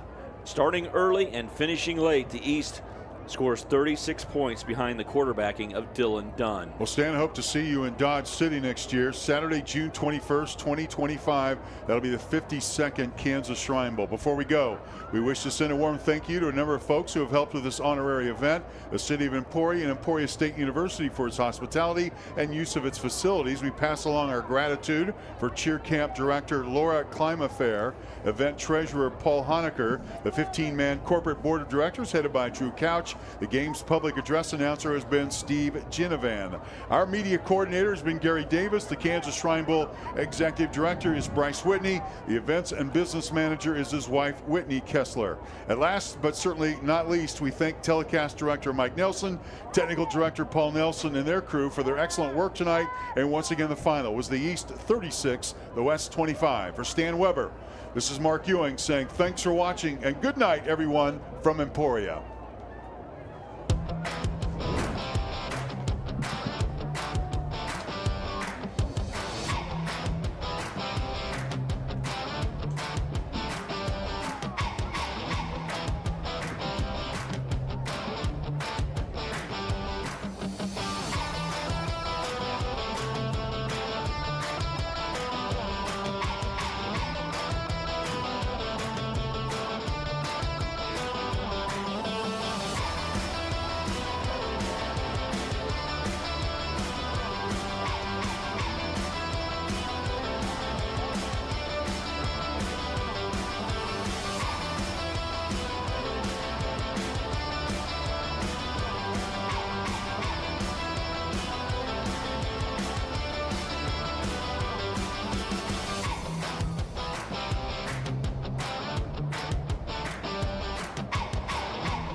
strong and resilient, but that doesn't mean you can't ask for help. Nearly 2 in 5 Kansans experience mental or emotional health challenges in a given year, often struggling in silence. So Blue Cross and Blue Shield of Kansas wants to remind you to check in on your family, your neighbors, and friends.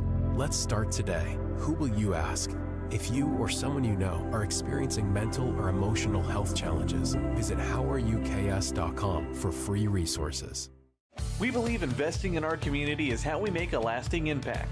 It's about more than just providing wireless services.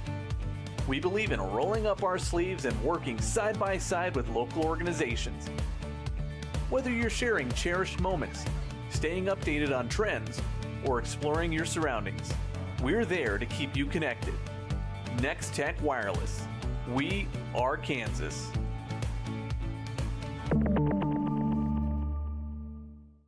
Watch me. Watch my first step turn to leaps and bounds. Watch me play carefree while the world goes round. Listen to me join in with every girl and boy. Screams of happiness, limitless joy. Watch me run through the grass and sand. They said I would, now I can. Watch me. Shriners Children's, the most amazing care anywhere.